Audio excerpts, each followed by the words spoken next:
He seemed to be the calmest and most laid-back, chill student in his class. He never drew anyone's attention and always tried to keep a low profile. Many of his classmates didn't like him, simply because he seemed to ignore everyone who tried to talk to him. Angry, the bully tries to slap him while he's sleeping, but with his eyes still closed and half asleep, he grabs the guy's arm, which shocks the trash, and in an instant asks if there's something he wants. The guy pulls his arm back and says he's a real weirdo. Others in the class tell him not to worry about a loser like that, but what no one knows is that the protagonist lives two lives. In the morning, he's a student, and at night, he works as the most lethal assassin in the city. His name is Araji Kai, and he's just a 17-year-old student. On a sleepy day like any other, suddenly a magic circle appears under the entire classroom. Everyone panics trying to understand what's happening, and before they can react, they all appear somewhere else. While some students look terrified and others try to organize themselves, Araji Kai is already sung Jinwoo's aura for absolutely no reason while leaning against a wall, but all this is quickly interrupted when a woman dressed in white and an old man appear. She introduces herself as the saint who summoned them to that place. Araji Kai quietly changes position, farming aura on another pillar. The usual cliche unfolds. The model student steps forward, trying to understand what's going on. The saintly woman, the one I wish would heal me, explains that they were invited as the heroes of this world. But suddenly, the hot-headed guy tries to punch the old man, thinking he has a chance. But with a simple move, the guy's forehead gets flicked. The saint warns them it's best to stay quiet and behave. "Ok, mommy, I'm behaving. But why you're only exposing your belly button?" Then she starts explaining about the Demon King, and the protagonist thinks this is way too cliche. The hot-headed one still doesn't give up, but the saint uses a little healing spell on him, instantly recovering his wounds. Some students are shocked and impressed, and she reveals that this is the magic granted by the system. Then she goes from student to student, awakening their powers. Some summon swords, others summon pens. The hot-headed guy gets an explosion spell, and the whole class celebrates. Just as the saint is about to leave, our sleepy Araji Jinwoo calls out from the back, saying she forgot him. When she activates his power, the skill he receives is the most useless thing ever. He can simply see other people's stats and abilities. And that's when he discovers that Eleonora Degara's the saint is 18 years old, meaning it's all good guys. No one's going to jail. At least he's relieved because it's easy to understand.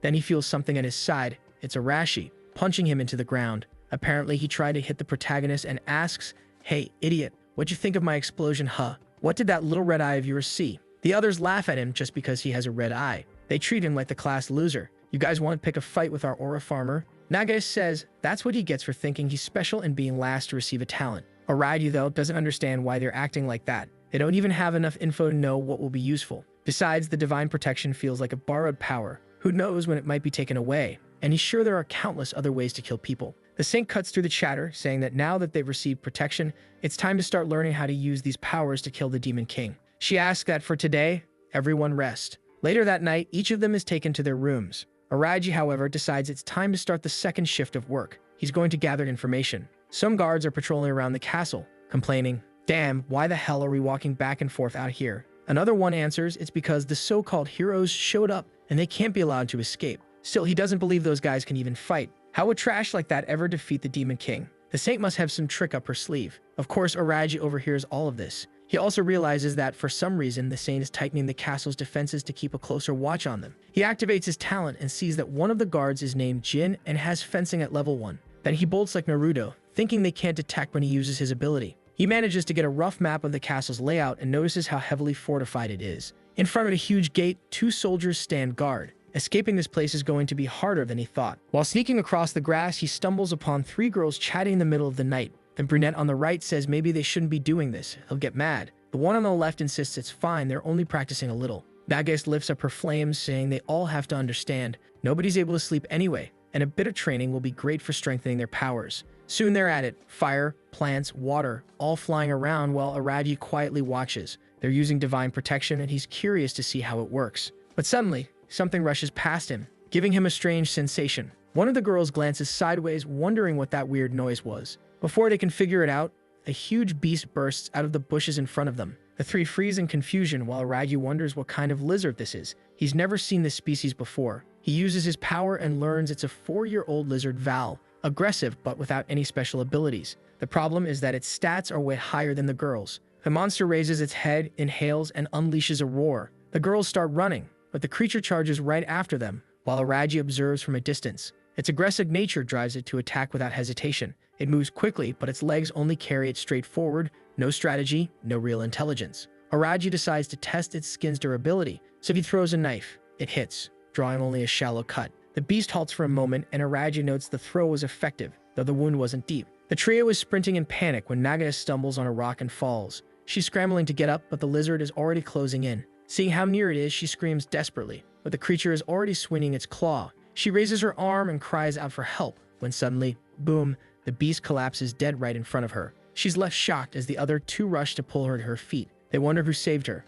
Either way, whoever it was, they'd better get moving before more monsters show up. Araji stands off to the side, farming aura, thinking, I had no reason to save them, but I would have felt guilty ignoring it completely. So it looks like monsters really do roam this world. Things aren't going to be as easy as I thought. Just then, he senses something off and hides behind the fallen lizard, trying to figure out if someone else is there. Realizing he needs to return to his room, he slips away. But behind a pillar, a hooded figure steps forward, places a foot on the lizard's body, and mutters that he thought these heroes would be a disappointment. But one of them carries the same scent as him. Next chapter, the monster's carcass lies sprawled on the ground, and everyone is left shaken. Gaius tells everyone that this creature was found close to the castle. The group is lost in thought while another student is already crying in despair. The old knight explains that the Demon King drives monsters insane, making them crave human flesh. These are exactly the kinds of creatures they'll have to learn to fight. Then the blonde boy who was inspecting the body says it looks like some kind of magic was used to finish the creature off. Probably someone nearby was interested in the hero's powers after learning the candidates had appeared. He even uses the word sorcery, and Araji wonders if that's different from magic. Mido jumps in, demanding to know what this business is about monsters being controlled by the Demon King.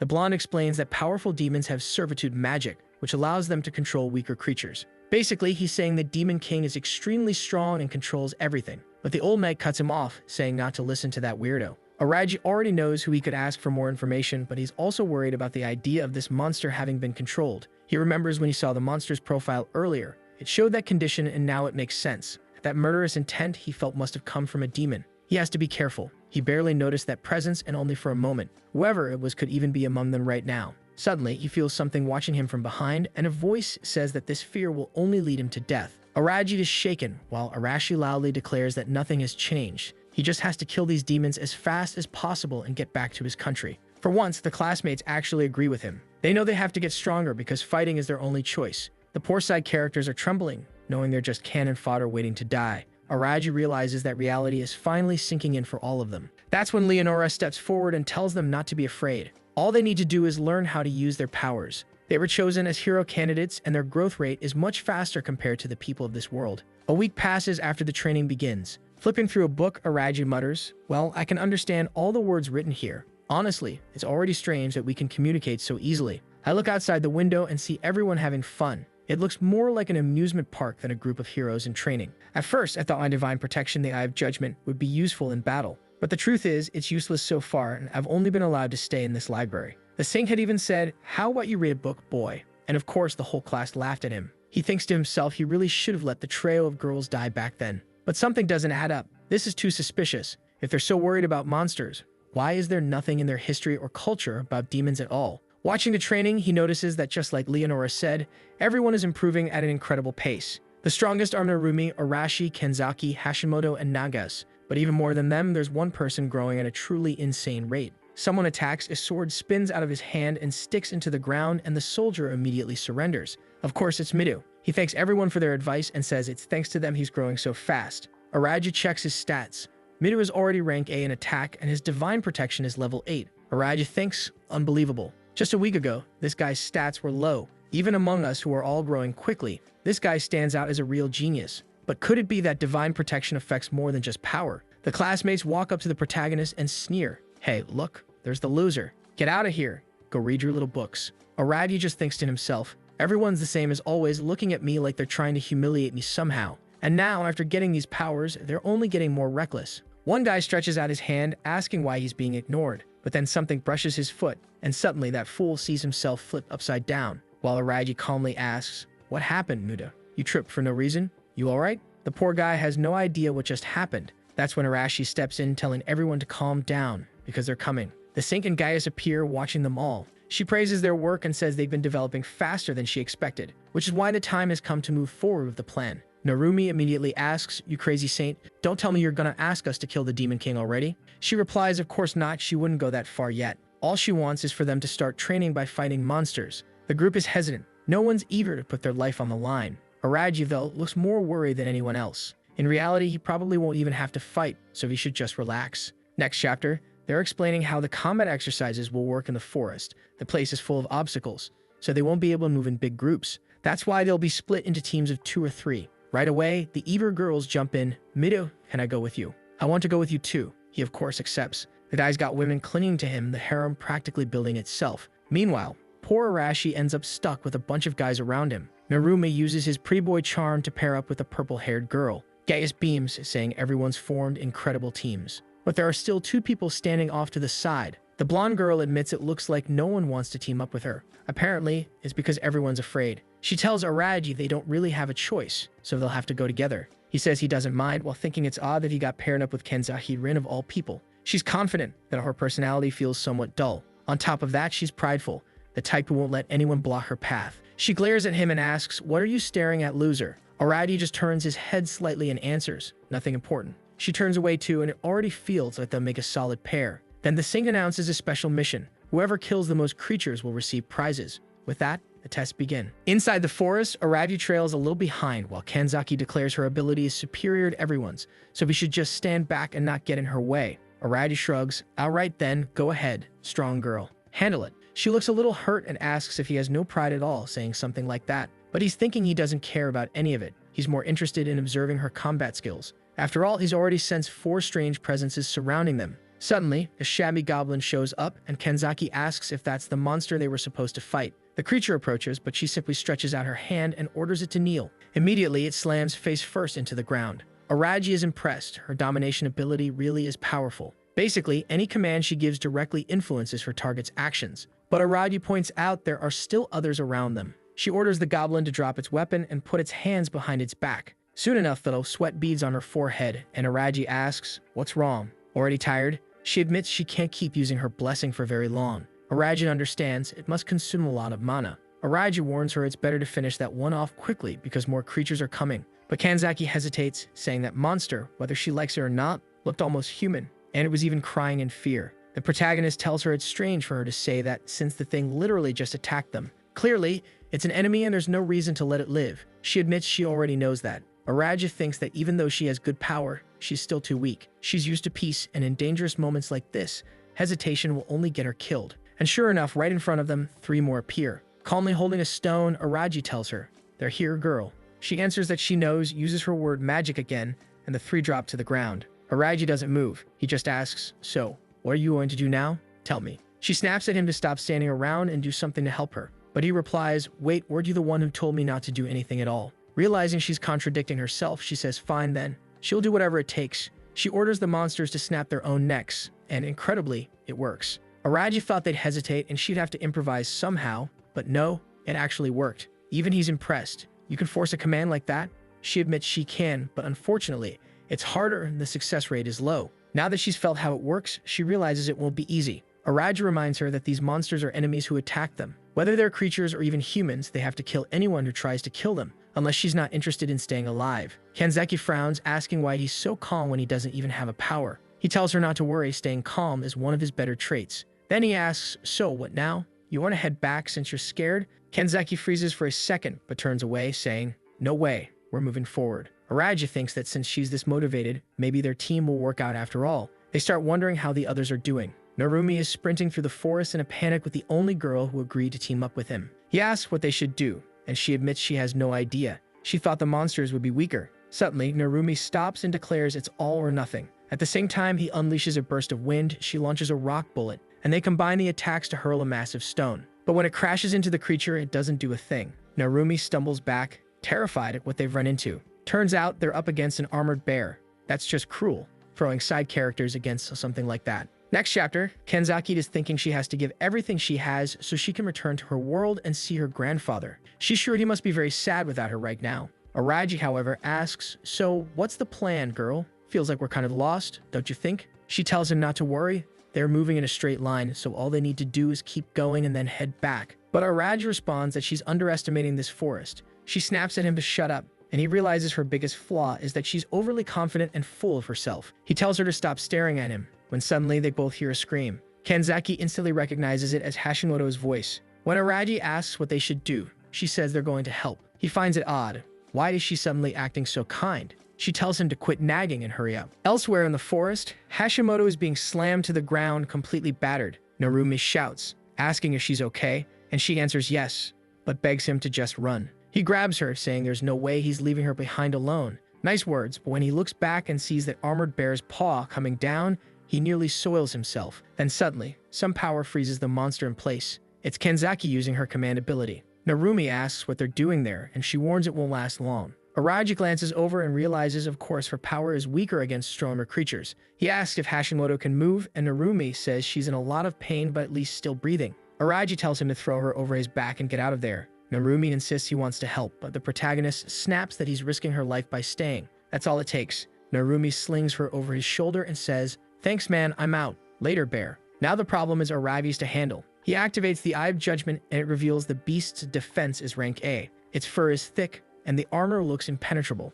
On top of that, it has the odd trait of being a mutant species. Kanzaki warns she can't hold it any longer. Araji says that's fine. It's enough. They'll run too. But as she turns, she suddenly collapses, legs trembling from overusing her energy. The bear starts lumbering closer, and Araji realizes he'll have to act. And out of nowhere, the kid pulls out a smoke grenade. Where the hell did that come from? The boy looks up his soldier. He tosses it, clouding the beast's vision, then scoops the grenade casing back up and tells her, "Relax, I'll handle this." He tells her to keep quiet. She covers her mouth, confused, asking what kind of smoke bomb that was. He explains casually, it's one he made while everyone else was training. But that's a lie. The truth is, he always came to school loaded. Weapons, knives, a smaller knife, grenades, everything. Kanzaki apologizes, calling him the stereotypical American civilian, and he asks why. She admits that she was the one talking big about saving everyone, but in the end, she was the one saved. He tells her not to worry about it, but she's blushing, saying she wants to thank him properly. He waves it off, telling her she's too soft-hearted. That's probably why so many people like her. She's about to say something else,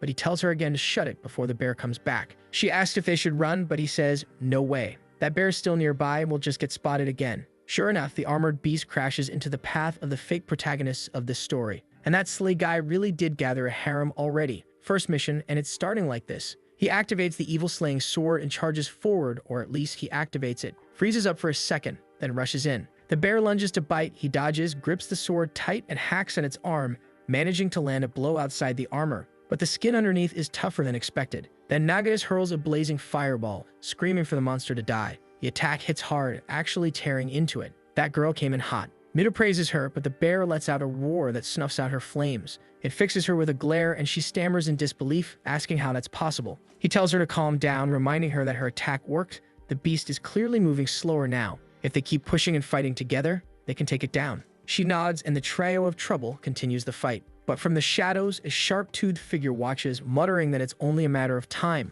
He's the veteran assassin known as Demon Delphus. Unfortunately, the armored bear won't be able to beat them. Their rapid growth and composure are astonishing, especially that boy. This was supposed to be a simple patrol mission, but now the plan is going to change. This has to end right now. Mido slashes again, and the giant bear is already shredded. He shouts that it's time to finish it and drives his sword deep into the beast. Meanwhile, the demon watching mutters that the boy will take this lesson to the next world. The most dangerous moment in a fight is when you think you've already won. He's about to strike when suddenly, there's a knife right at his face. He freezes, trembling with an overwhelming sense of death creeping over him. Araji steps out, aura flaring, and says his parents taught him the biggest mistake an assassin can make is believing their enemy is dead. The demon drops his dagger awkwardly, thanking Araji for the lesson, saying he'll remember it. But inside, he's shaken. How did this kid get so close? And worse, that wasn't even supposed to be the focus here. He needs to find a way to escape, but that chance vanishes when a blade slices into his calf, dropping him instantly. Araji approaches calmly, warning him not to scream. If he does, he'll die much faster than Araji wants. He says he'll ask some questions,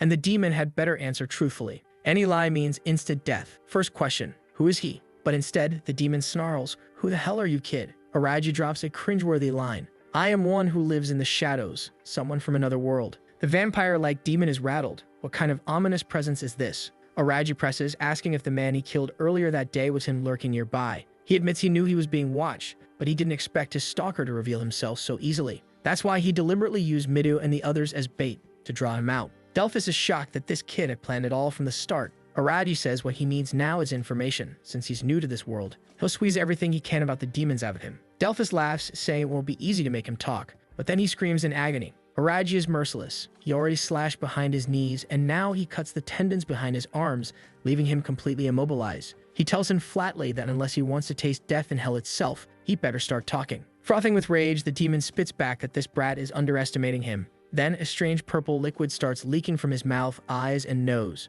Araji realizes instantly the bastard had poison ready to kill himself before revealing anything. Looks like the Demon King's army will be far more troublesome than he imagined. That's when suddenly a system general appears. Alongside her, Kanzaki steps in, spotting the scene and asking if that's a dead body on the ground. Araji clearly didn't want anyone knowing about his abilities. He immediately demands, since when rewatching. She admits she'd been there since the moment the demon hit the ground. So Araji explains the truth, that this guy was an assassin from the Demon King's army, and the strange power emanating from the bear was connected to him. Kanzaki asks if he's saying this person was trying to kill them. He answers that it's more than obvious. Of course they'd be targeted. They're the hero candidates. Did she really think they'd just live an easy life? She admits she was being naive, but asks how he noticed the assassin without being noticed himself. Strangely, Araji decides there's no reason to hide it, and reveals his family were assassins. That's why he can easily detect people in the same line of work. The claim is so outrageous that Kanzaki is stunned, blurting out that he must be insane. Araji simply replies that whether she believes it or not doesn't matter.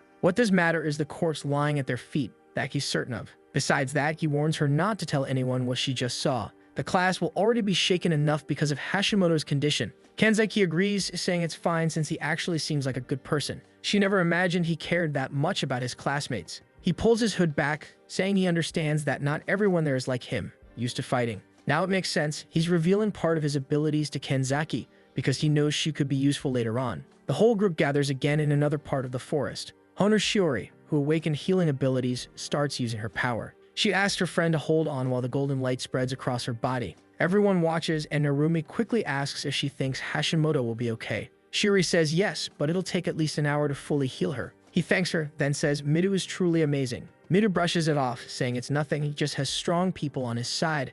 That's why it worked. Araji is standing nearby just observing, wondering why the hell Kanzaki won't stop staring at him. That's when the saint appears with the old knight, saying it looks like everyone survived. Everyone greets Leonora, but Narumi wants to know if they were being watched the whole time. Gaius answers that obviously they were. Did they really think they left? They were keeping an eye on everything. The blonde demands, then why didn't they help sooner? His friend almost died. The old knight answers that it was the perfect training opportunity. If things had gone too far, he would intervene at the perfect moment. Midu argues that's weird. She was about to die. How could they claim they'd save her? Gaius tells them they'll have to get used to it. Military training has to put their lives at risk. The battles they'll face from now on will be far more dangerous. Midu steps forward again, saying that's not what he means. They were told only weak monsters would be in this area.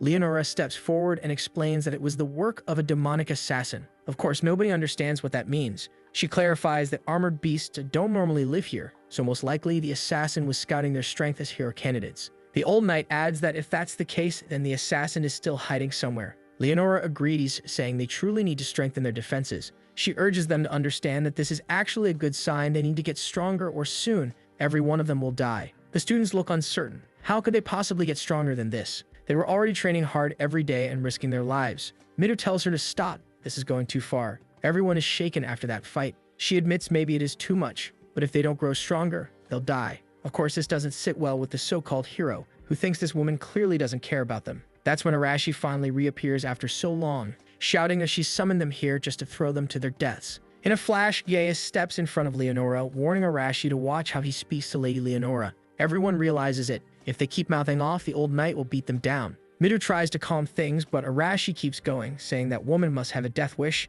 and then yells at Midu to stop acting so composed. He insists they're just being used. The hero, however, says the obvious. If they disobey or make enemies out of these people, there's no way they could stand against the entire country. The old knight then tells everyone to be like him and understand their situation. Yes, they're pawns, but they are important pawns. As long as they don't do anything stupid, they'll be treated well. But Arashi doesn't care. He says he's excited for the entire country to be his enemy. He's already activating his power, seemingly ready to unleash an explosion, aiming a blast straight at the old knight. Smoke fills the air, and Arashi laughs, calling the old man pathetic. But of course, from the middle of the smoke, the knight suddenly appears, and in less than a second his hand smacks Arashi across the face. One clean hit to the mouth sends him flying onto his back. The old knight tells them their power right now is disgraceful and warns that tomorrow things will be much harder, so they better be ready. Arashi starts to get up with a grin, swearing that one day he'll kill that bastard. The next day, after those brutal military-style tests, the researcher steps up as the one who will explain the training. He says he heard some of them got injured yesterday and asks if they're fine now.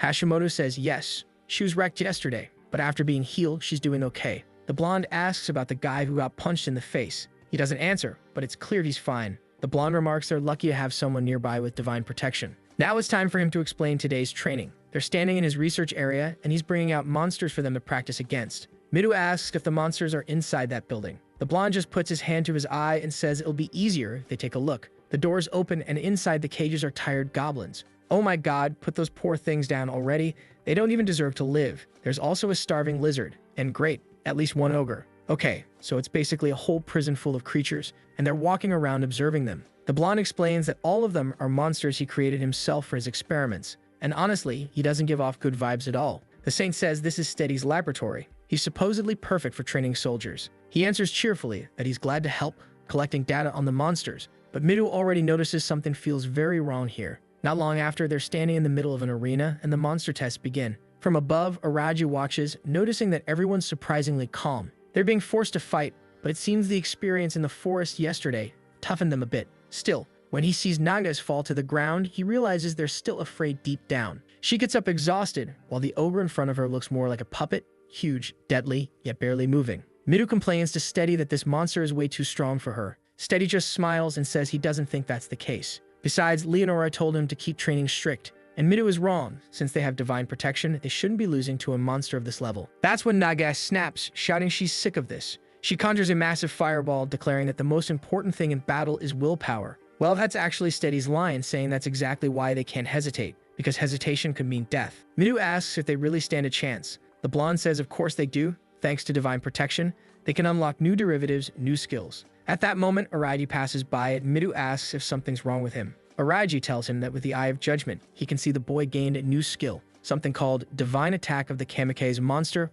Protection Level 1. What a terrible name, he thinks. Midu, though, is eager to test it. Steady says he'll prepare something for him. Soon enough, Midu is in the arena face-to-face with an orc. He activates both his sword's ability and this new skill, and damn, the kid hasn't even started yet, and already he's forming swords the size of a building. Even the poor little orc, who's been trapped in a cage his entire life, is trembling in fear at having to face this. But Midu steps forward without hesitation, saying he can't afford to show mercy. Damn, I actually felt bad for the orc. The poor creature tried to get up, but Midu just slashed its arm. The monster writhed in agony, only for him to deliver another blow that sent its head rolling to the ground. From a distance, Araji notes that with power like that, the armored bear they faced before would have been wiped out easily. Now he's eager to see if his Judgment Eye will eventually grant him new abilities too. Looking around, he realizes Midu isn't the only one who got something new. Arashi has awakened the protection of the landmine. Not that Araji is thrilled to help him, but at least he now knows divine protection powers can evolve. That means everyone is only going to keep getting stronger, and he can't always rely on what he remembers from his own world.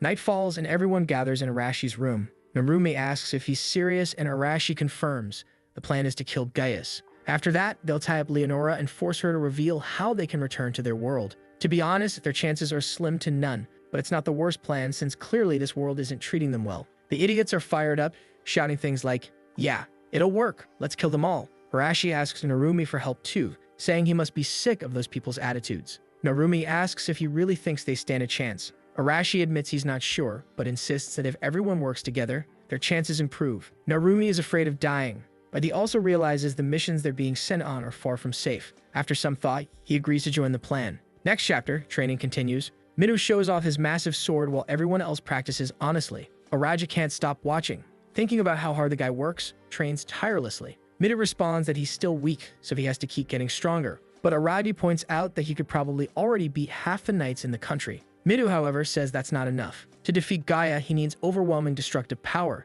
the kind of strength to protect everyone, no matter what. Araji asks what he thinks of Leonora and Gaius. Midu says obviously they're using them as pawns in this war. Still, he believes they weren't lying when they promised not to harm them as long as they obey. Araji then asks, "So, you're going to risk your life to kill the Demon King for them?" Midu doesn't flinch. He says yes, he's decided. But his plan is to be the only one who fights. He'll become the nation's main hero and slay the Demon King alone. Then he'll negotiate so that everyone else can live in peace. Araji says it's an impressive, even noble idea, but doubts Leonora would ever agree. Midu answers, "Then I'll swing my sword until she does." Right in the middle of this conversation, Leonora herself shows up beside Gaius. Steady greets her immediately, and she asks him to take care of everyone while they're away. Nagas blurts out, "Wait, where are you going?" Asing answers that they're heading somewhere interesting and they'll be gone for a few days. In the meantime, Steady will handle things. Without further explanation, she excuses herself and begins to leave. But someone's smiling and the atmosphere is tense. It feels like trouble is coming. In the carriage, Gaius asks if this is really a good idea. Leonora calmly sips her tea and asks what he means. He says it's obvious. He's certain that boy Arashi is plotting something. She takes another sip, unbothered, and admits that yes, they do intend to rebel. Gagas presses for the plan, and she simply says she doesn't have one. She's just curious to see how they'll try to pull it off. Besides that, Leonora says it's perfect to let them keep training and plotting while she's away. Gaius mentions that he knows they're still developing. It's unlikely, but maybe. She cuts him off, saying nothing will happen. There's no way they could ever face her directly. Some kind of contract must be protecting her, saying. Gagas agrees, and she adds that he should see this as an opportunity. Just like an artist drawing, only needing to add a little detail, she's eager to watch the hierarchy form among them. If they start a rebellion, even better. She'll crush them completely and erase their will. Besides, she's noticed other suspicious things, so for now, she prefers to let them act freely. Back in the forest, Araji is already sprinting, dodging monsters. He whips out a knife and hurls it into a beast's head, dropping it instantly. He activates the Eye of Judgment and checks his talent list. His skills have evolved. Killing that demon before, the poor bastard who didn't see it coming, clearly pushed his growth. Just then, he senses something charging. An ogre swings at him. Araji sidesteps, saliva flying from the monster's mouth as it lunges. He draws 3 blades and throws them, but the brute's armor is too thick. Keeping calm, he activates his eye, spots the weak point, leaps behind it, and drives the blade into its neck. The beast collapses. That's when the message hits. He gained a new skill. He can now see the weak point at the nape. That's why the stab hurts so much. Not bad, though still nothing compared to Midor's powers. He knows he needs more ways to survive in this world, and he'll have to grow much stronger. Walmart goblins swarm him, and his eye reveals their weak points are the heart and head. Obvious, yes, but still powerful. He throws his knives, landing every strike, and they drop instantly. He thinks to himself, of course, those are the weak spots for humanoid creatures. For some monsters, though, this ability won't matter much. He needs something different, creatures where this power truly makes a difference. That's when he senses movement. A lantern's light cuts through the dark. Oh, great, you again, Kanzaki. You want something but don't know how to ask, huh? Hunting for me in the middle of the night in the forest? He asks what the hell she's doing here. I came to find you. You weren't in the dorms, so I figured you'd be out here hunting. Good guess. Now go. The forest's dangerous. No, that's exactly what I should be telling you. Araji reminds her he's used to the night and orders her to head back. She snaps, telling him to shut up and answer what he's really doing out here. He explains he's testing the new divine protection he just received. She looks surprised but recalls Steady mentioning such things. Curious now, she asks what protection he got. Cruel move, he reveals half a secret, which is worse than saying nothing. He refuses to tell her. She protests that he can't act like this, especially since she came out here because she was worried about him. He asks if she's really that interested in him. Blushing, she stammers that she only said it like that. He turns away, telling her to head back. He's fine and will keep testing things. She insists she'll stay with him, but then her expression suddenly changes. She sees flames rising in the forest. Through the trees, a house is burning with goblins attacking townsfolk. Or maybe other students? Could this be the first death? Someone about to be crushed? Not this time. Midori Shunji charges in, swinging his massive sword. The girl sighs in relief, thank you. But goblins close in on him immediately, only to be incinerated in a blaze. Nagas, irritated after being woken up, mutters that she was having such a nice night's sleep. So, what's going on here? Arashi says it doesn't matter. They don't have time to complain, only time to deal with it. While the fire rages, our protagonist and his partner rush forward, trying to figure out why the dorms are in flames. Monsters are everywhere, and Narumi breathes a sigh of relief seeing they're both okay too. Araji demands to know what happened. I was gone for 10 seconds and now everything's burning. What the hell went down? But no one has an answer. Araji, though, already suspects this is the work of a human. They need to track this person down fast. Suddenly, a voice remarks that his judgment is sharp. It's steady. Knew it? Could never trust that blonde. No normal person runs a lab breeding monsters for experiments. Araji asks if these creatures weren't the ones he'd been raising. Steady admits they are his little cuties he's been preparing. On top of that, he gave them medicine to toughen them up a bit. Otherwise, they'd be useless. Araji presses him, asking why he'd do this. Was he trying to kill the hero candidates? Steady explains that, unfortunately, those were orders from above. He was told to wipe out the candidates, even if it meant sacrificing his current position. He insists he has nothing against anyone there, but this was his mission, and he has to see it through. Kanzaki, confused, asks if he's saying the order came from Leonora. Steady scoffs. No, not from a viper like her. The order came directly from the Demon King. Now everyone's shaken. What kind of connection does he have with that guy? Steady says it's not hard to understand. He's been given a role as a researcher for the Demon King, which is a far better deal for him. Araji calls him out for giving himself over to darkness, betraying everyone just to run twisted experiments. But Steady spreads his arms wide, proclaiming that humanity will never understand the beauty of these creatures. He lives only to study the magnificent nature of monsters. Meanwhile, flames roar, chaos spreads, and he's standing there with arms wide open. Then he orders his creatures to attack. Goblins charge forward. Araji calls for Kanzaki, who immediately activates her power, freezing the monsters in place. She commands them to see Steady as their enemy. But Steady just laughs, saying it's useless. With a single command, her influence vanishes. Of course, he's a scientist, as if he wouldn't know how to handle rebellious monsters. The Walmart goblins rush them. Araji draws his blade, telling her to get back. One slash to the neck, another, 3 down. Steady claps, praising the scene, saying there are plenty more where those came from. Another wave of creatures comes barreling at him, but Araji stays calm. A slash across the stomach, a stab to the head, done. A golem lumbers up behind him, but Araji swings his leg in a brutal kick. The beast stiffens and collapses to the ground instantly. The kids carrying the whole team, and now the monsters themselves are in shock. But where's that so-called hero Midu? The mighty one? Nowhere in sight. Clearly, no one knows about Araji's true power because even Steady is baffled, wondering why his monsters are falling to this boy without divine protection. Araji activates the Eye of Judgment, scanning Steady's stats. Every offensive attribute is ranked F pathetic, but then he notices the condition, half demon, and the domination skill. That's why Kanzaki's powers weren't working on the creatures. Suddenly, Steady says he didn't want to resort to this, but he has no choice. He lets out a sharp whistle. Araji narrows his eyes, asking what the hell he's doing. Steady just smiles and says, "You'll find out soon enough." Suddenly, the protagonist flinches and has to dodge to the side as a fireball slams into the ground at his feet.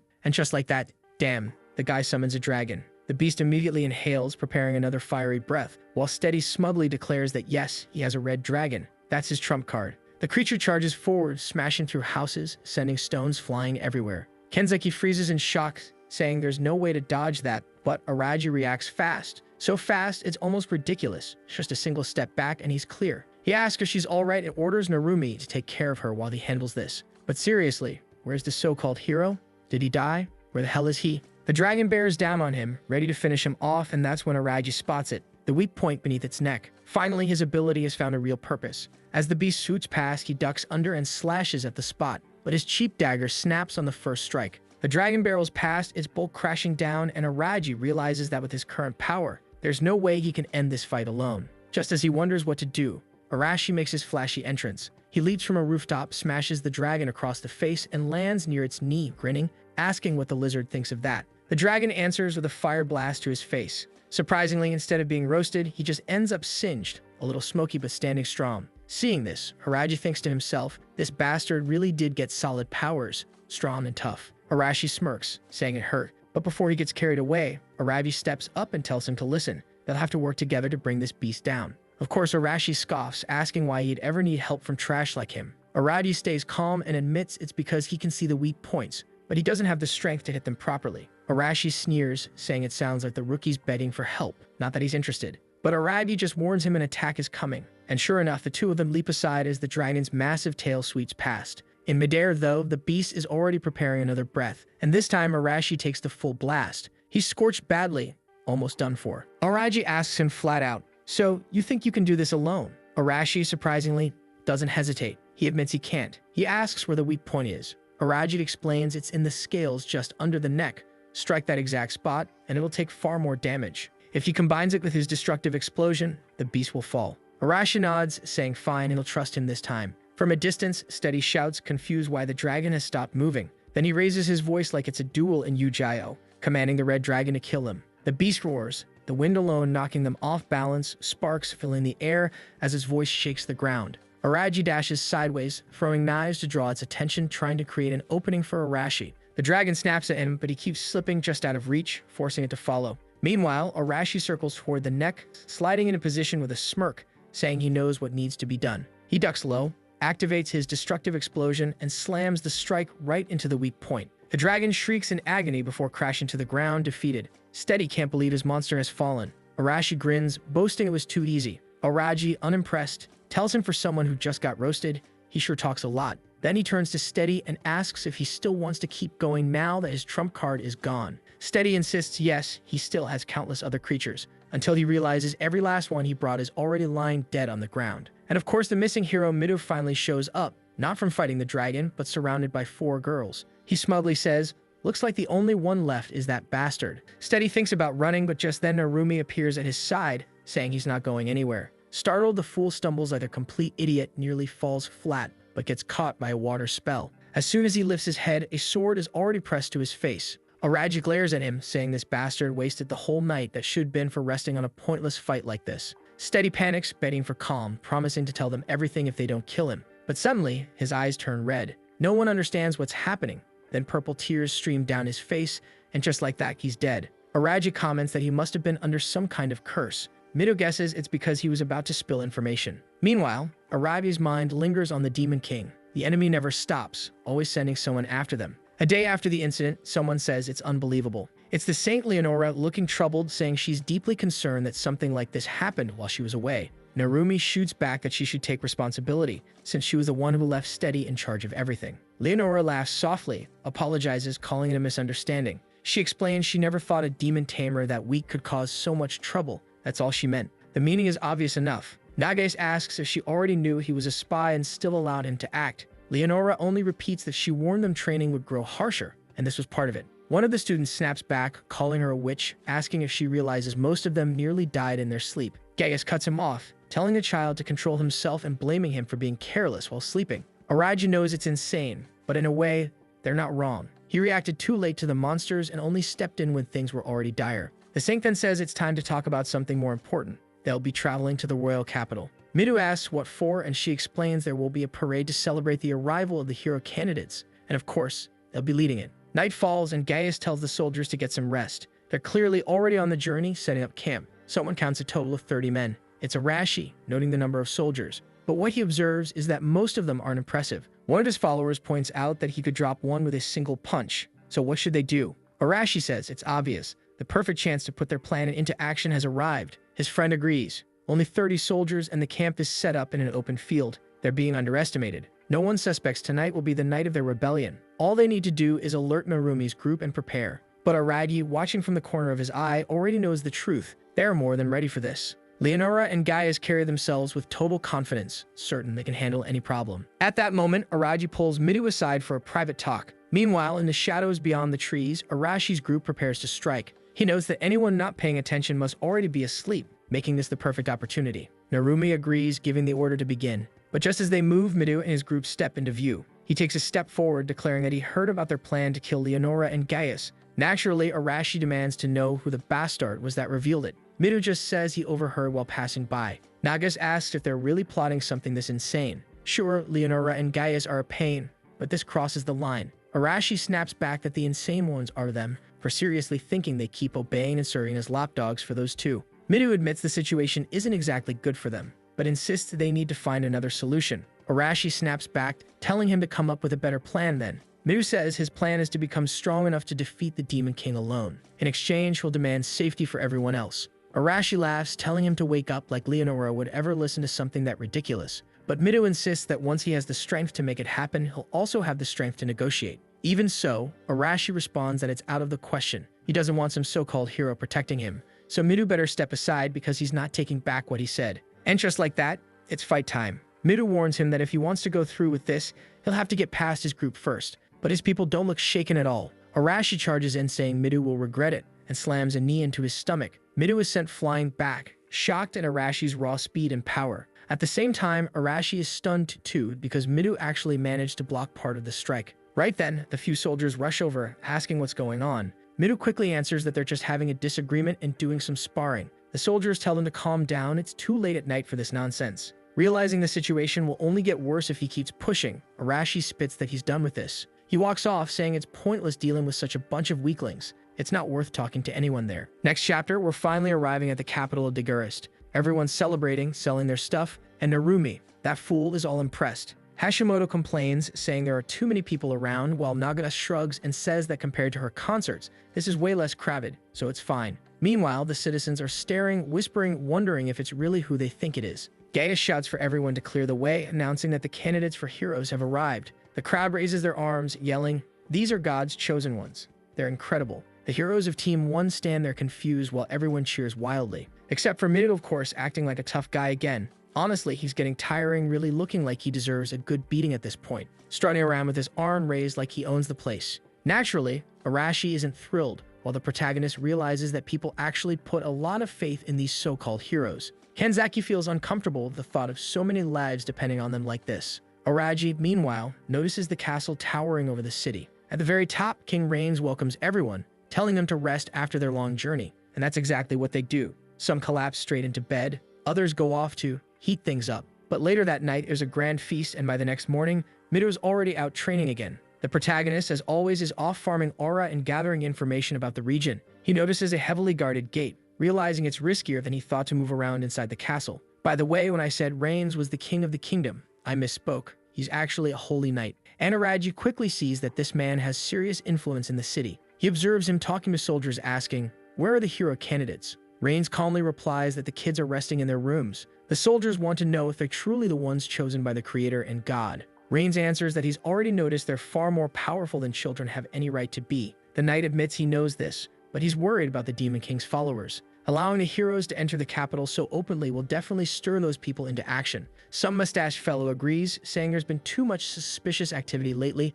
They need to be more cautious. Hearing all this, Araji grows more and more suspicious. But Reigns insists there's no need to worry. Surely the candidates will protect the capital. They'll end this matter soon enough. So the meeting ends and the group disperses. Still curious, Araji decides it's time to dig for information among the citizens. Later that night, in a pub, the atmosphere is loud with laughter and drinking. Someone approaches the old guy at the counter and orders a bucket and the best food available. The man sees the boy and just nods, no problem. Meanwhile, drunken voices at the bar shout, "Hey, did you see those idiots pretending to be heroes?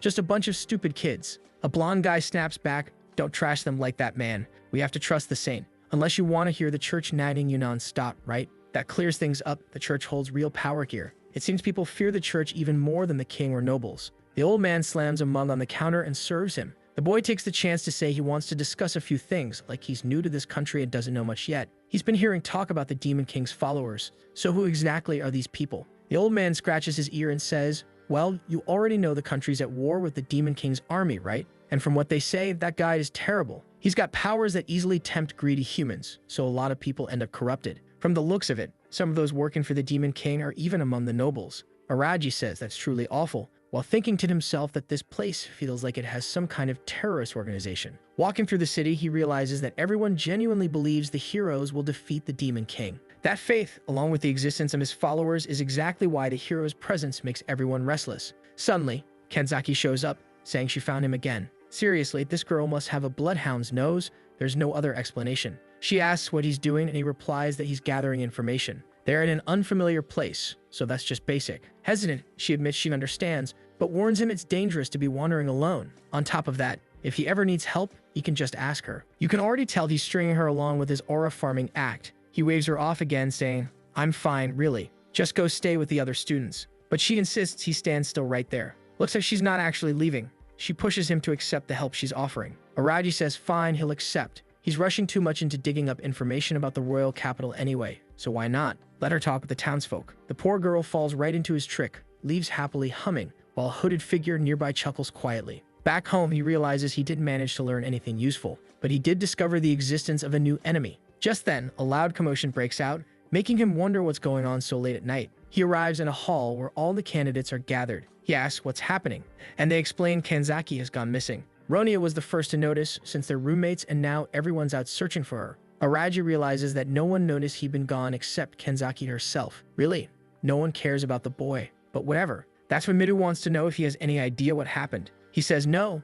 Unfortunately, he doesn't know anything. He was sleeping in his room. Midu looks downcast, then tells everyone it's obvious she isn't in the castle. With dawn about to break, they'll have to start searching for her. Honestly, they should be searching at night. The girl could be suffering all kinds of cruelty right now, and they're going to wait for the sunrise. Nivese agrees, while the protagonist thinks it'll be too late. Still, he understands that most people must be asleep at this hour, though deep down he knows delaying is the worst thing they can do. So he heads outside to search. They go back to where he had run into her earlier and find her student ID card lying on the ground. As he bends down to pick it up, 4 men suddenly appear, coming at him from all sides. The protagonist dodges the first, stares him down, startling him, then grabs his arm and pulls him into another, making them crash into each other. Spinning around, he kicks another one straight in the face, sending him to the ground. A brawl breaks out, and within seconds, the last one left is trembling. Araji tells them they're poorly trained as spies and lousy soldiers on top of that. They all seem like ordinary humans, so what are they doing here? The man hesitates, but Araji warns that now he'll have to spill everything.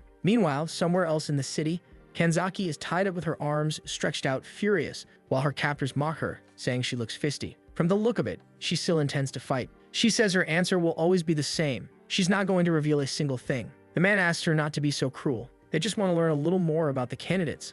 And obviously, right? Villain in a Japanese story, what do? They immediately go for the cut. asking how long she can keep her mouth shut. But while they're plotting, they're already being watched by the King of the Pillar, who once again notes that these guys were just ordinary humans. Hard to believe Kanzaki was even captured. The strike comes sharp. 2 knives fly and pierce both their skulls. Their bodies drop lifeless to the floor while she's left stunned. Then the tough guy appears, saying, "Hey, are you okay?" She's still in shock, apologizing, but he just tells her to keep quiet, not make too much noise, and need to get out without drawing attention. She thanks him again, but right then, Araji feels that strange sensation once more. He stands and glances between the pillars, where something seems to be approaching. In an instant, a knight steps in and strikes the ground hard. And doesn't he look like Rains? The man rises, saying it's impressive he managed to dodge. Of course, it's that bastard declaring that Araji needs to be killed, calling him far too dangerous a candidate. The protagonist remembers, so this bastard really is from the Knight Order. What's he doing here? Rains admits it, yes, he is, or maybe it's better to call him a general of the Demon King's army. The protagonist prepares himself, thinking this cursed capital is crawling with enemies. Truly, this country was on the verge of collapse. Rains tells him to give up. The end is inevitable, because all the candidates will be killed. As Rains gets ready, Araji activates his eye. Rains Walter, 28 years old. And as always, something feels off. He didn't have any ability suggesting demonic possession. Plus, all his stats were rank B. Definitely not someone to underestimate. Rains glares again and charges, swinging his blade. Araji dodges, but in midair, the man locks eyes with him, activates a magic circle, and fires off 3 fireballs. The protagonist hadn't expected this bastard to use magic too. As he leaps away from the fireballs, trapped midair, Rains rushes in, declaring that his end has come. Araji tries to throw another knife, but the man sneers that it's useless. He activates the eternal flame on his sword and says it's over for the candidate. He raises his weapon for the final cut, when suddenly bang! The silver one pulls out a Glock and shoots him right in the forehead. Rains tries to form a magic circle, but the protagonist just formed an American circle instead. Poor guy drops dead instantly. I'd almost forgotten that bastard still had that Glock in his pocket. He mutters that Rains actually managed to surprise him. He hadn't wanted to waste his bullets, but in midair there was no way to dodge. Honestly, he's going to need to learn new ways to fight if he wants to survive in this world. Still in disbelief after 20 chapters, the kid finally invoked the Second Amendment. Kanzaki is completely shaken, asking if he really just shot the man. He says yes, it's standard equipment for an assassin. She admits it's terrifying to realize a classmate had a gun all along. But now her face is bright red. You came to save me, didn't you? The protagonist replies, coincidence, you idiot. Besides, what happened to your domination power? She explains that strangely the attack started when they slapped those shackles on her. From that moment she couldn't use her ability anymore. It was weird. More than obvious, he already understands that those shackles have some kind of special property. He throws his coat over her shoulders and says, "Come on, girl," but she isn't having it. "Hey, Shinjo, those guys, they're going to go after everyone in the class, aren't they?" He nods, saying, yeah, most likely they're the target of a good part of the city, especially since that guy was the captain of the Knights. Then we see a bit earlier when he tortured the ones who had tried to attack him.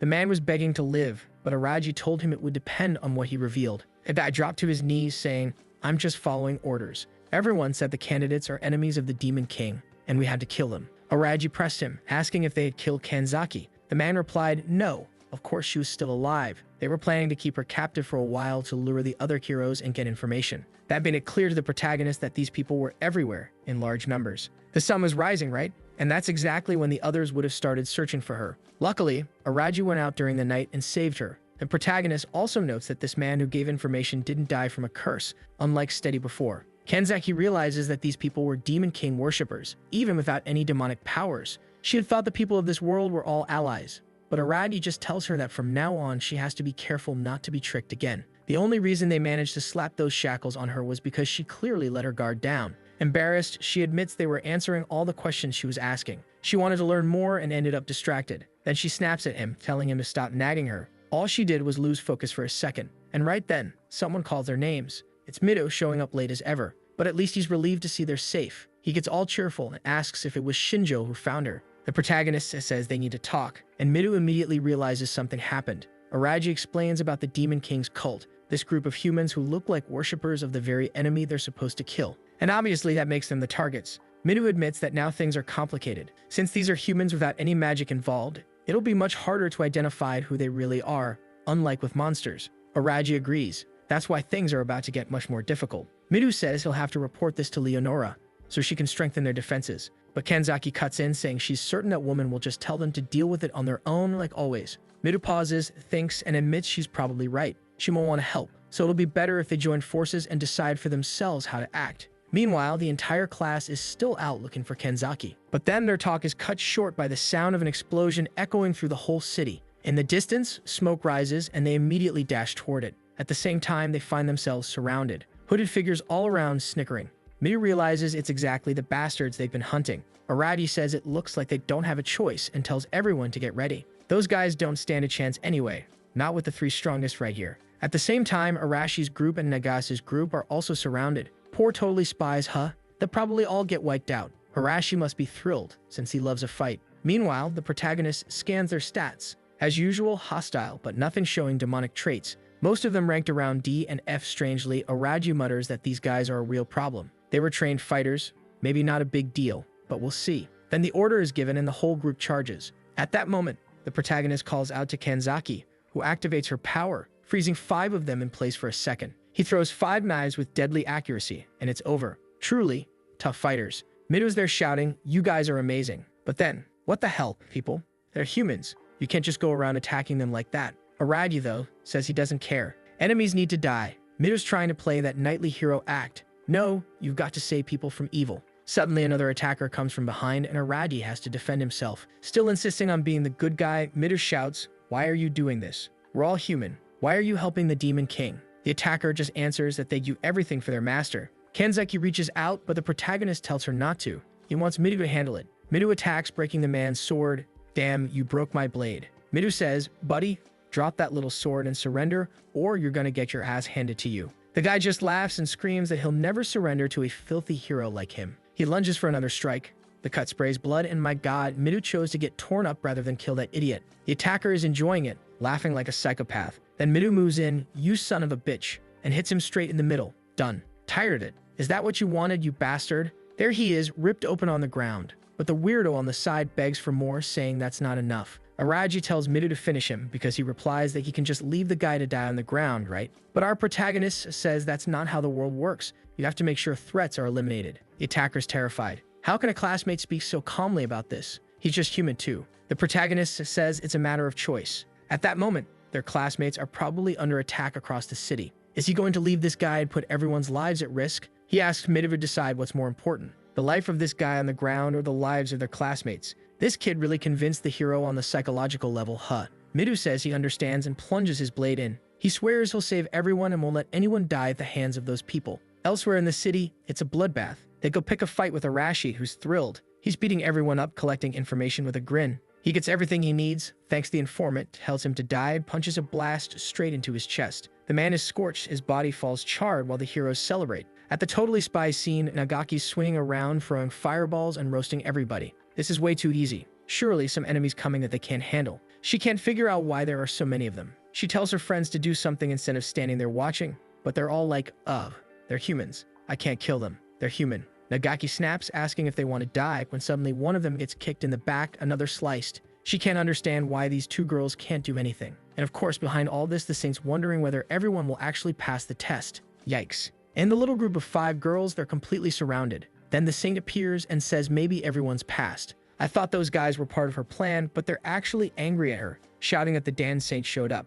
She says it's cruel to attack the people she wants to protect. She clearly has to step in and save everyone. The attackers say it's the perfect chance to kill that idiot. She came without her escort. The Saint just laughs, saying it's funny to see a bunch of fools seduced by the power of a demon king think they stand a chance against her. They shout at her to shut up and rush in from all sides. Everyone's about to stab her when the Saint stays calm and suddenly smiles. She activates the Prostratus power, basically a stance, and instantly everyone's on the ground. She walks through them, saying it's funny it thought her ability would be stopped so easily. Her aura spreads everywhere. She warns that her domination is superior in every way. The Totally Spies are confused, asking why they were rescued. The Saint replies she already said everyone had passed the test. Sure, it would have been better if they'd handled it themselves, but it wasn't a bad save. Nagaki thanks her and says fine then. The Saint says there's no need to thank her. It's her job to watch over her subordinates. Then one of the men on the ground grabs her clothes, begging her not to ignore them and asking what she thinks she's doing. The Saint glances over and says it's a shame. She didn't realize he was still alive. Fine then, she orders all the girls to kill them now. The girls' bodies get wrapped in her domination. They find they no longer have control and ask what's happening. The Saint forces one girl to raise her sword while the man on the ground begs for mercy, but she has no choice. She brings it down and drives it in. Of all things, the Saint's being pretty merciless. These girls need to learn to kill. The whole city wants them dead. There's a demon king. You can't keep pretending to be a good person. The fools are all crying while Araji says that's the power of a level 3 domination. Kenzeki realizes it's not only far stronger than hers, but the area of effect is huge. Araji knows they'll have to develop a way to deal with it, or else they'll be at her mercy forever. That night, 12 hours after the Demon King's attack, everyone gathers at the castle. The protagonist notices Nagaki looks shaken. One of the girls asks how everyone is, and she answers they're awful. Everyone's shaken. Hashimoto says she understands, while Narumi wants to know why they're acting like this, controlling people and forcing them to kill humans. That's terrible. I thought they were mad at the disciples, but they're angry at the saint for making them kill people on the ground. Narumi agrees that it's inhuman. He asks if Nagaki's okay. She says she's calm, just a bit bothered, but she knows it will be much harder for the others to cope with this. Oh, you lassie heroes, you're all going to die like this. Good thing there's Araji to balance things, right? 1 bullet to the head, 5 stabs. The boy doesn't hesitate for a second. Midu is there crying, oh god, everyone's suffering, why didn't I get here sooner? His friends tell him not to beat himself up. He's not to blame. Kenzeki also says if she'd arrived earlier, she could have restrained everyone. Araji replies they're idiots. None of them had enough strength to resist Leonora's commands. When they were with Midu, they split up to help the rest of the team, but obviously they couldn't save everyone. And he knows this won't be the last time they run into that Demon King cult. At least with their general dead, they'll have some peace for a while. There's something more important though. He calls Kenzeki over and says it's time for a talk. She follows, blushing all over. What does she think he's going to ask? He looks at her and says, come on, Kenzeki, dominate me. She's like, what do you mean, dominate? Did he call for a duel? Of course not. What the heck? I wanted to see how that would play out, but next chapter, we're left celebrating anyway, since they killed part of the Demon King's army. The celebration was in full swing for the heroes' arrival, and everyone was impressed by their power, since they had survived that last battle. Now the capital was welcoming them with open arms while the crowd cheered and stared, but Araji found the whole thing suspicious. It seemed like what had happened was part of Leonora's plan to make the people accept them. If that was the case, then she was far more dangerous and thinking long-term in a way he hadn't imagined. Sometime later, everyone gathered in front of the castle gates. Leonora told them to return to the temple in Alpha City. Kenzeki didn't understand, but Araji explained that was the city where they had been summoned. Midu wanted to know if Leonora would come with them. She said unfortunately she had matters to resolve from the day before, so for now they would be under Gaia's care. Nages reminded them they were being foolish. Had they forgotten that all the dormitories there had been burned down? She also noticed the other girls were still trembling. She asked Naomi if she was okay, but the girl looked completely shaken, one eye blackened, expressionless. The Saint asked if there was a problem. Naomi flinched, collapsed to the ground like an idiot, and had to be caught by her friend.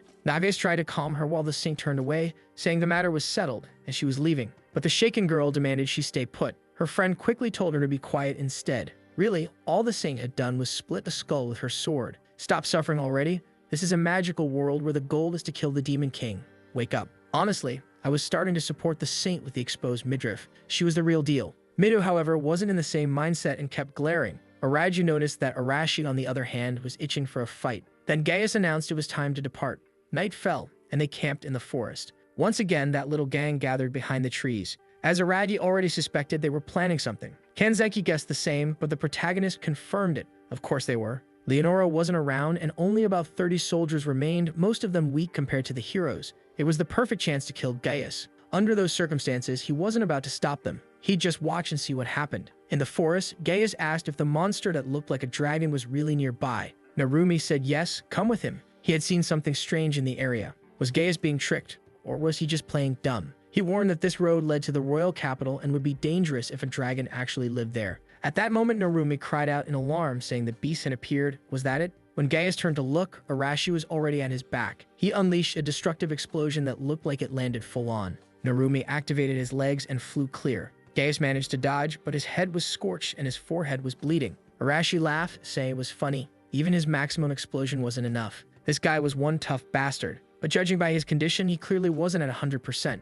Killing bastards was Arashi's favorite thing anyway. Gaius stumbled back right onto a landmine Arashi had planted and was consumed by flames from the ground. Arashi told him he'd been led into a trap, so he'd better realize, wherever he went, he'd end up blown apart. Even if he used mana to defend himself, the attacks were clearly hurting. Gaius admitted he hadn't expected them to use cheap tricks and tactics like this to ambush him. He really had misjudged Arashi. He spreads his arms and thanks them, saying, "Thank you very much. All I really want is to kill you." So these tactics you're seeing are all part of the plan. Right then, the rest of the Walmart adventurers show up behind him. Gaius stands, plants his sword to his forehead, and Arashi orders everyone to advance. That bastard was going to die today, and nobody was to show mercy. Gaius answers that it looks like there's no way to stop them. He reaches into his pocket, pulls out a little blue sphere and tosses it into the air. It bursts like a firework. Midu and Kanzaki are baffled while Araji thinks Arashi slipped up. The camp soldiers see the signal and start looking around, wondering if their guide has disappeared. They assume he might be under attack and run to check. But at that moment, Araji arrives and slashes a throat clean.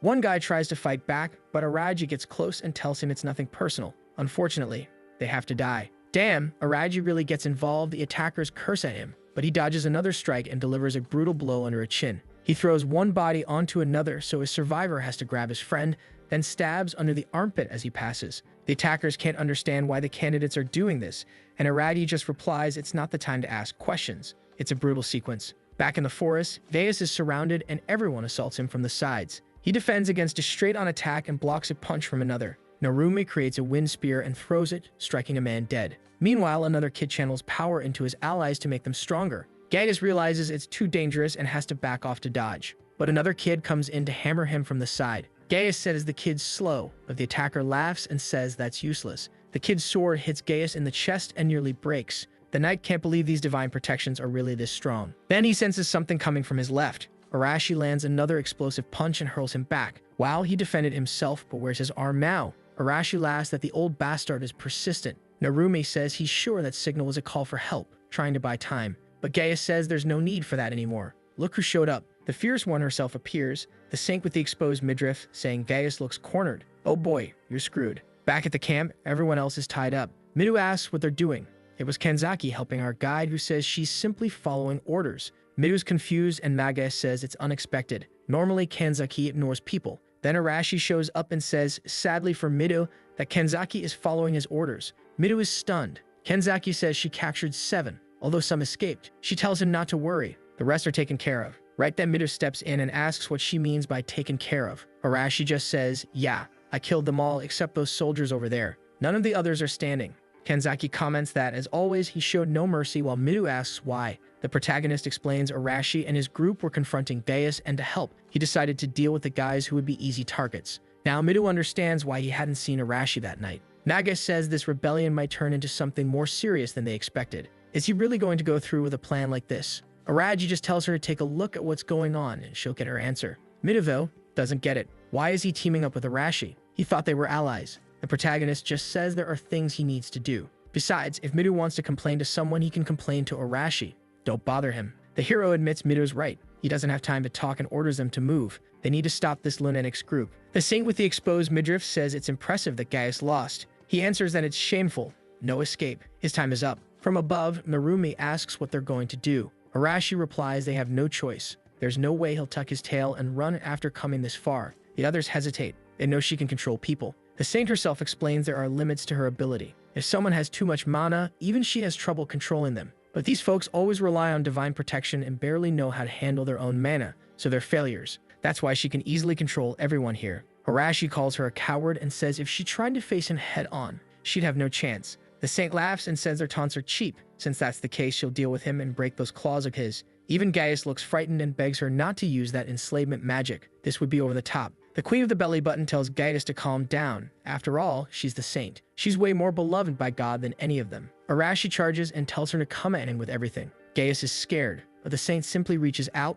calls to the earth, and something erupts from the ground and strikes him in the chest. He's writhing. She calls to the wind, and it begins to slice from every direction, forming a cyclone. Narumi rushes to help while everyone else asks if Arashi's okay. The saint calls to the fire and one of them is vaporized. She calls to the water and another is trapped in a bubble and can't breathe. As one guy falls unconscious, everyone hesitates. The saint asks if they're finished, but someone says no. Arashi snaps absolutely not. She shouldn't think she's won. Midu's group has arrived and he orders Arashi to stop, wanting to know what he thinks he'll achieve acting like this. Arashi answers that if anyone wants to stop him, they'll have to fight, and he hates pacifists as much as anyone. Midu asks whether the rest of the group really thinks that way. Narumi apologizes, saying they can't trust the saint and her people. The hero is thoughtful while Nagas agrees with Narumi. Since things have reached this point, maybe it's better if everyone joins this cause. Hashimoto argues violence isn't the best way to solve things. The saint finds it comical that even in this situation they're still arguing. She thinks it's funny they assume they won't be punished for stopping now.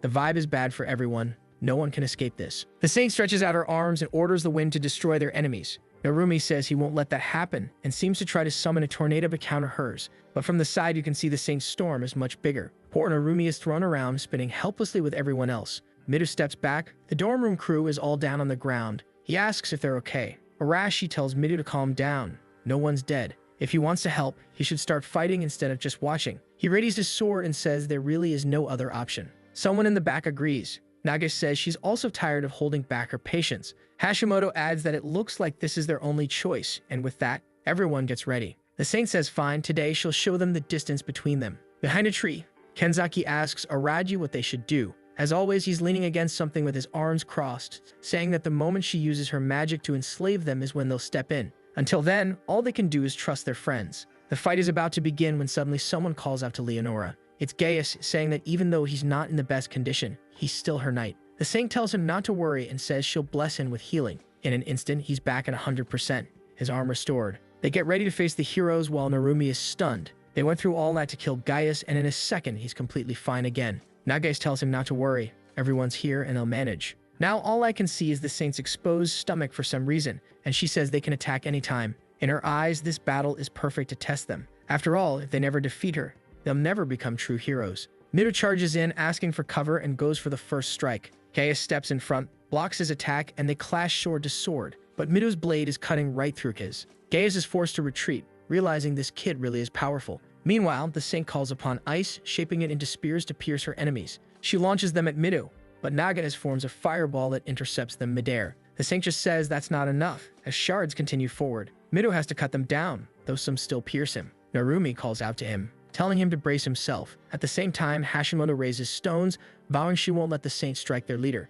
Turns out this girl has telekinesis. Narumi channels his wind line to slice through the stones, and together they launch a combined attack. But the belly button queen just stands there as the powers land full on, doing absolutely nothing. The rocks crash to the ground as she says she is loved by God. The divine protection and powers they've received have no effect on her. From a distance, the protagonist realizes this must be the saint's protection. Even though her defense stats are relatively low, she doesn't even need to use them, and any physical attack will probably be handled by Gaius anyway. Arashi charges again, throwing a kick. Gaius blocks and asks where that explosive power went. Was he getting tired? Arashi replies he doesn't need to waste that on an old man like him. He tells Midu to take on the saint while he handles this guy. Midu agrees, though he wonders how he's supposed to kill a woman immune to divine protection. Even the energy blade he's using shouldn't work. Then suddenly, the sword lands in his hand. One of the boys says this one will serve him better. He thanks him, while the saint watches with interest, saying this is getting exciting. It looks like the two of them are about to face each other. Midu says, unfortunately, yes, because there are people depending on him.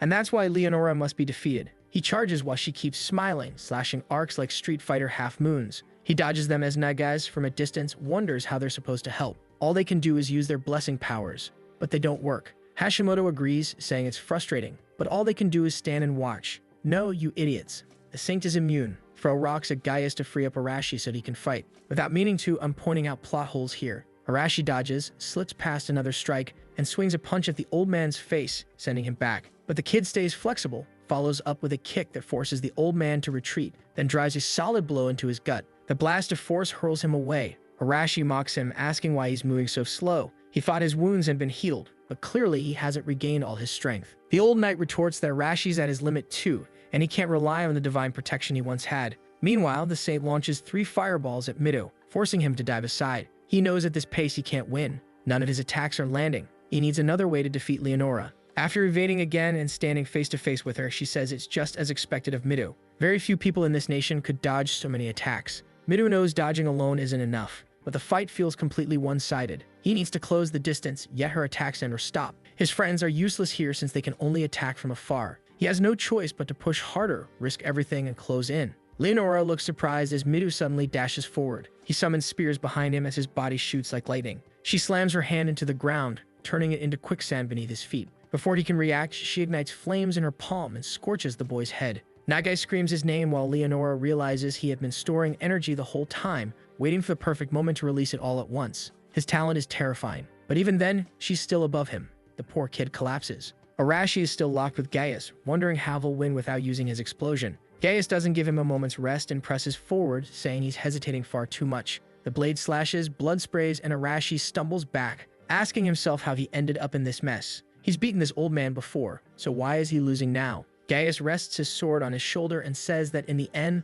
the boy's still an amateur. This is what happens when trash like him can't use divine protection anymore. But Arashi thinks differently. He was never that kind of person. He doesn't need explosions or divine power to show his strength. He forces himself upright, even with the sword embedded in his shoulder. Gaius is stunned. The blade is lodged in his collarbone, yet he's still standing. Shocked, he barely reacts before Arashi throws another punch, this one smashing square into his face. The old knight is launched back, spitting blood. Did he just get knocked out cold from that punch? Looks like it was strong enough. Arashi grins, declaring that he's finally beaten the bastard. Meanwhile, Mido thinks it shouldn't be this way. He has to be the one to protect everyone. His friends are suffering, and he refuses to watch anyone else go through that again. The boy rises once more, lightning aura crackling around him, and the saint is stunned by his resilience. He says enough. It's time to go all out. She responds that he doesn't even stand a chance of reaching her, but in a blink he's already at her side. As she turns to look, his blade strikes and sends her flying back. Blood pours from a cut on her arm, and she wonders if she really let her guard down. In another instant, Mido is already at her back. She spins, summoning an ice barrier, but his strike not only shatters it, it drives her back yet again. At that moment, she realizes it isn't about letting her guard down. He was actually managing to close the distance in an instant. She knew that was the earth-shrinking ability, a power only given to those favored by the gods. Mido said all he ever asked for was something that would help him protect people. In the same second, he drove his sword into her neck. The saint said that still wouldn't be enough to beat her. She activated Prostratus again, and Mido went face first into the dirt. She smiled, saying he'd made his choice. Now that the trump card had been used, Arati said it was their turn to move. Poor Mido was kissing the ground while the saint blushed, admitting she hadn't expected to need that technique yet. She was impressed with Mido. The dorm crew started to advance, but the saint told everyone to freeze. In a heartbeat, nobody could move a muscle. She told them they had done a fine job and everyone had passed the test. She hadn't expected Gaius to fall so quickly. Apparently, as a knight, he could be replaced easily, and everything could remain under control so long as those candidates were under her power. Narumi realized from the start this was a fight they couldn't win. Mido understood that if they couldn't stop that ability, they'd never have a chance. The saint admitted she was the one who performed the summoning, and therefore she could control them whenever she wanted. Otherwise, they'd be too large a threat to the world. Suddenly, 3 daggers flew in, and she raised an earthen barrier to defend herself. The knives clattered to the ground, and the saint said she'd been wondering where the boy had been hiding. She knew her dear subordinate had been killed by him. Araji appeared, saying he was impressed. A simple person like him had caught her attention. The saint replied that he'd been strange from the day he arrived. He'd received a worthless divine blessing like that and yet had been unnaturally calm. He didn't seem like someone without information, and she was disappointed she hadn't expected him to throw himself into a battle he could only lose. Araji said that if this was about winning or losing, he'd decide. The saint told him to prove it, and immediately froze his body. Araji stayed calm, and said this must be that subordinate type ability she used. The saint asked if now he understood how her technique worked. Boom. He takes a shot to the arm and then another. The soldier takes him down and the saint is left baffled. Araji, meanwhile, was impressed she protected her vital areas. She wanted to know how he was still moving. He'd used the subordinate technique, but the protagonist was going all out, landing another hit, another to the leg, right beside her midriff. What the heck? Wrecking the girl's look now. The saint demanded to know what power made her defenses useless. The protagonist said this was a deadly little piece from Bjork. He didn't want to use it often, so she better start obeying. The saint calmed herself and went on the offensive. Even if he didn't obey her techniques, she could still attack him. She sent a blast of fire to burn him, saying he'd let his guard down. Her expression changed when she realized the only thing left was his shirt on the ground. Araji was behind her, saying if she moved, she'd die. Classic. He'd noticed from Midu's fight that she wasn't physically strong. She relied too much on that subordinate technique, so she should give up now. The saint still wanted to know how this was possible. He told her she likely never imagined it would work, but it did. Then we go back to that moment when he asked Kenzaki for that bold favor, brought her to the room and said, "Come on, dominate me." She turned completely red. "But what do you mean? I've never done this. Are we just going to start like this?" Araji was totally confused. The truth was that he had been studying information about the techniques of this world and hadn't found anything about this subordinate business. But he did find something that looked interesting. If 2 domination-type techniques are applied to one person, the first one placed keeps working. Kenzaki understood immediately. If she dominated him, it would mean another technique couldn't control him. He replied that maybe it was a possibility, but there was a risk her divine protection was weaker, and the other would still work. She pointed out exactly that. The saint's power was far greater. Araji answered that the difference was in the skill level. Kenzaki's domination was level 1, while the saint's was level 3. Kenzaki admitted that if that's the case, she probably couldn't evolve that far. That's when Araji revealed what he'd really noticed. When they fought steady, he didn't even have divine domination at all, just a simple domination over monsters. Even so, she with her divine power couldn't take control. His technique was lower level, but because he applied it first, she couldn't break it. If her divine skill followed that logic, then maybe the saint would also be bound by it. He believed it was worth trying. Back with the saint, she said it could only be Kenzaki. The protagonist with the Glock asked if she finally figured out how it worked. That was exactly it. At that moment, he was under control. The saint bit her lip in anger, and Araji told her this was the end. Click. He cocked the Glock. But surely it must be empty, right? Actually, no. What he did was put the same shackles on her that had sealed Kanzaki's powers. Now the saint couldn't do anything, and the boy said he borrowed them from the demon cult. The saint asked what he thought he was going to do. The protagonist said she could be released if she sent them back to their world. She revealed, however, that it was impossible. The only power she had was summoning. To return to Earth required very different techniques. Araji thought she didn't seem to be lying. Nothing in her profile suggested she had such powers. He then wanted to know why she told them they would go back to Earth after killing the Demon King. She explained that bringing humans from another world consumes an absurd amount of power. All she did was pray to God using her ability, and it worked thanks to the Lord's will. She believes it's exactly because of that connection, their mission to kill the Demon King, that when they finish, they'll be sent back. Araji looked unsure and asked if she was sure. She said yes, she'd summoned countless candidates like them. The only problem was that none had ever come close to defeating the Demon King. Araji asked why he'd never heard of these people. She explained that most had died, and the few survivors were hiding somewhere. The protagonist said now he understood why no one told them anything. It really didn't look like a hopeful future. The saint then asked if they planned to stay there forever. Sooner or later, the Demon King would attack, and they'd have to fight him. This proved they had no choice in the end. She said if they wanted to survive, the only way was to help this country. She was willing to pretend nothing had happened if they would simply release her. Araji said unfortunately she would have to die, and he raised the knife. But of course Mido grabbed his arm and told him to stop.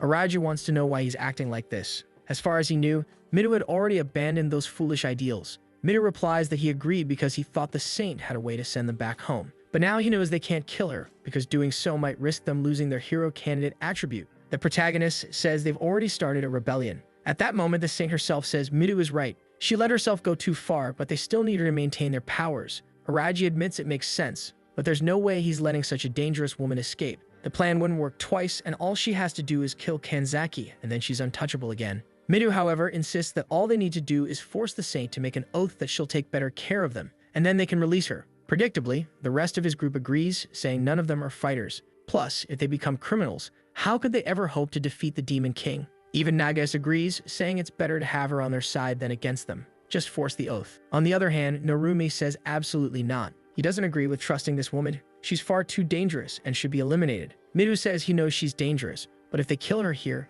it's the end for all of them. The protagonist can only think that Mido is acting like this because he's worried about the whole class. He himself, on the other hand, is confident he can survive alone, though at the same time he knows it's reckless not to think about the future. Suddenly, his thoughts about being alone turn into action. Bang! He shoots the saint. Just like that, the belly button queen is dead, her head hitting the floor as everyone panics. Shido demands to know what Arati just did. The protagonist went full crazy, threw down a smoke grenade and told them they'd see him later. Wild. He really is insane. What a clean hit. The guy's American through and through. Of course, Mido was furious. Hashimoto said that bastard killed her when they had already decided. Nages agreed, saying he only ever thought of himself. Narumi wanted to know why his friend did this, calling him a bastard too. Kanzaki, meanwhile, was in shock, unable to believe he really killed her. In the end, everything went exactly as he'd said. We see a little earlier when he explained how the plan would work. The main plan was to capture Leonora and figure out how to return to their world. If they discovered she had no way of doing it, then they would kill her. She agreed, and he said the moment they found out there was no way back, Mido would try to protect her. At that point, he'd kill her anyway and escape. Kanzaki asked if he intended to carry the burden of killing her alone. He said that was why he let the soldiers escape, so they would spread the word about who was really behind it. While he would be branded a criminal, everyone else would remain safe. Soft-hearted protagonist, he came up with a fifth dimension plan just so everyone else could stay clear of trouble. Everyone except the belly button queen, of course, who took a bullet to the forehead. Kanzaki doesn't think things will work out so neatly. He says if they run into problems, they can use their status as hero candidates to negotiate with the rest of the country. It seems that whole misunderstanding about losing their powers if the saint died was just a translation slip, since he didn't hesitate even for a second. And now Kanzaki is standing frozen in place, wondering if Shinjo will be able to handle all this. The scene shifts to a castle under a red moon. Someone asks about the candidates from another world of the blessings of the gods. The blonde man at the front says yes, they've arrived and they're trying to eliminate them, but unfortunately, they've been failing. Sitting on the throne, the man says not to worry. When they inevitably come here, they'll deal with it. And finally, things would start to get interesting. This is the Demon King's Supreme General, known as Winberg, which means it's not even the Demon King himself yet. Now we're back in the forest, and our boy is wandering alone, drinking water from the river. We lost the belly button queen, lost the only waifu who was really into him. All he can do now is keep moving. Oh look, he spots a little town ahead. At night, as he gets closer, he figures since it's so late, sneaking into a place like this shouldn't be a problem. He reaches the wall, throws a grappling hook, climbs up, and starts wondering how he's going to make money. What he got from the soldiers is enough to survive for a bit, but nowhere near enough. He notices a tavern nearby, maybe a good place to find some way of earning. Everyone's smiling, having fun, when suddenly the room goes quiet, and someone asks what he's doing there. The protagonist walks up to the counter and asks for a mug to fill his belly. A guy beside him wants to know who he is. A traveler? He's never seen someone like him around here. Aradi says yes, he was forced to leave his city and is looking for work. The guy assumes he must have been driven out by the Demon King's army and says it's truly a sad situation. Perfect misunderstanding for Aradi. He just agrees, saying yes, that's the case, and asks if there's any kind of job without needing identification that he could take. Of course, it's the classic answer. The bartender tells him he should try becoming an adventurer. Araji asks what adventurers actually do, and the man explains they receive missions from the guilds to subjugate magical beasts. A drunk nearby warns him to be careful. You take on dangerous work, and you're dead in an instant. That's how it goes. But the bartender replies that he's sure this kid doesn't seem like an amateur. The drunk agrees, saying it's no wonder he's traveling alone. The protagonist replies that if it's only magical beasts, he can handle it. He asks how to become an adventurer. The man says it's simple. Just head to the guild in the middle of town and register. They're in need of plenty of adventurers, so they won't even ask for identification or anything like that. Araju notes that he knows a lot, and the man admits he used to be an adventurer himself, but after injuring his knee, he had to retire since he couldn't fight properly anymore. He serves the boy his meal, and with that Araju gets dinner, and then the next day wakes up in his room. Wait, what's this? Showing off that belly, trying to seduce someone? Come on, man, even the belly button saint never saw his stomach, and now he's flashing it like that. At reception, he tells the clerk he'll be staying a few more days, and the girl thanks him. He notices she didn't react strangely to his face, which means probably no one really knows what the heroes look like. That's good. It lowers the number of people wanting to kill him. Soon after, he spots the crest. That's the Adventurers Guild. He pushes the door open with swagger, seeing girls in hats, guys with axes, others bent over maps. He notices the reception desk in the back, heads there, and says he wants to register. He pays a silver coin, and the woman asks for his name and origin. He decides to hide his real name. No need to have people tracking down an Aragi, and says his name is Siren, a 17-year-old boy. His city was invaded by demons, and he fled here. The woman thanks him and begins the registration. Stamped down, she says she'll explain how the guild works. Of course, it's got the classic ranking system from rank A down to rank F. The stronger you are, the better the rewards, but also the harder the missions. And since he just started, obviously at this moment he's rank F and can check out the mission board to see what catches his eye. He takes a look and sees that most are about gathering different kinds of medicinal herbs and plants, and only one is about subjugating kobolds. That was a type of beast he had never even heard of, but he decides to accept it. Right then, though, someone calls out to him. The Walmart gang pipes up, "Hey, old man, never seen your face around here. You're thinking of taking on kobolds? Forget it. Trash like you can't do it." Arabi's already pissed at these clowns, wondering who the hell they even are. He glances back, thanks them for the warning, but says he's not in the mood to chat. The guys get mad at being ignored, while the rest of the guild knows those bastards are always looking for trouble. One of them yells at the protagonist, saying he needs to be taught how things work around here. He swings a big fist, but Arabi just raises an arm and blocks it easily. The guy shouts for him to let go, but then suddenly he feels something strange and starts desperately calling for his buddies. Another one charges with a bear-like strike as the first stumbles aside. A punch comes from Arabi's left, but just a few seconds later, all of them are lying unconscious on the ground. He walks away calmly, mission paper in hand, realizing that apparently this is the level of adventurers here. Compared to hero candidates, they are really weak. Either way, it was time to finish the mission and start leveling up. Out in the forest, he knows that in theory, following the tracks on the map, there should be a hideout nearby. The footprints he's seeing now look fresh. He moves through the bushes, noticing something's there, and whatever it is, it's not alone. Looks like these monsters were good at hiding. Maybe these were the kobolds. That's when he feels something behind him, a giant jackal holding a bloodied sword. The beast slashes, but Araji dodges, immediately noticing the weapon must have been stolen from humans. At the same time, another one comes from behind to strike him, but he ducks, throws sand in its eyes, spots another at his back, and nails it with a reversed kick. The beast collapses, twisted on the ground, and Aradi snatches the sword, driving it into its shoulder. The jackal stares in shock like, "What? My friend's dead? Dead too now." 2 stabs to the chest and down goes another. Araji activates the Eye of Judgment and sees their stats are really low. No problem for him, and perfect for making money. Back at the guild, everyone's watching as he drops a bag full of kobold ears on the counter, asking if that's enough. The receptionist, confused, says yes, but wants to confirm he really hunted them alone. He says yes. Finding them was harder than killing them, since they were good at hiding and his exploration skill is still low. The people around start whispering, asking if kobold hunting is really that easy. Some say he must be an amateur. Others don't believe someone could stir things up like this so soon. The receptionist stands up and says she'll get his reward. Later that night, our boy's got a bag of money in hand. He actually earned more than he expected hunting magical beasts. For now, securing money to survive was most important, so he planned to stay in this city for a while. He needed to learn more about what was going on and gather as much information as possible. But suddenly, someone stops in front of him. Araji asks immediately if the guy wants something. The blonde bowl cut introduces himself as Lyle, a rank B adventurer, and says he's the one responsible for managing the guild in this city. The protagonist asks what the problem is, and the guy just wants to know if he's really Siren, the one who supposedly gave his men such trouble today. Araji calmly replies that he wasn't the one who started it, but Lyle tells him to quit lying, as if his men would pick a fight with some rookie and end up beaten like that.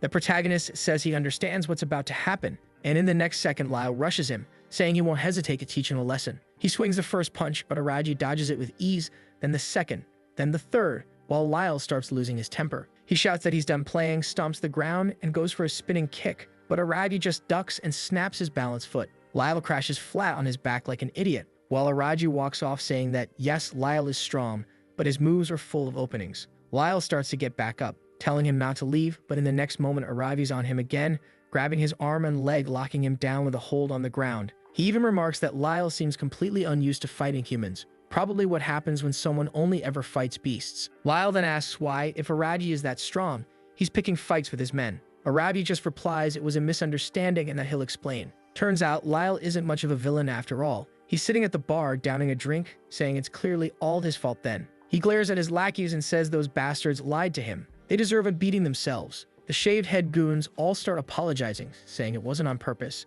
Their boss tells them to apologize directly to Araji, and immediately they're all crouched down bowing. Araji says he doesn't care, it's settled. What he really wants is to ask a few questions. Lyle agrees, saying since he's forgiving them, he'll answer whatever he wants. Araji then says, as you can see, I'm a traveler. I came here to make some money to continue my journey. Lyle nods but points out that his power is ridiculously strong. So what exactly is he aiming for? Why is he here? Araji replies that he's going from city to city collecting methods for traveling to another world. Everyone is shocked. That's something people consider impossible. But the pink-haired guy says there are those heroes who came from another world, the so-called candidates. Maybe, just maybe, it could be possible. The protagonist says that's exactly it. He's interested in learning how to reach the world those heroes came from. Lyle says, wow, that's a tough question. It must be something tied to magic, that's all he can say. Araji admits he knows it's not common knowledge, but he was hoping for at least some lead pointing him in the right direction. Lyle replies that there's a kind of sage in the city of Elbana, and maybe that's his best option. Of course, Araji doesn't know the place, so Lyle explains it's an elf woman who helps in that country. At that, the protagonist remembers that the name of elf sages wasn't unfamiliar. He'd read in books that these were people who lived deep in the forests. But most of the stories about them were closer to legend. They very rarely showed themselves to the world. One of the few known to have contact was this particular sage. Lyle explains that this person has lived for over 100 years and has vast knowledge about the kingdom, as well as being an extremely famous spellcaster with a deep understanding of magic and power. For Araji, this sounded perfect, exactly the kind of person who might know about interworld travel. But the orange-haired guy questions whether this sage is even alive. He's never heard any rumors, and no one has ever seen her, so the chances are extremely low. Lyle laughs and says that honestly, he doesn't know either and apologizes to Araji, saying that's all the information he has. Araji thanks him anyway, saying it's enough. It's getting late, so he heads out. But the others call after him, saying they're curious, asking, what are you going to do once you travel to this other world? Araji just says that'll be left to their imagination, then walks away. The next day, he's already getting a handful of silver coins for completing another mission. It's been a week since he arrived, and he's been stacking up money. The guys at the guild are all friendly with him now, inviting him out for drinks. He apologizes, saying not tonight.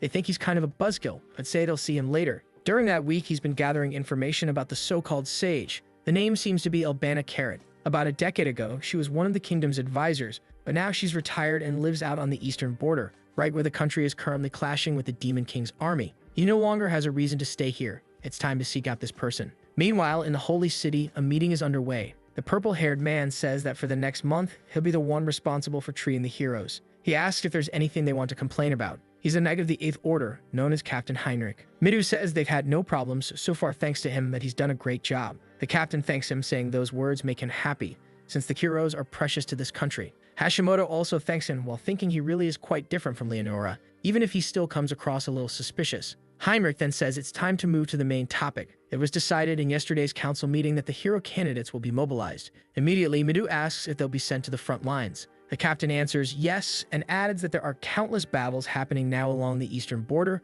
and they'll be placed directly at the fortress on the front line. Midu says he understands, but asks Heinrich to keep his promise. Heinrich replies that yes, those not suited for combat won't just be thrown into it. Midu is relieved and happy to hear it. The captain adds, however, that in the meantime they'll need to do other work. The country can't just keep supporting everyone for free. They'll have to work for their food and drink. Midu remembers the poor girl still shaken up and says it makes sense. Hashimoto asks what the next steps are and Heinrich explains it's urgent. Everyone will be leaving tomorrow morning, so they should prepare. Walking through the halls, she's cheerful, saying it's good that they agreed to the requests. He agrees, saying he thought they would demand far more difficult conditions. Hashimoto is sure things will improve now that Leonora is gone. These people are much more modest and there's less to worry about. What she's curious about, though, is what that boy is doing right now. Midu looks thoughtful and it feels like their lives are about to get complicated very soon. We see the moment when the heroes group meets with the king and some priest or bishop, and they report that the Singh has been killed. The man immediately asks who did it. Nagas quickly reveals it was that bastard Araji Kai,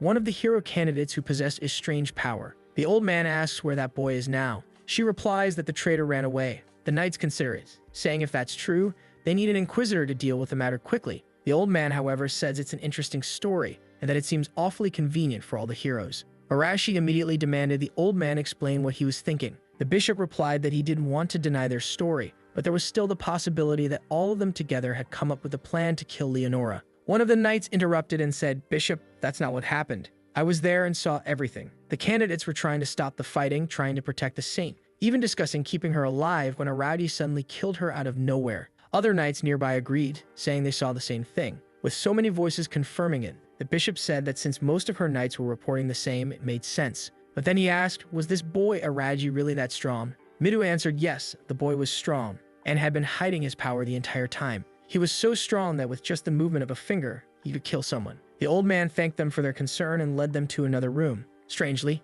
Kenzaki was using her ability there, and Midu thanked her, though it wasn't exactly clear what she'd done. She'd had used domination on the soldiers, but did that mean she'd have to kill them later or just erase their memories?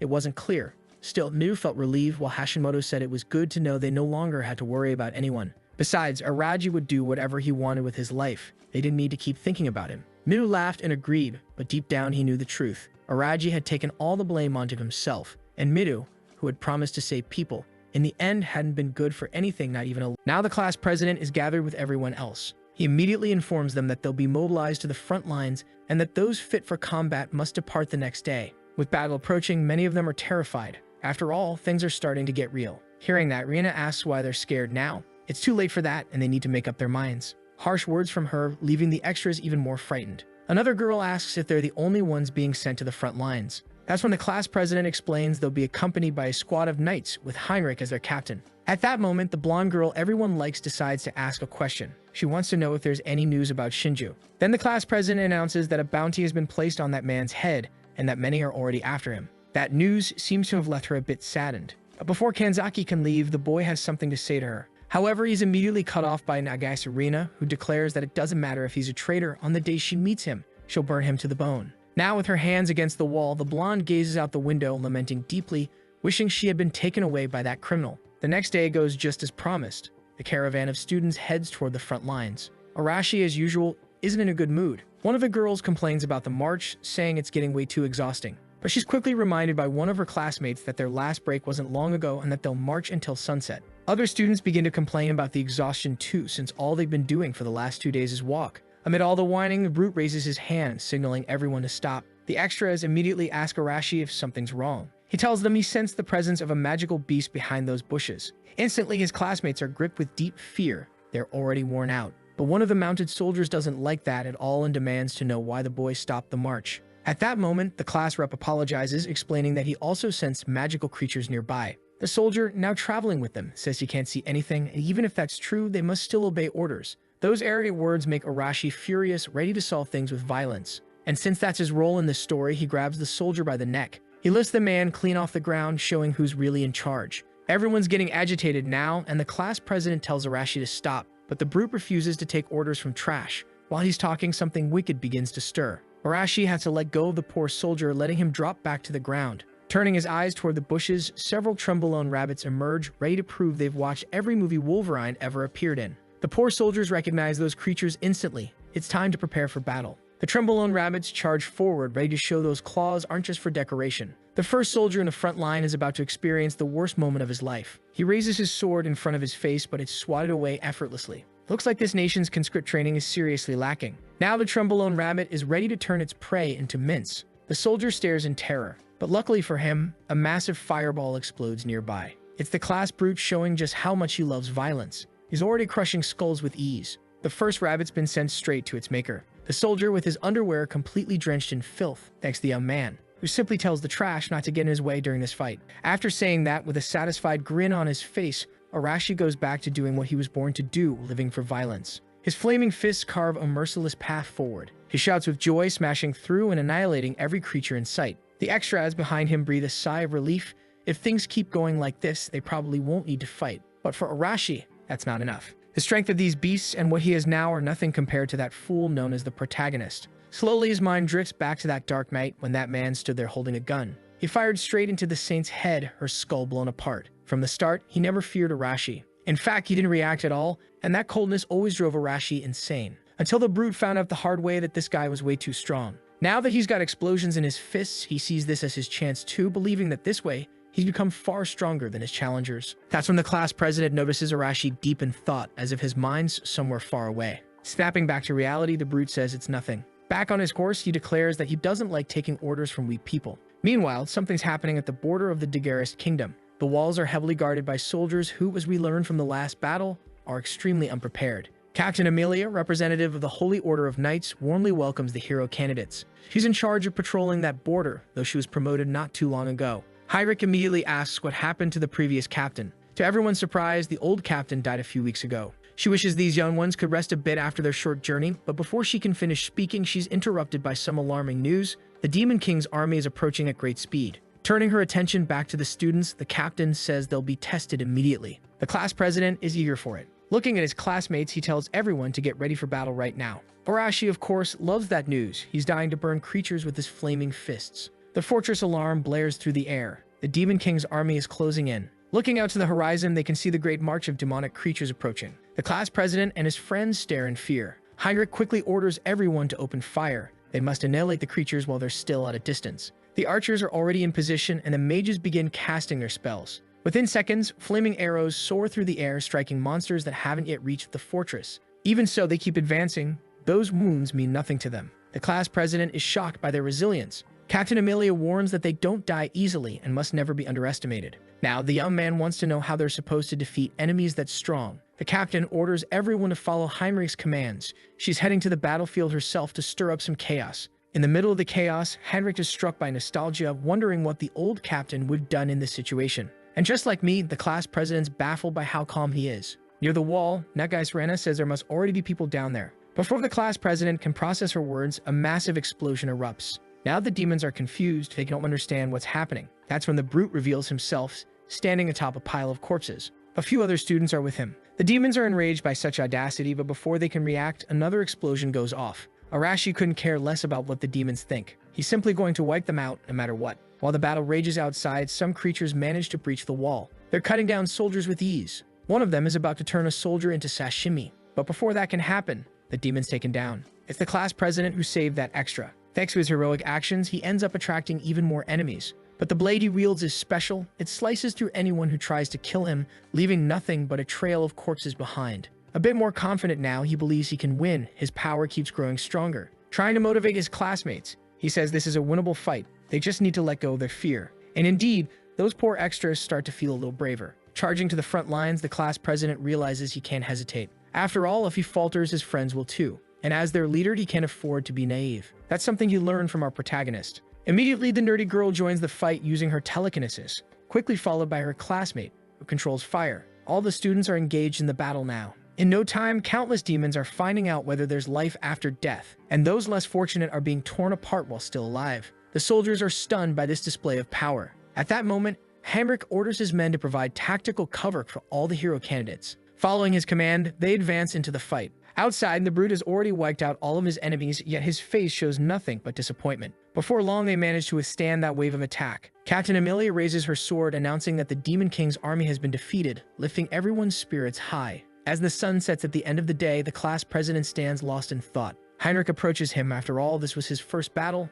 and with it, his first victory. For the class rep, though, lessons like this are hard to digest. A battle of that scale carries immense risk. Even so, the captain tells him he led his classmates well. But still, he must never lower his guard because their enemies are cunning. Though the demons' numbers have dwindled, those of higher rank pose an entirely different level of threat. The young man promises to keep that in mind. Far away in the demons' refuge, they gather once again. The survivors return to report to their leader the crushing defeat they've suffered. The great demon Stonegaya is furious, vowing to crush his enemy's bones as vengeance. Meanwhile, our protagonist continues walking through the forest. Soon his journey to find the sage will come to an end. On the way, he's suddenly ambushed. Several tentacles lash out toward him. But the boy's reflexes are incredible. He dodges every strike. Watching closely, he realizes those tentacles look a lot like some kind of creature's tongue. Scanning the forest, he spots several monkeys that resemble baboons. Immediately, he activates the power of his eyes, something like an AliExpress version of the Sharingan. By analyzing the baboons, you can see all their abilities. The creatures are mediocre, so he grips his dagger, ready to handle this fast.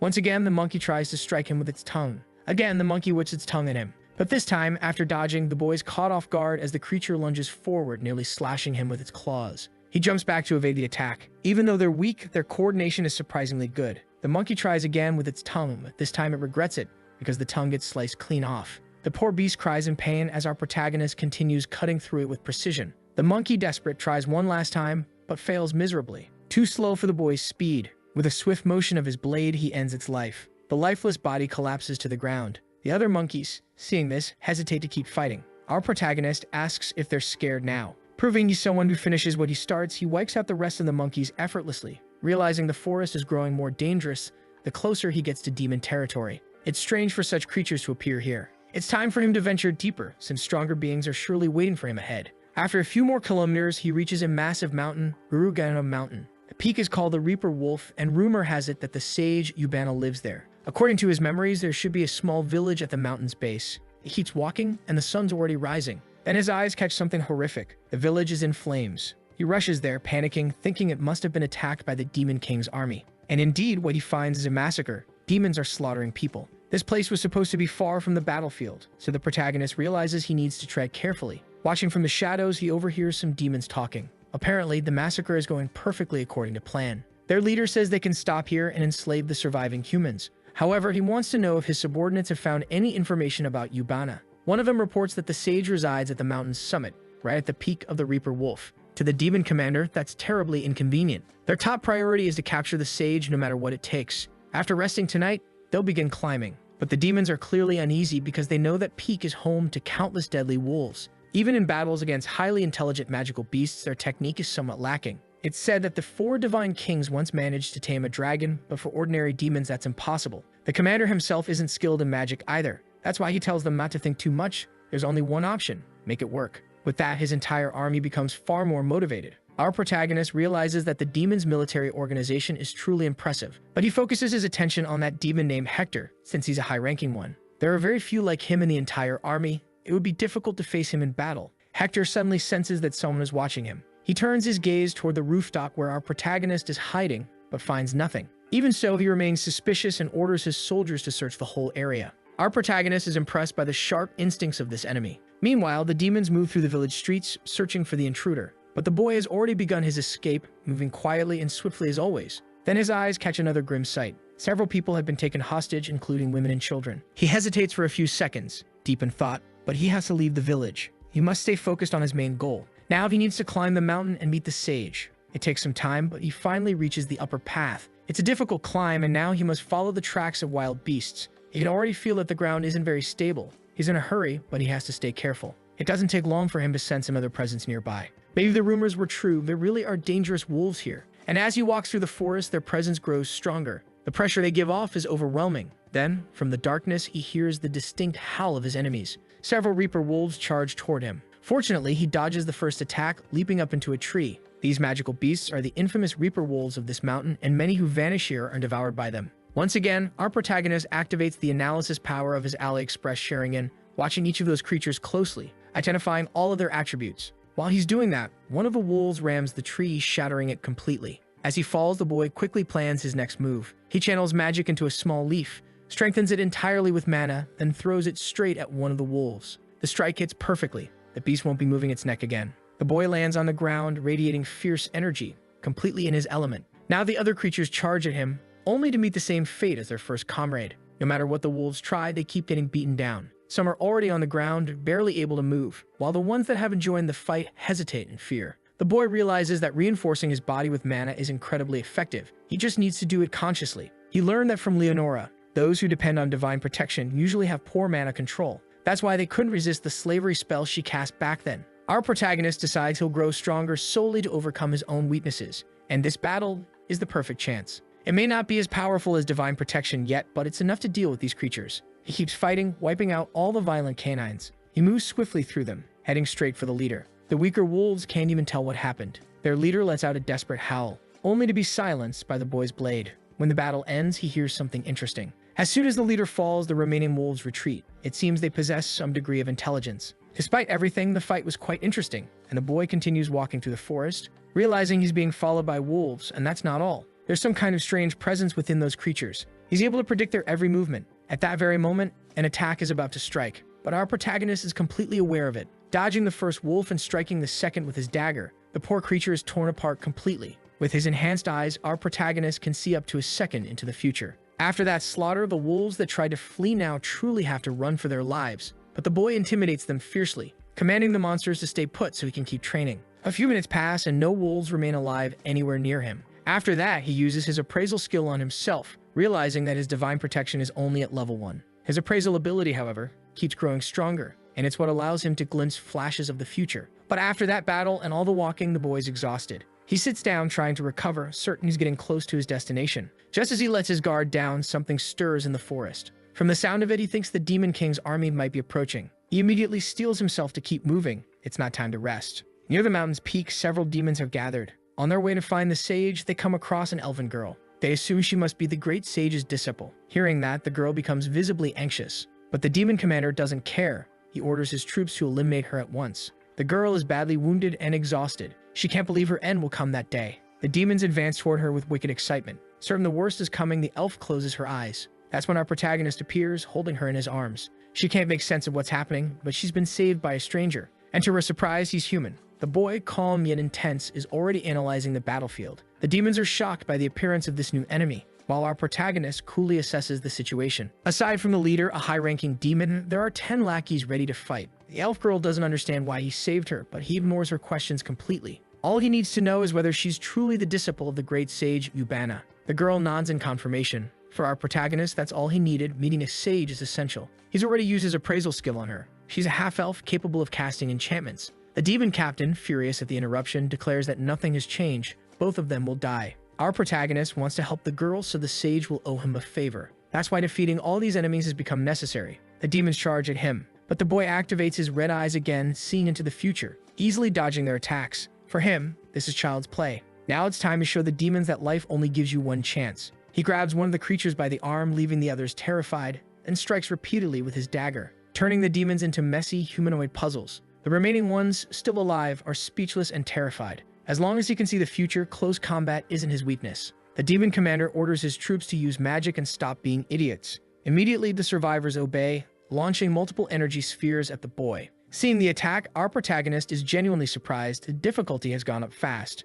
However, the elf girl isn't completely helpless. She casts one of her enchantments to protect them, creating a wind barrier that destroys all the incoming energy projectiles, clearing the battlefield to our protagonist's surprise. The elf thanks him for stepping in, saying that because of those few seconds he bought, she was able to reorganize the forest spirits. But the demon chief remains furious. This is going to make his mission much harder. Our protagonist senses that the true enemy is about to enter the fight. He tells the girl to handle the lackeys so he can focus entirely on the commander. Since he's the only one capable of facing someone that formidable, the girl obeys his command, but she doesn't like being called elf. She insists her name is Mare. With that, the boy launches his attack, fighting alongside the great sage's disciple. The problem is, the elf girl feels ignored since he still didn't call her by name. Trading blows with the high-level demon, our protagonist has to stay focused. Their strikes are powerful, and the demon's sword swings toward him with tremendous force, boosted by sheer muscle power. Both of them are drenched in sweat and exhaustion. Finally, the boy spots an opening. But the truth is, his opponent is extremely fast. He almost landed a fatal strike during that last exchange, and the demon is shocked that his attack didn't kill him outright. Even so, he's sure he inflicted a serious wound on the human's body. At last, our protagonist gets a taste of what it's really like to fight a high-ranking demon. The commander doesn't even look impressed, though he admits that if it were an ordinary human, he'd already be dead. Our protagonist now needs to think coldly and strategically. He appraises his enemy again, realizing the demon's swordsmanship is decent. Since he no longer holds the technical advantage, the boy decides to try something new, something that might turn things around. Seeing his hesitation, the demon assumes he's going to attack and charges forward like a speeding locomotive. Fortunately, the boy's red eyes let him see the future. He dodges the strike that would have surely killed him, but the demon keeps pressing the assault with brutal force, slashing shallow wounds across his body. That's when the protagonist realizes that seeing the future doesn't help much if he keeps getting hurt. Confident in his victory, the demon mocks him again, only to be caught off guard by the sight of a metallic object, 9mm caliber, unleashing 15 rapid shots. The bullets slice through the air toward the demon, who manages to block them using his quick reflexes. For our protagonist, that's genuinely impressive. Even so, the enemy is now badly wounded.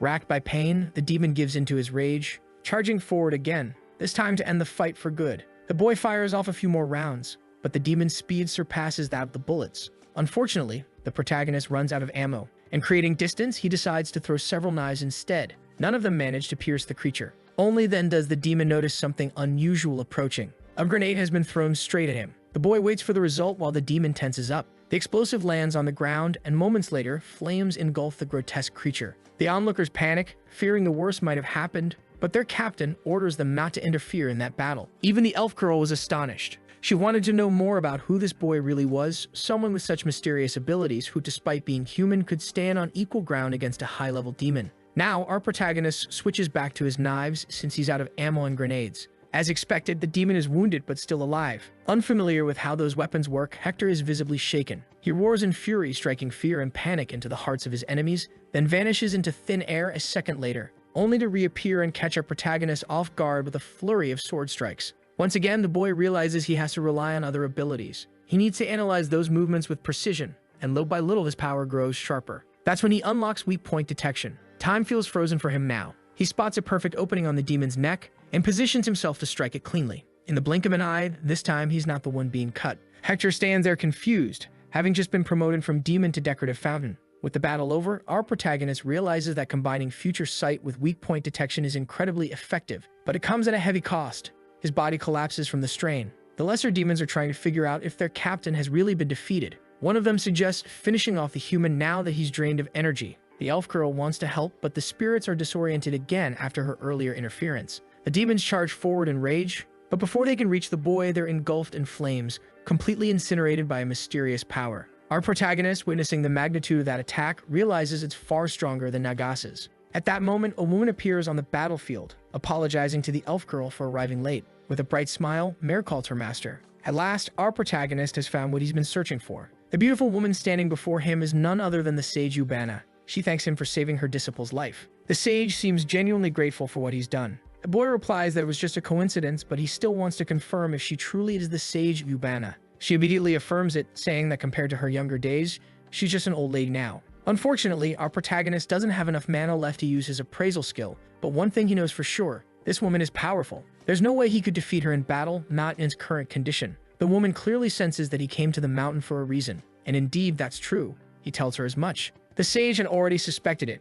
After all, no one comes to a place this dangerous without a purpose. She thanks him once more for saving her disciple. The elf then suggests they return home, since the corpses could attract wolves. The sage agrees and invites the boy to come with them, saying he could use a place to rest. Clearly worn out, he accepts. Now that he's in the sage's company, he realizes the situation turned out favorably. It was worth the risk of that battle. Before long, they arrive at the women's home. There's nothing remarkable about it. It's a simple dwelling. Inside, the elf excuses herself to take a bath. Our protagonist asks why the sage lives in such a remote place. She says there are many reasons, but mainly because she enjoys being close to nature, and too many humans have tried to take advantage of her. Now the boy understands why she lives in isolation. It's nearly impossible to reach this place. Even so, the sage says few people as skilled as this young man ever managed to find her. Still, she's not heartless enough to turn away unexpected guests. Sitting together on the sofa, she asks what the boy is looking for. The truth is, he wants to find a way to return to his original world. The sage is immediately intrigued by those words, realizing he's someone summoned from another realm. He explains that he's one of the hero candidates tasked with defeating the Demon King.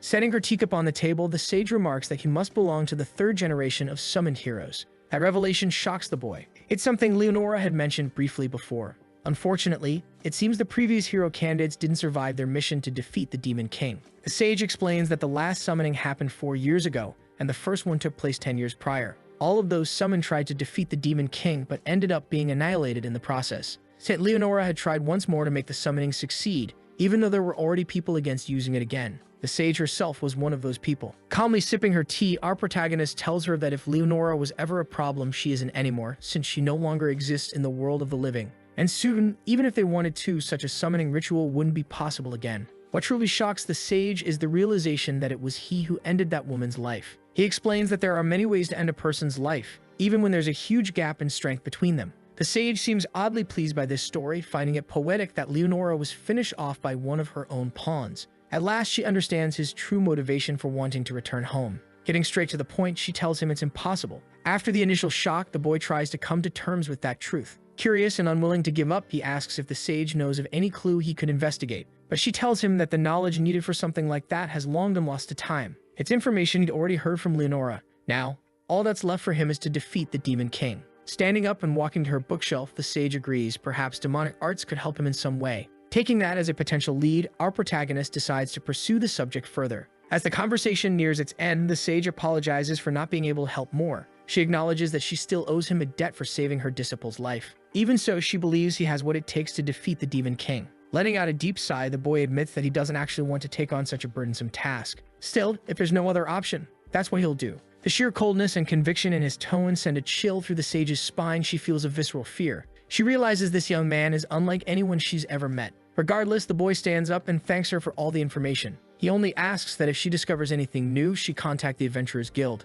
In truth, the sage is torn inside. She isn't sure if she can trust him with the knowledge she still holds. After their talk, the elf girl emerges from her bath, refreshed and cheerful. She suggests that the boy take one as well, since he's covered in dirt from the journey. And honestly for him, a bath doesn't sound like a bad idea right now. Before he can head to the bathroom, the sage speaks up with a suggestion of her own. Both of them are surprised by her sudden comment. The sage proposes that her disciple accompany him on his journey. The girl, shocked, asks if she really should. But the sage reminds her she has no other disciples here, and that Mare should start thinking about her own goals in life. Faced with that request, the girl looks completely conflicted. Our protagonist, however, refuses immediately. He doesn't want the company of a loud, talkative girl. At the eastern border of Eldora, the battle rages on, and that's where the boy is headed next. The weather is good, and apparently he's not traveling alone this time. The girl explains that the territory once belonged to the Holy Kingdom, and that the climate here is quite different from that of Eldora. The protagonist immediately recalls the invasion that took place there by the Demon Kingdom's forces. The elf girl tells him that near the mountain where they are, there's a large city called Nutrat, surrounded by a few smaller villages.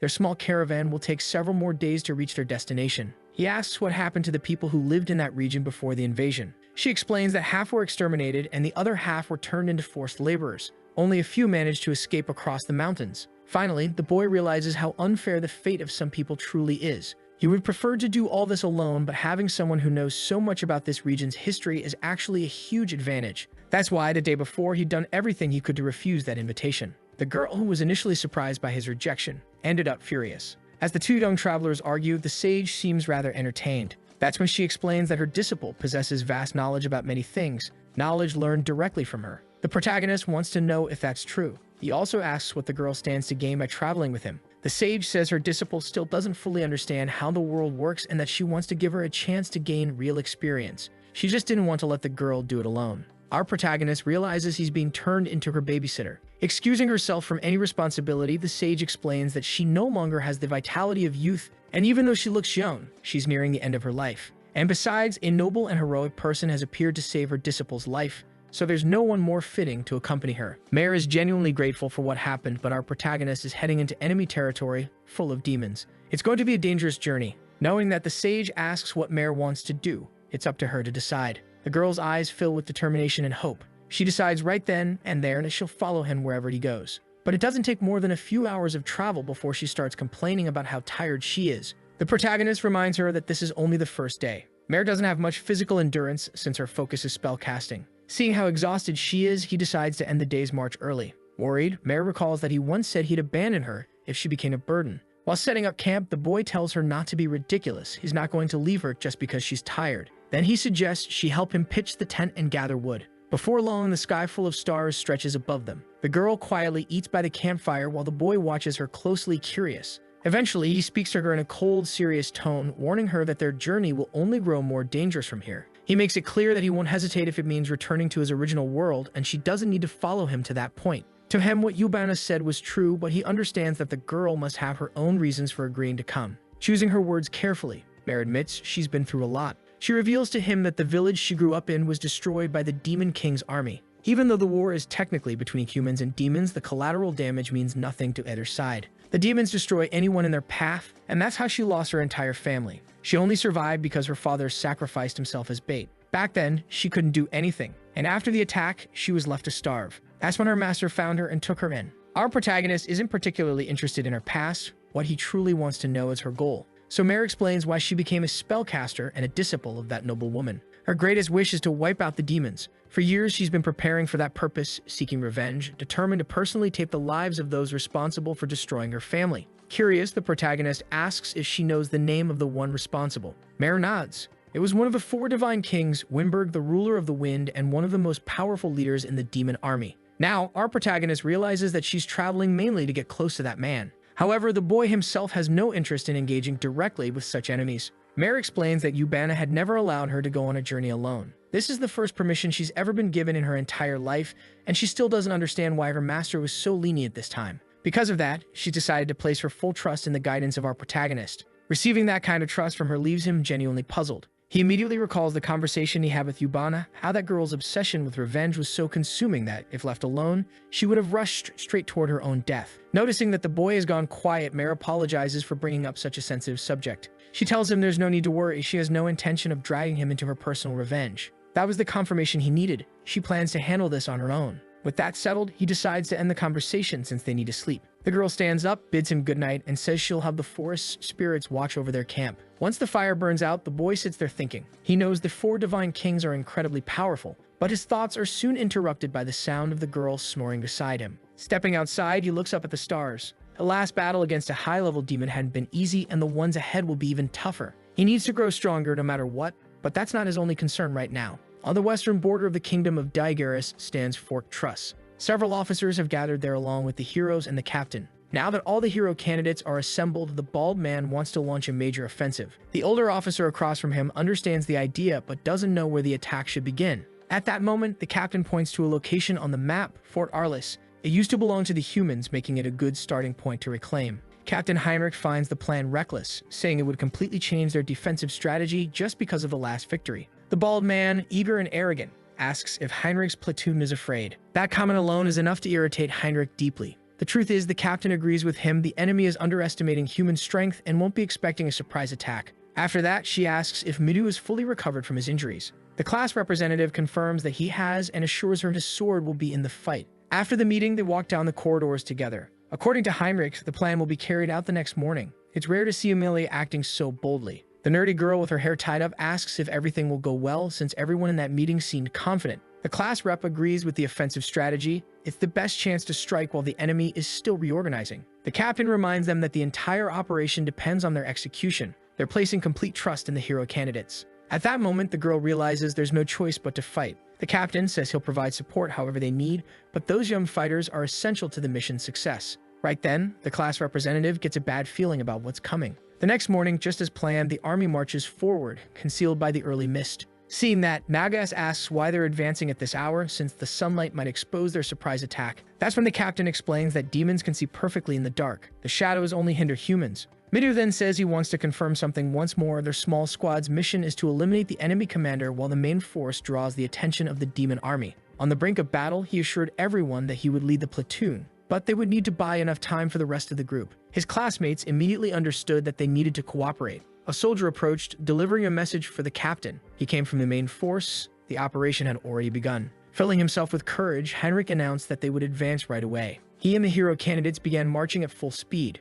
The assault on the fortress had finally started. Human forces stormed the gates. The demons inside were furious, but that didn't change their fate, to be annihilated by Amelia's sword. The fierce battle quickly drew everyone's attention. But inside one of those towers waited a high-ranking demon. The hero squad, led by the class representative, moved in quietly. Along the way, they ran into a few demons who were swiftly dealt with. The human soldiers were in awe of Midu's combat prowess. Even so, Heinrich warned him not to let his guard down. There was a strong chance that the enemy leader was waiting at the end of that corridor. Just as he finished speaking, several demons appeared, and to make things worse, they were completely surrounded. The students began to panic. At that moment, Heinrich declared that his soldiers would protect the heroes, allowing the class leader to advance safely. He called for Reina's help to clear a path. The girl unleashed her flames, burning through the demons, while the class president sliced the rest apart with his sword. With that, the small squad kept pressing forward until they reached a massive metal door. The students walked through it, tense and uneasy. That's when Midu came face to face with his enemy. A large demon stood in the middle of a grand hall,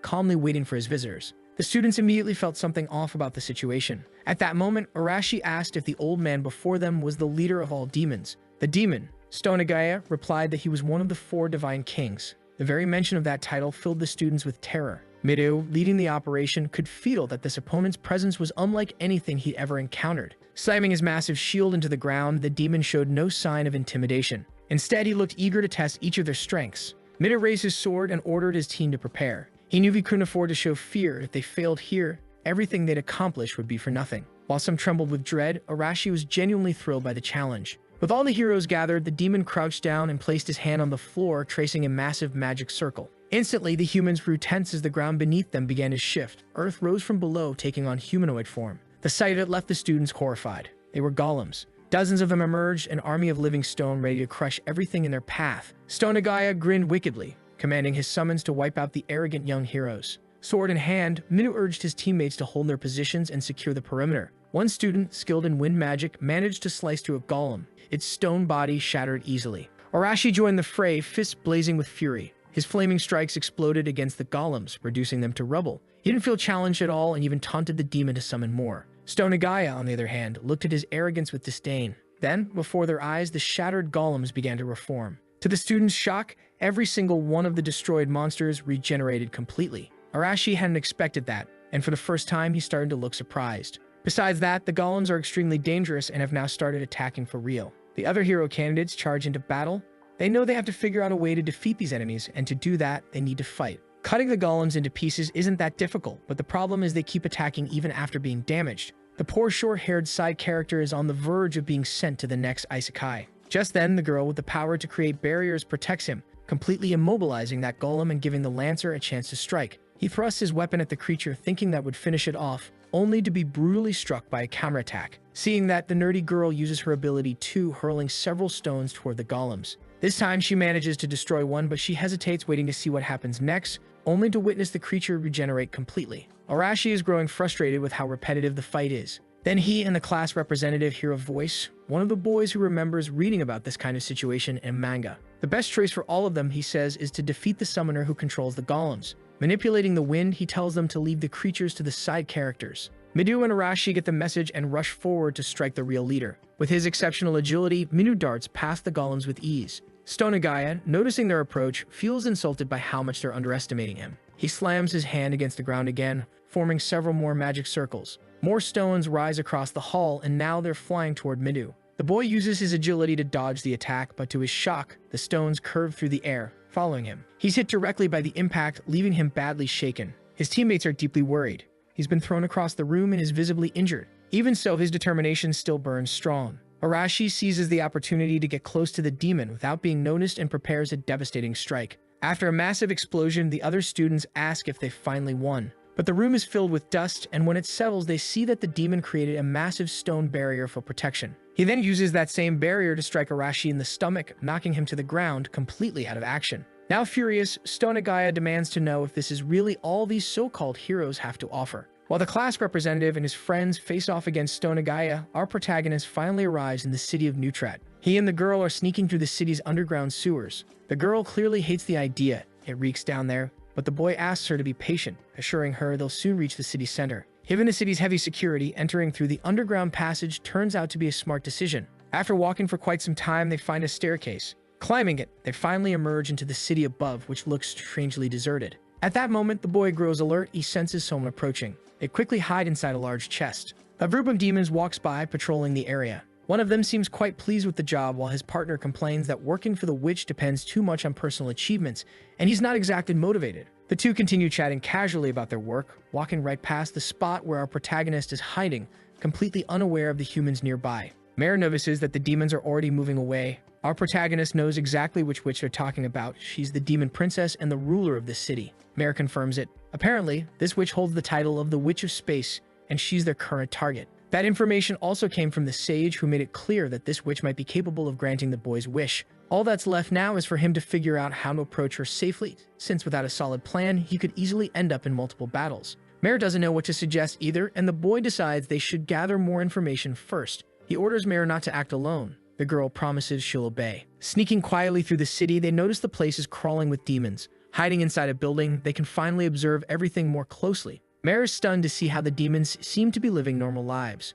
It's almost disappointing. From the protagonist, it makes perfect sense. Since they have intelligence, it's natural that demons would live in a society similar to humans. He immediately points to something in the distance. Mare looks over and sees that among the demons are human slaves, people being treated horribly by their masters. Witnessing that shocks her deeply. The boy, on the other hand, finds her reaction strange. From a logical standpoint, anyone with common sense would expect demons to behave like that. And indeed, Mare already knew this kind of cruelty existed, but seeing it with her own eyes fills her with anger and disgust. The protagonist realizes she's losing control of herself. Before either of them can react, they're caught off guard by a mysterious girl asking whether they're demons or not. He has no idea when she appeared, he hadn't sensed her presence at all. But before he can do anything, she tells them to stay calm, assuring them she's not there to fight. Still wary, the boy demands to know what she wants and how she found them. For him, it should be impossible for anyone to approach unnoticed, which means this woman must be using demonic techniques. She explains that she's been searching for them ever since they crossed her magical barrier. Mare, shocked, insists there wasn't any trace of a barrier along the path they took.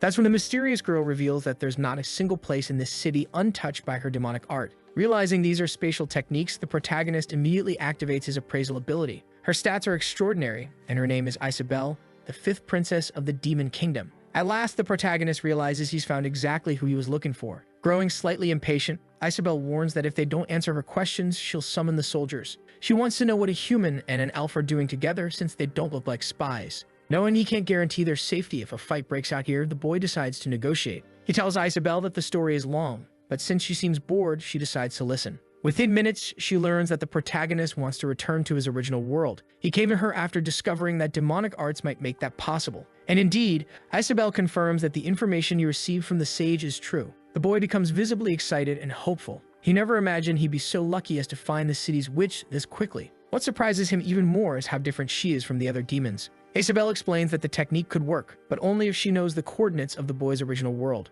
Right now, however, she admits she doesn't know where that planet is. As soon as he heard that, the boy grew confused. The truth is, without the coordinates, it's basically impossible to send him back to his original world. Still, determined not to lose hope, he looked at Isabelle closely. He wanted to know if there was any way to discover the coordinates of his home planet. The witch explained that there are countless parallel worlds, and pinpointing the right one among so many variables is extremely difficult. Thanks to the Eye of Truth, the protagonist could tell Isabelle wasn't lying. His appraisal skill had leveled up several times, and now it was showing some very intriguing effects. The witch also mentioned that there's a limitation caused by his body itself. Since he came here with divine protection, it would be impossible. Her demonic magic couldn't pierce through that barrier. The boy realized that maybe this was the will of that god, that he wouldn't be allowed to return home until the Demon King was defeated. Isabelle agreed that it sounded like a reasonable theory, though she didn't have the knowledge to say whether it was truly possible. The protagonist now understood that he had no other choice. He really would have to fulfill his purpose in this world. Isabelle could see the determination in his eyes. The boy understood that returning home wouldn't be easy, even with help from demonic arts.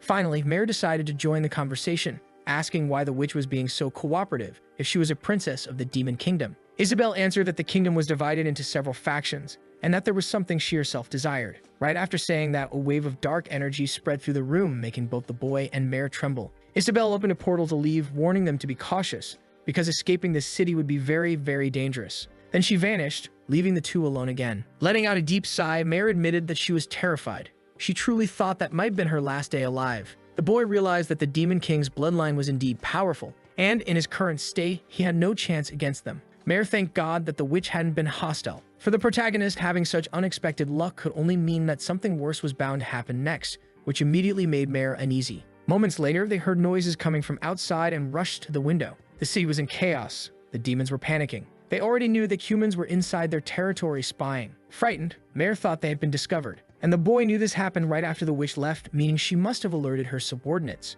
Mare couldn't understand why the witch would do that, but for him, it did matter. Trying to figure out her motives was irrelevant. The priority was getting out of there alive. A few minutes later, they were sprinting across rooftops at high speed. The demons below couldn't spot them, but the protagonist noticed that everyone was now on high alert, and the individual power of those demons was remarkably strong. Suddenly, he stopped, startling Mare. They both crouched low, He told her not to move, no matter what happened. His eyes were fixed on something fascinating. The mana signature he sensed was the same as the witch's, maybe even stronger. The boy spotted a peculiar figure among several demons, someone who clearly held authority. Mayer recognized him immediately. That was Wimberg. The boy was taken aback by the name, but the girl was completely focused on that figure. She hadn't expected to find him here, and it confirmed that following the boy had been the right choice. The protagonist asked if that was the target of her revenge. Furious, Mayer confirmed it. He was one of the 4 divine kings. Upon hearing that, the boy used his appraisal skill, confirming that Wimberg was indeed an incredibly strong and formidable enemy. Right after that, he tried to calm his companion down. If they fought here, they wouldn't stand a chance. Mayer understood that perfectly well. That was the divine king of wind, and his element made him an expert at scouting and detecting enemies, so they needed to be extremely careful. Quietly, the two began climbing down from the rooftop. Leading the demons, Wimberg was searching for the intruders. Believing them to be weak, he didn't take the task too seriously. But one thing he was sure of, once he found them, he would crush them with his own hands. He also knew that the human hero candidates were fighting on the front lines, and that during moments like this, they'd be trying to stabilize their nation. One of the demons asked if it was really alright for a divine king to be there with them, saying it would be better if Wimberg were on the front lines as well. The king replied that his position here benefited him greatly, and that manual labor could be left to the other units. Using his ability, he felt something carried by the wind. Wimberg had confirmed the presence of intruders. The demon accompanying him was shocked, and the divine king explained that he'd learned their position through the wind itself. They were moving carefully, but they wouldn't be able to escape his detection. The demon was amazed that Wimberg could sense anything just from shifts in the air. It was truly incredible. Annoyed by all the praise, Wimberg ordered his troops to prepare for pursuit, though he was quite entertained by the thought that these intruders had entered the city under the witch's permission. Trying to escape the city, the boy and Mayer ran at full speed until he suddenly ordered her to stop. Nearby, demons were searching the area with determination. The protagonist realized they had already been located. Even if the enemies couldn't pinpoint their exact position, he could feel the wind moving unnaturally for a while now. Mayer mentioned that the spirits were restless. For the boy, that could only mean an elemental tracking ability was at play. The situation was turning dangerous. Mayer could disrupt that technique with her magic, but doing so would reveal their exact location. He realized they shouldn't do that. Instead, they needed to keep moving. Demons were roaming through the city streets while the boy dashed desperately through the alleys. Unfortunately, they were found. Mayer apologized, saying it was her fault, but the protagonist told her they could still use the terrain to their advantage. For that, though, he needed her to act as bait. The girl didn't like that idea at all. While she hesitated, the boy leaped between the walls, climbing back onto the rooftops. Mayer panicked. She didn't have the agility to move like that. The boy asked if she truly wanted her revenge, because crying like a child wouldn't help in this situation. After that, he slipped back into hiding. The demons soon realized the intruders had split up. Some began searching for Mayer, while others went after the boy. With her staff in hand, Mayer understood she only needed to act once. She'd unleash a massive fire spell. The demons, seeing that, went into a frenzy. Those who had split up quickly realized their comrades had been burned alive. In the chaos that followed, the boy appeared suddenly among them. With swift, precise movements, he began cutting down his enemies. The demons didn't understand what was happening. All they could hear were the sounds of blades slicing through the air. One of the creatures turned around, wondering what the noise was, only to see all his allies already defeated, right before his own neck met the edge of the boy's blade. Desperate, the demon called him a coward, but that didn't change his fate. Mayer kept fighting, but this time she changed her spell, summoning a massive surge of water to block the advancing demons. She tried to push them back as best as she could. All she managed to do was slow them down a little, and at that rate, they'd soon catch up to her. That's when she noticed something strange. The number of demons was decreasing rapidly. One of them turned around in panic, only to be struck in the face by the knife of the boy, who had been working from the shadows to silently eliminate their pursuers. Retrieving his weapon, the protagonist thanked Mayer for her effort. She had been an excellent distraction. The girl, however, was still upset about the situation, realizing how dangerously close she'd come to death. Elsewhere, the Divine King was furious. The intruders had still not been captured. One of the demons tried to apologize, saying he would send more troops immediately. But to the Divine King, that was pointless. It would only lead to more casualties. He decided to hunt the intruders down himself. Meanwhile, the boy and Mayer continued trying to escape. They began to notice the wind growing stronger around them, and to make things worse, they could feel mana gathering in their direction. Mayer immediately summoned the Spirit of Wind. At that moment, the boy realized their enemy had arrived. Hovering above the city, the Divine King was watching them intently. To him, these intruders were nothing more than lost rats. Mayer looked up at Wimberg with hatred burning in her eyes. Her long-awaited chance for revenge had finally appeared before her. The boy asked if she was ready, and she answered that she'd been prepared for this ever since her life had changed forever. The two of them braced themselves for the battle that was about to begin. He whispered to her that they couldn't win a long-range fight. They would have to use everything they had right from the start and finish it quickly. Mayer agreed with the plan. She immediately called upon the Spirit of Wind again, sending several fierce gusts toward their enemy. The demon watched carefully as the attacks approached, thinking his opponents were foolish to use wind against him. He was completely surrounded by that energy, yet every one of Mare's attacks failed to hit. Each blast was deflected with ease. The boy noticed that the demon had partially blocked his own vision with his defense. Just as he realized this, he had to dodge an incoming strike. He couldn't understand how it had been possible for the enemy to attack while hidden within that barrier. The demon had already predicted that his enemies would try to close the distance, thinking they could find an opening in his elemental control. But with his sensitivity to the wind, he would never lose. The boy understood now how dire the situation was. Even if he managed to find his opponent's blind spot, the demon's arts would stop him. But Mare was still there, and she promised she'd fix this. She used wind again, but this time with greater force. At first, the demon wasn't alarmed,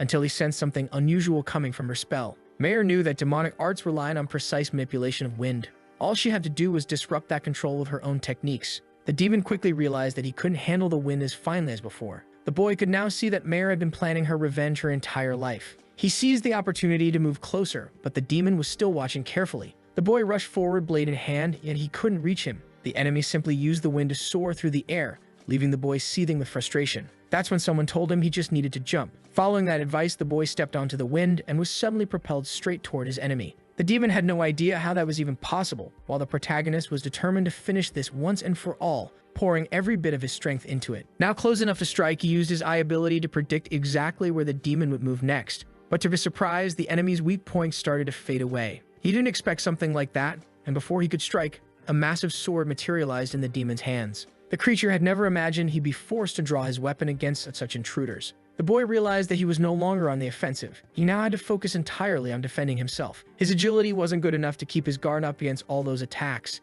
At that moment, the demon decided to reveal that he was the one who personally taught Hector how to wield a sword. Right after saying that, the creature had to pay attention to his surroundings as a huge boulder was suddenly hurled in his direction. That interruption forced both the demon and the protagonist to stop fighting. Reuniting with Mare, it was time to rethink their strategy. Up above, the demon stared down at the boulder and the two young fighters, trying to make sense of what just happened. Moving something that size shouldn't be easy, and now he realized that the elf girl could use more than one element. He remembered that the nearby elven village should have been wiped out long ago, and suddenly it clicked. These two must have been the ones who killed Hector. Fueled by rage, Mare confirmed it. With a faint smirk, the Divine King recognized her identity. The girl was a survivor from that same village. Mare told him that she'd spent the last 10 years training for this moment, just to destroy him. Recalling the day of the massacre, the demon said it had been quite the spectacle. His words caught Mare off guard, and he continued, saying how much he had enjoyed watching the elves suffer in their final moments. That raw emotion they displayed, their despair, was what drove him to keep killing, as he took pleasure in the hopelessness reflected in their eyes. Hearing that,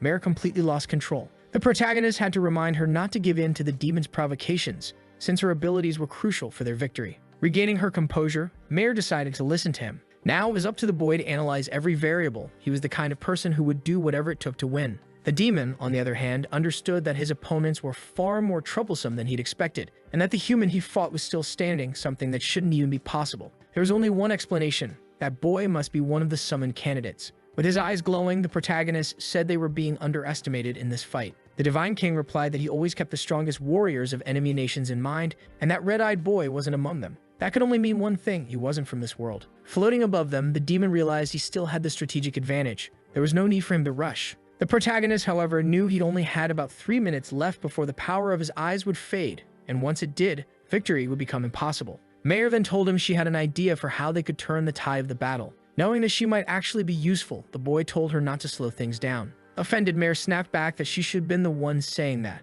The demon, meanwhile, grew irritated at how casually his enemies were talking in the middle of a fight. With fury burning in his eyes, the protagonist declared that they were going to launch their attack, while the demon, filled with anticipation, was eager to see what they could do. Using her wind abilities, the girl hurled the boys straight toward their enemy. At the same time, she used her earth manipulation to summon additional spirits, launching several massive boulders in the demon's direction. Seeing the incoming assault, Wimberg didn't feel threatened. He used his own wind techniques to defend himself, controlling the air to neutralize every rock that came his way. But that was just a diversion. In the very next moment, he was forced to defend himself against a precise strike from the protagonist who had closed in while he was distracted. Still on the ground, Mare hadn't stopped her offensive. She altered the course of the boulders midair, catching Wimberg from behind. He hadn't expected that possibility at all.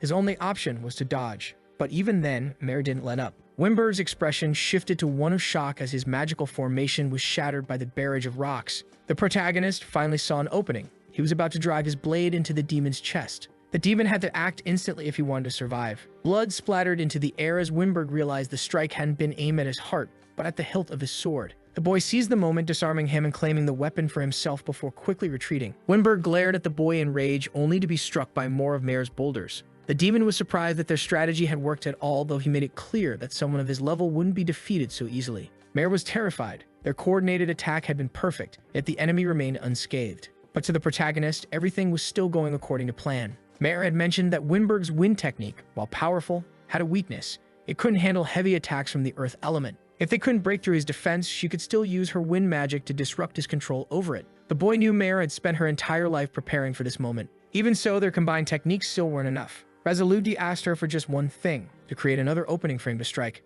Now that he had stolen Winberg's weapon, his determination flared even stronger. With that sword in his hands, his next attacks would be far more devastating. Mare wanted to know what he intended to do. Trying to provoke him, Winberg said he wasn't a swordsman and couldn't possibly win just because he'd stolen the weapon. But the boy, completely unfazed, stated that things were going to unfold exactly as he said. He charged forward again, only to be met with a barrage of wind spears. Now armed with the demon's sword, he managed to block every single one of them. His eyes tracked the path of each attack, allowing him to close in once more. Winberg was shocked. He barely managed to defend himself, and now he could no longer follow the boy's movements. The protagonist had fully taken the offensive. He pressed the attack relentlessly, giving the demon no time to react. Seeing the chance, Mare called upon the wind spirits again, throwing Winberg off balance midair. The demon couldn't comprehend how these humans were managing to fight with such precision.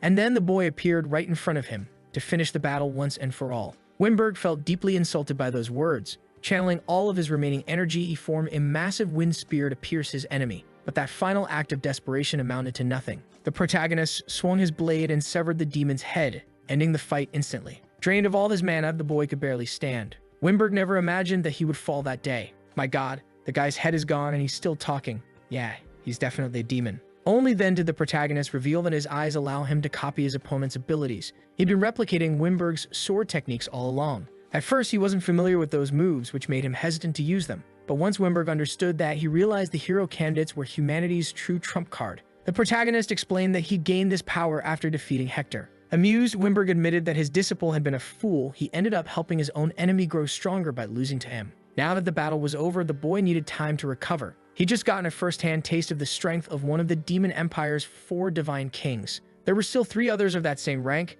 and without a doubt, the Demon King himself had to be far stronger. Not to mention the Demon King's descendants, who were said to rival Isabel in power. His current strength wasn't nearly enough to overcome all of those threats. As he was deep in thought, he noticed Mare walking toward him. She wanted to make sure the demon was truly dead. That's when the boy asked her how she felt now that she'd finally gotten her revenge. She said that after everything, she didn't feel anything at all. She risked her life to reach this point, and now that it was over, she just felt empty, but still relieved in a way. The people of her village had finally been avenged, and she was free from the past that had haunted her for so long. The protagonist admitted that having her by his side was invaluable. Without Mare's help, he never could have defeated Winberg. That feeling was mutual. She knew her revenge was only possible because of him. Because of that, she thanked him. He'd helped her fulfill one of her lifelong dreams. The boy brushed it off, saying it was just coincidence, nothing worth so much gratitude. But Mare didn't agree. She was content with the choice she'd made to follow him. If not for this journey, she admitted she probably would have lost control and rushed to her death without meaning. The protagonist asked what she planned to do now.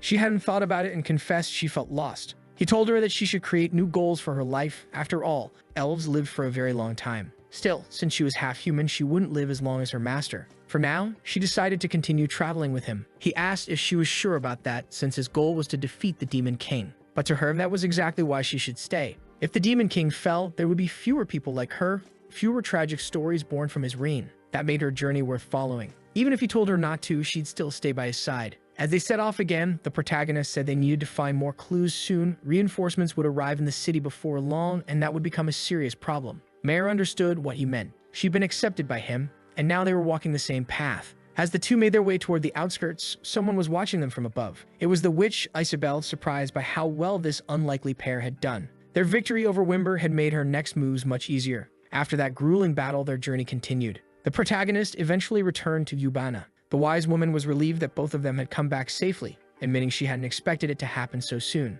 Mare had something to say to her, but Yubana already knew what it was. She could tell her disciple wanted to travel alongside the boy. Because of that, the sage wished them both an excellent journey. Yubana's enthusiasm was so genuine that Mare actually felt embarrassed. As they sat together drinking tea, The sage asked the protagonist if he heard the latest news from the front lines. Hearing that, the boy immediately asked what had happened. From what it seemed, the hero candidates had been defeated, Midu included. Now the protagonist wanted to know who the enemy was. Yubana explained that the one responsible for that crushing loss was one of the Demon King's highest-ranking executives, Stonagaya. Mayor guessed he must be just as strong as Wimberg had been, which made him an extremely dangerous opponent. The boy, however, wanted to know whether his former companions were still alive. Yubana told him that somehow they had managed to survive, but their defeat had completely shattered their morale. Because of that, the protagonist wanted to understand what would happen from here on. His goal was still to defeat the Demon King, and to do that, he needed to gradually weaken the enemy's forces. Mayor asked if the other hero candidates were as powerful as he was. The boy said he couldn't say for sure, but even if they possessed great strength, it wouldn't matter much if they couldn't use it properly. Back at the human fortress, several soldiers were being treated, including the hero candidates. Midu tried to reject the excessive attention, saying his companion shouldn't use her healing technique for too long. She knew that, but insisted on helping everyone as much as she could. After saying that, she went back to focusing her energy on healing Midu's wounds. During that battle, thanks to Heinrich's auxiliary forces, they had managed to retreat safely. Still, the injuries suffered by his team were severe, and the worst of all wasn't physical but psychological. After their defeat, the hero candidates were in shambles. Midu was deeply frustrated, blaming himself entirely for what had happened. High above in the Arliss fortress, Stonagaya was surveying the perimeter. Far away, someone had already located him. It was the protagonist, using his Ali Express-grade eyes. Mayor asked how he could see things from such a distance. The boy explained that ever since his appraisal skill leveled up, it had been providing him with extra benefits. Mayor was amazed. It was an incredibly convenient ability at times. Even from that far, the boy could tell that the demon's stats were formidable. Deciding to push further, he used the advanced version of his appraisal skill to analyze Stonagaya in more detail. He discovered that the demon's defense could multiply based on his base attributes. Since the boy's appraisal had reached level 4, he could now use the enhanced version of the ability, granting him access to deeper insight about his opponents. He took the opportunity to search for a weak point, yet Stonagaya remained motionless, and the boy couldn't identify a single one. It was a clear sign that he was still too weak to perceive the demon's vulnerabilities. If he could only access that information, the fight would be far easier. From what he'd learned so far, Stonagaya was skilled with a sword capable of using earth elemental magic and possessed a special ability that greatly enhanced his defense. Mare had already expected such an impressive description, considering he was one of the 4 divine kings. She also mentioned that the earth element was weak against water. That made the boy ask whether there was any compatibility system between the elements. Mare explained that it depended entirely on the abilities being used. Even if Stonagaya had mastered many forms of demonic arts, there was no way he had perfected every single one. If she could identify which technique he planned to use, she'd be able to determine its weakness. The protagonist then decided to visit the fortress personally to gather more information. Meanwhile, not far from there, Midu stood staring at the horizon. He wondered what would happen if the protagonist were there, but quickly pushed the thought away. He had already taken it upon himself to bear the responsibilities of the heroes.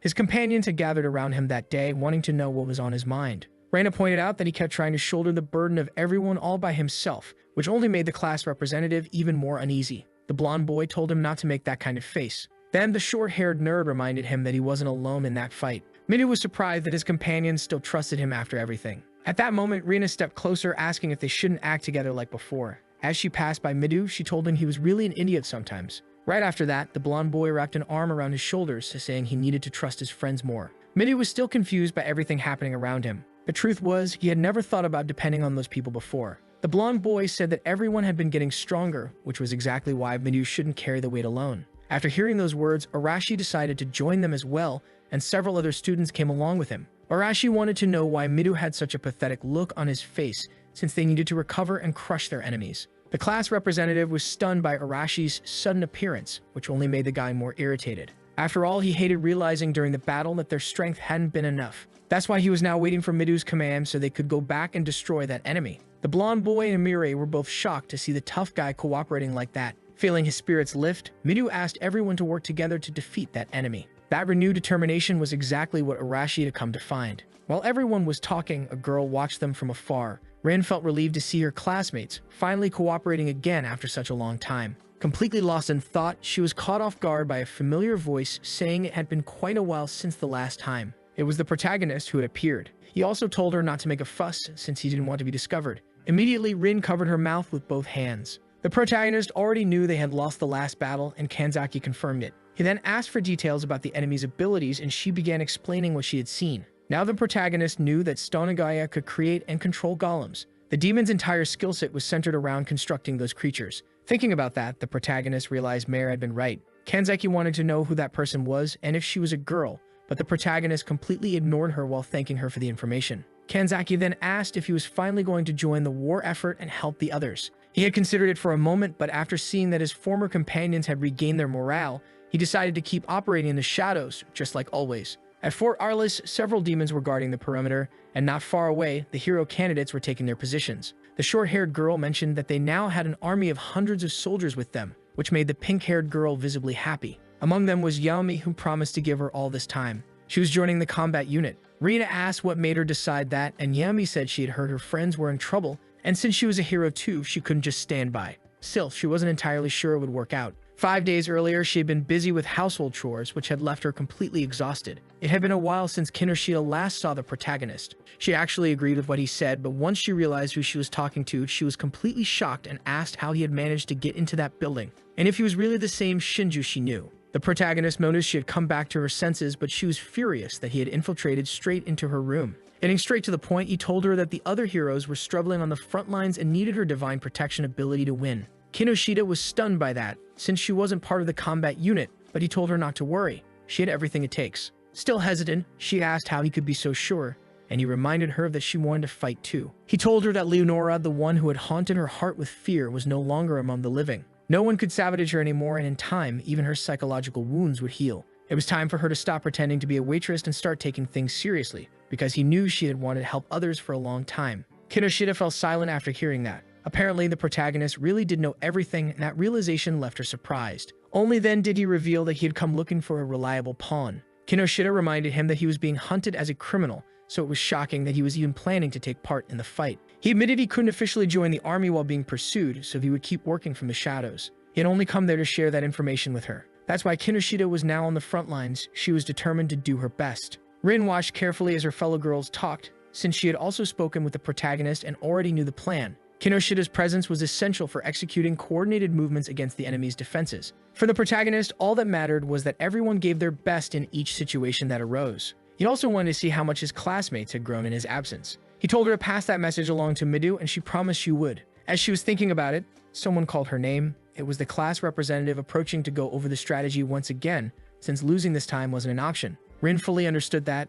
Soon, all the students were gathered, discussing the strategy in detail. Watching the group closely, Mayor asked the protagonist if his plan wasn't much more refined than theirs. He replied that people can't grow if they're always in comfortable situations with someone telling them exactly what to do. He needed to strengthen his allies. Among them, there were powerful people who simply didn't know how to use their abilities properly. That's why he planned to help them as little as possible. Just small hints here and there, because the most important part of battle was learning to act on instinct. The fortress was still heavily guarded by demons, but the human army could already be seen approaching. Finally, the time for the assault had come. The captain ordered the troops to advance. The demons were preparing to fight and were confident of victory. The captain knew they needed to clear a path so the hero candidates could breach the fortress, but the demons wouldn't make that easy. A fierce battle erupted, and in the middle of that chaos, the heroes began carving their way through. Midu led the charge at the front, spotting the tower where Stone Gaia was waiting. The demon smirked at him mockingly, as if he had been expecting those children to arrive all along. Stone Gaia called out to them, radiating confidence as he declared he would win once again.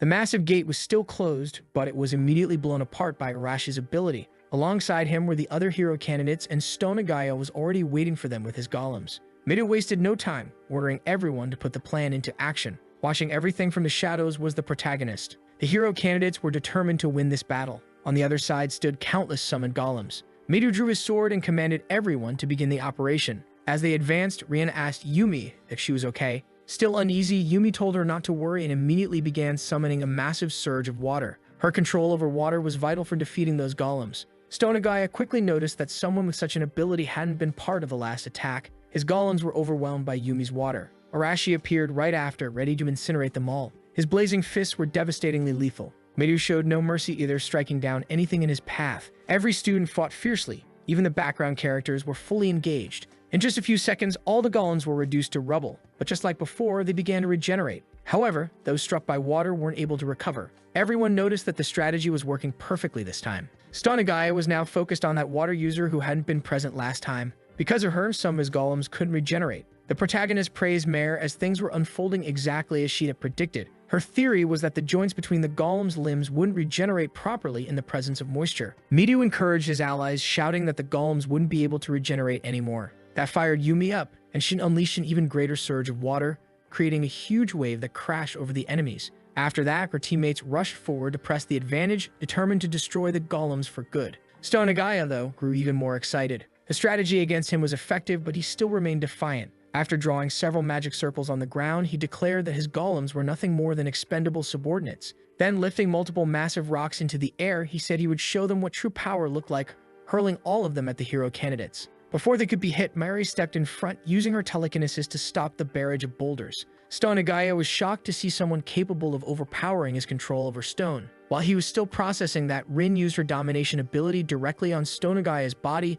immobilizing him completely. She was a master of restraining techniques. That gave Arashi the opening to unleash his fury, but before his flames could hit, a thick wall of earth rose up, blocking his attack. Even though the strike was powerful, it wasn't enough to break through. The demon was pleasantly surprised that his defense was stronger than the boy's flames. What he didn't realize, however, was that Midu had used instant movement and now stood behind him, sword poised. He struck a lethal blow at Stonagaya's back. The demon reacted swiftly, parrying the attack with the blade in his hand. Even so, the hero candidates pressed the assault relentlessly. The nerdy girl launched the boulders back at their summoner, while Narumi used her wind manipulation to amplify the force of the counterattack. Stonagaya was completely surrounded. No matter where he looked, attacks were coming at him from every direction. Even so, none of their attacks were able to pierce his defense. Seeing that, Yami acted once again, manipulating water against the creature and striking its barrier with a massive surge of moisture. Stonagaya, now completely cut off from the outside world, felt something was wrong. Once his defense became damp, it would no longer be as resistant to attacks. Midu was determined to end that battle no matter what, and Arashi was equally resolute to finish the enemy immediately. The two attacked in perfect coordination, striking the demon's body,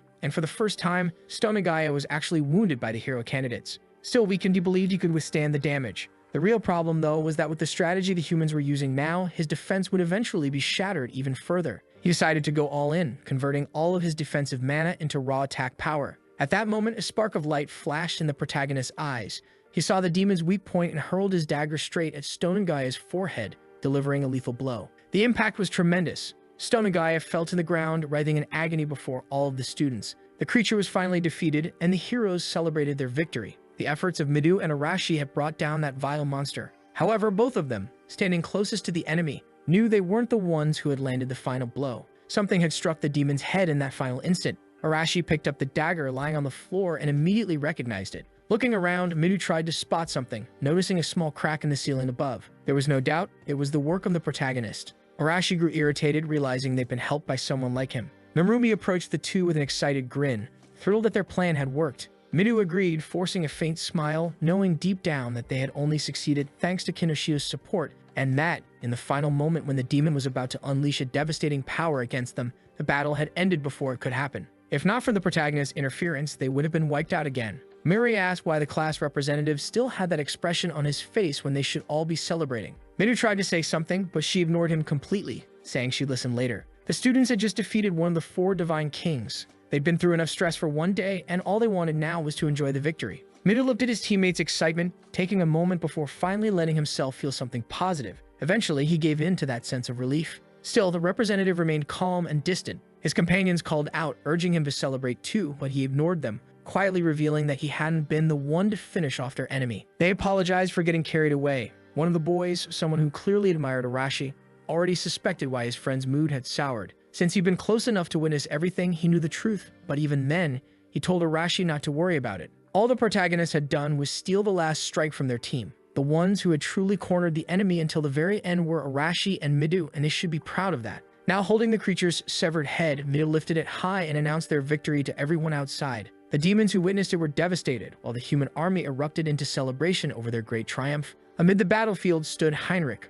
bruised, battered, but still alive. The fortress had finally been taken. From the outside, the protagonist watched the battle's conclusion. Even though Stonagaya was dead, the number of soldiers on each side remained nearly the same. Our protagonist knows that the demon army is usually led by someone with high charisma. When their leader is defeated, the rest of the army can hold their ground the same way. Mayer noticed that the same thing happened after they defeated Wimberg. No demon tried to chase them after that victory. While pouring himself a cup of tea, the protagonist said that this is the greatest weakness of the demon army. Concerned, Mayer asked if it was really alright for him to have done that. After all, he was the one truly responsible for the victory, and she believes his real goal is to train his companions. He explained that he sensed an intense killing intent coming from that creature in its final moments, and he couldn't allow his allies to get hurt. The The primary duty of an assassin, after all, is to prevent the worst from happening. Mayor thought he was being overly protective of his comrades, which slightly irritated him. He asked her to start calling him by his name. Embarrassed by the sudden closeness, she hesitated and asked if she could just call him K, a shortened form of his long full name. He told her that was fine, but then asked why her face was turning so red. After that, he started reflecting on their recent victory. 2 of the celestial kings had already been defeated. Even so, there were still powerful enemies remaining like Isabel. His journey to defeat the Demon King was only just beginning. Meanwhile, somewhere else, a girl seemed to have been defeated, and someone commented that she had done it on purpose. She stood up furiously, while the demon responsible for her downfall was impressed that her willpower still had been broken. He ordered one of his soldiers to deliver a message to the auxiliary forces. The princess had been captured. From that point forward, the Beastmen Federation had finally fallen. A week passed since the hero candidates' last battle. Thanks to their recent victories, morale throughout the Empire had risen greatly. Even the soldiers were now more enthusiastic about their military duties. The popularity of the hero candidates continued to soar. They had become the symbol of hope for the people. Because of that, they were summoned to the presence of the king, who had already heard about the defeat of one of the 4 celestial kings of the demon army. He granted Midu the title of Knight of the Realm. After the ceremony, when he gathered with his companions, the class representative said the whole thing had been exhausting. Mary was surprised by that, as she had never imagined he'd get nervous or tired. Captain Amelia joked that if he was feeling like that, then he must have gotten older. That's when Heinrich reminded everyone that, unlike them, Midu never received a noble's education, and he handled everything very well. Midu admitted the situation had been a bit nerve-wracking. He was worried about being rude in front of the king. Heinrich reassured him that nothing bad would happen. Now that Midu had been promoted to a knight, he would soon have new responsibilities to fulfill. Midu realized that being a noble wasn't easy. Heinrich said he wouldn't complain about his own position and assured Midu there was no need to worry about where he stood now. Amelia added that the church also held great power within the kingdom. After the ceremony, Midu officially became part of the Royal Knight Order and was appointed to lead the 11th Division, also known as the Hero Battalion, currently the strongest force in the entire kingdom. When people asked whether the knights were under the church's control and what his new title truly meant, Heinrich explained that the situation was complex. There were many political ties within the state. Even so, Midu now shared the same standing as those nobles, and with authority always comes responsibility. Outside, our protagonist heard about Midu's promotion. Rin was the one who told him everything. Mare didn't fully understand the situation yet, but believed that the promotion was something very positive. Surely, the kingdom wanted to turn Midu into a symbol for everyone. Giving him authority was the path to achieving that goal. Mare couldn't see how that could be anything but beneficial. However, our protagonist reminded her that after they defeat the Demon King, they'll have to return to their original world. They're only being used by the kingdom. In the end, they're being treated the same way Leonora once treated them, just as expendable tools. Mare said she'd be more cautious from now on, but had another question. She wanted to know who the girl accompanying him was. He finally introduced her, explaining that Mare was a half-elf and a spellcaster. But Rin wasn't asking for her qualifications. She wanted to know what kind of relationship he had with her. Mare explained that she was only accompanying him on his journey, but now she wanted to know who Rin was to Kai. She was surprised to hear Rin call him by a nickname and ended up confused. Rin said they were friends, but our protagonist immediately corrected her, which made her feel embarrassed. He clarified that Rin was just a collaborator. Mare wanted to know if they had been that close back in their original world. The boy explained that they'd never actually spoken before. Besides, Rin already knew his mission was to completely subjugate the Demon King. Our protagonist said he'd continue moving in the shadows, and now Rin would act as a messenger between him and the others. The girl asked if she could go with him, which caught him off guard. Rin thought about it for a moment, and his silence made both girls anxious. But he eventually decided it wouldn't be a good idea. Rin was needed to stay in contact with the rest of the group, who were still rather hostile toward him. Rin accepted that there was nothing she could do about it for now. She revealed that some of their classmates still saw him in a positive light, especially Midu. Our protagonist said he wanted Midu to become more independent, though his growth was crucial if they were to defeat the Demon King. Rin asked if he truly intended to make each of his classmates stronger. He told her he had already defeated one of the Celestial Kings, though it had been an incredibly difficult battle. Rin was stunned when she learned he had done it with only Mare by his side. Mare added that the fight had been extremely close, and had barely won. Rin was astonished by this, knowing that their victory over Stone and Gaia had taken the combined effort of everyone. The half-elf girl traveling with the protagonist definitely didn't seem ordinary, and it made Rin feel increasingly useless. Our protagonist said there were still beings far more powerful than the Celestial Kings, ones they couldn't possibly defeat right now. That's why he asked Rin to closely observe her classmates' progress.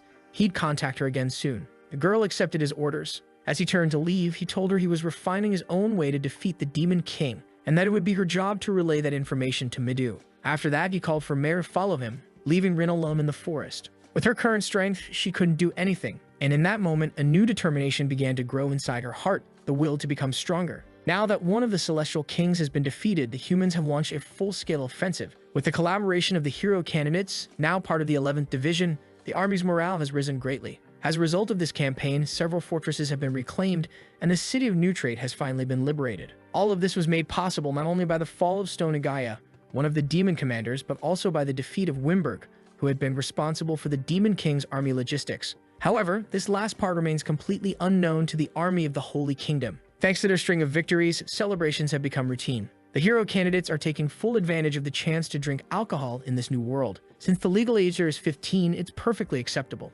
Even so, Murray keeps scolding her teammates, warning them that if they return to their original world, this kind of behavior would be unacceptable. She even went as far as snatching a beer mug right out of Narumi's hands, poor guy. Midu saw that and couldn't help but laugh. Reina, dressed elegantly for the occasion, noticed that her friends still looked tense despite the celebration. At that moment, Murray realized Reina was drinking too, but the girls swore it was just grape juice, a claim none of them believed. Amid the festivities, Midu began to overhear rumors. It seemed the enemy's chain of command was collapsing. Something wasn't right, and there were still things they didn't know. Midu agreed. He had his doubts. No matter how he looked at it, the enemy appeared weakened. He even wondered if it might be a trap. Hearing that, Reina said they were all being too cautious, claiming that demons were just a bunch of idiots. For Midu, the answer was obvious. Our protagonist was moving in the shadows. Reina refused to believe that he could pull off something like that. That's when Rin joined the conversation, confirming exactly what Midu had said. While they fought at the front lines, someone else was attacking deep within enemy territory. Everyone was shocked when they heard that. Rin revealed that our protagonist had defeated another celestial king, which explained why the borders were so weak now.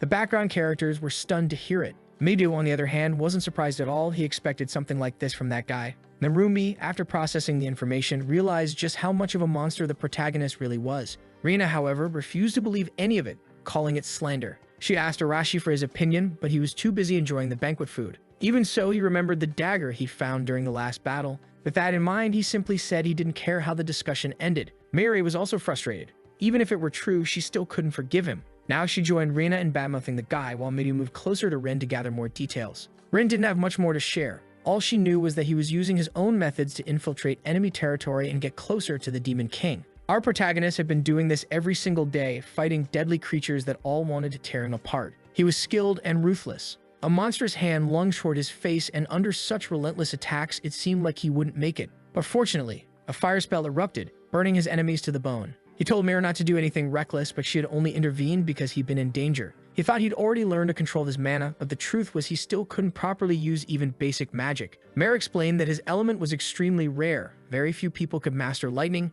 and it was one of the hardest to perfect. If he had divine protection like his classmates, things would have been much easier. Even so, through relentless training, he managed to wield that power barely. Mare pointed out that he hadn't been able to unleash it with full intensity because he was distracted by the enemies surrounding them. That's why magic shouldn't be used in close-range combat.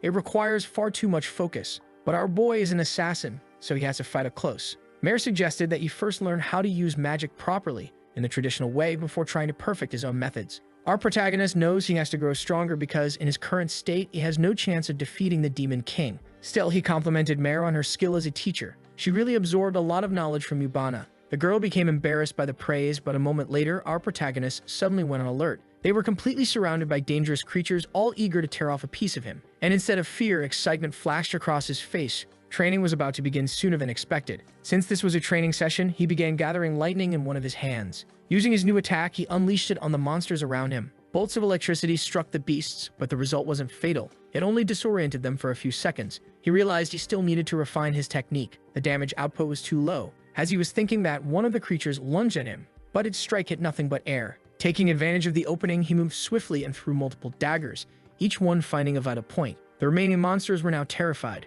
Given the situation, it was more effective for him to channel mana into his daggers and throw them. That approach was deadly. Suddenly, one of the monsters tried to attack from behind. With his incredible agility, he spun around and sliced off its head. Grabbing onto a tree branch, he took a brief moment to collect his thoughts, only to notice more creatures rushing toward him with killing intent. He let mana flow through his entire body, and the moment they reached him, their bodies were turned into a scattered mess of limbs. Still watching carefully, he noticed one monster trying to topple the tree he was on, slamming its trunk repeatedly. Unfortunately, there were too many of them. The tree came crashing down, forcing him to move fast. Before him stood a massive army of monsters, all focused on tearing him apart. But among them, one stood taller than the rest and immediately caught his attention. That one must be the leader. With his dark eyes glowing, he decided that this creature would be his next test subject. Mare, exhausted, summoned her flames, realizing there was no end to the onslaught. The poor monsters were completely obliterated by her fiery spells. Panting, she told him they needed to leave, that it was impossible to stay here any longer. He agreed. That was more than enough training for one day. The path ahead of them was littered with bodies and broken pieces. Both he and Mare pushed forward, trying to escape. The girl complained about her exhaustion, while he noted that beyond their overwhelming numbers, those creatures were also at a very high level. Clearly, this was not a place where humans could survive. Mare explained that the demon folk were capable of controlling monsters with low intelligence, which made this region perfect for them. Finally, our protagonist understood why humans had never settled here. As they moved deeper through the forest, something caught his eye. Beyond the trees, he could see the true demon territory. The air itself was thick with a dangerous mist and crawling with monsters. Meanwhile, elsewhere, his companions were pressing deeper across the enemy borders. They had finally reached that perilous land, a land filled with monsters. For the first time since the offensive campaign began, the situation had taken a turn. The creatures here were truly dangerous. For the knights and hero candidates, they weren't much of a threat, but for the regular soldiers, it was a massacre. They were being completely wiped out. The captain tried her best to keep everyone's spirits up, while Heinrich already knew it was only a matter of time before they were completely surrounded. They were under attack from both demons and monsters. Minyu, on the other hand, realized this had to be the work of a high-ranking demon. His eyes locked onto a girl with horns. She was the one responsible for defending this territory, and she would do it with absolute devotion. No matter how many monsters she had to send to the front lines, once the humans were exhausted, she would unleash her own army to finish the job. Seeing the demon army approach, the soldiers began to panic. Minyu told Captain Amelia they needed to retreat immediately. She agreed and relayed the order to the troops, leaving behind only the bodies of those who hadn't survived. For the demons who arrived afterward, the victory couldn't have been easier. They had acted under the command of Elsa, a very cautious and strategic individual. Thanks to her, this battle ended effortlessly. One of the demons mentioned that the war against the Beastmen Federation had already been won, and that soon they would turn their focus solely to the humans. The victory over the Beastmen had been easy, but the same couldn't be said for the humans who had already managed to defeat 2 of the 4 divine kings. Hidden among the bushes was our protagonist. Mare was shocked by what they had just overheard from those soldiers. For him, though, that was valuable information, they needed to gather even more of it. Back in the city, the atmosphere had changed drastically. Many church priests were overwhelmed treating the wounded soldiers, while the heroes gathered with the army's high command. Since their last defeat, every territory they had reclaimed had been lost again, according to Captain Amelia. Now, she wanted to know if any of the knights had suggestions. None did. An elderly man pointed out that they needed to deal with the approaching monster hordes. Another officer said he never imagined demons could resort to such deceitful tactics. He suspected this had to be the doing of a powerful, high-ranking demon. Heinrich noted that recently the enemy forces had shown no real strategy in battle, until now. Something had changed, and they'd started delivering heavy losses. Someone very clever was clearly orchestrating this. Mighty was certain it was the work of a demon. One of the knights reported that his men had gathered intel suggesting there was a commander within that forest leading the enemy troops. If they could force them out of the forest, the battle might turn back in their favor. Captain Amelia understood that advancing the entire army through dense forest terrain was nearly impossible. The other knights agreed that reorganizing their forces was the best option for now. Although they'd seen success reclaiming certain territories, the recent defeats had been devastating. Initially, their primary goal to retake lost lands had been achieved, but now that morale was crumbling, maintaining that pace of victory would be difficult.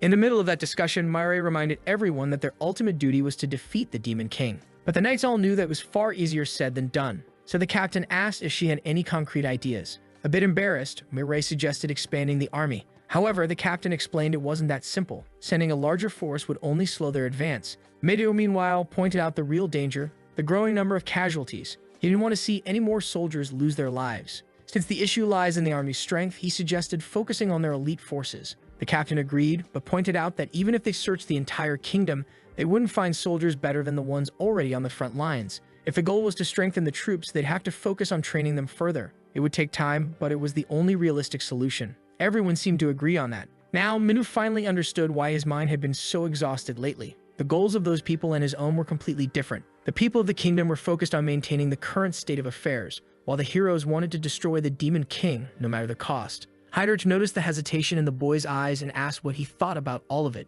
Mita realized it could take years before they'd be strong enough to defeat the Demon King, but he wanted to end it as soon as possible. Amelia explained that training elite troops would take a long time, 2 years at least, even in the best-case scenario. For him, that was far too long. One of the knights agreed that defeating the Demon King was indeed the best solution, but they had already suffered several defeats, and advancing further into enemy territory was too dangerous. Still, their recent victories were already a great success. They had managed to liberate several regions. Minu was grateful, but he couldn't bring himself to feel happy about it. He and his companions just wanted to go home. Heinrich kept an eye on him, noticing his discontent throughout the meeting. When it finally ended, they left the hall together. The captain understood how the boy felt, but Amelia's judgment was based on the current state of affairs. They needed greater political influence to overcome this situation, something that couldn't be decided overnight. Midu agreed with that reasoning. Seeing his concern, Heinrich told him not to get lost in distant thoughts. That's when Midu realized the captain had understood exactly what was troubling him. Heinrich said he must value the lives of his friends and that impatience would only lead them all to disaster. That's why they had to use time as their ally. Midu understood his point. It made perfect sense. Even though the hero candidates were already strong, they still had the potential to grow far stronger. Listening carefully to the conversation, Murray agreed that time might not be on their side, but a well-crafted strategy was better than dying recklessly on the battlefield. When they were first defeated by Stonagaya, they were only saved by Heinrich's intervention. He told the hero candidates that there were likely demons even stronger than the Divine Kings. Apologizing for his bluntness, he explained that he needed their strength to eventually take down the Demon King. Midu promised to gather everyone and pass the message along. They couldn't rush things, and he wouldn't allow any of his companions to die, no matter how long it took. He was determined that all of them would make it back home. Later, he gathered his companions and shared the news. Many were shocked to hear it. There was nothing they could do about it for now. One of them, clearly frustrated, asked when they would finally return home. Mirai said it might take around 2 years. That was far too long for most of them. But Midu refused to risk anyone's life unnecessarily. It would be better to spend that time preparing properly. Arashi, however, was furious when he heard that.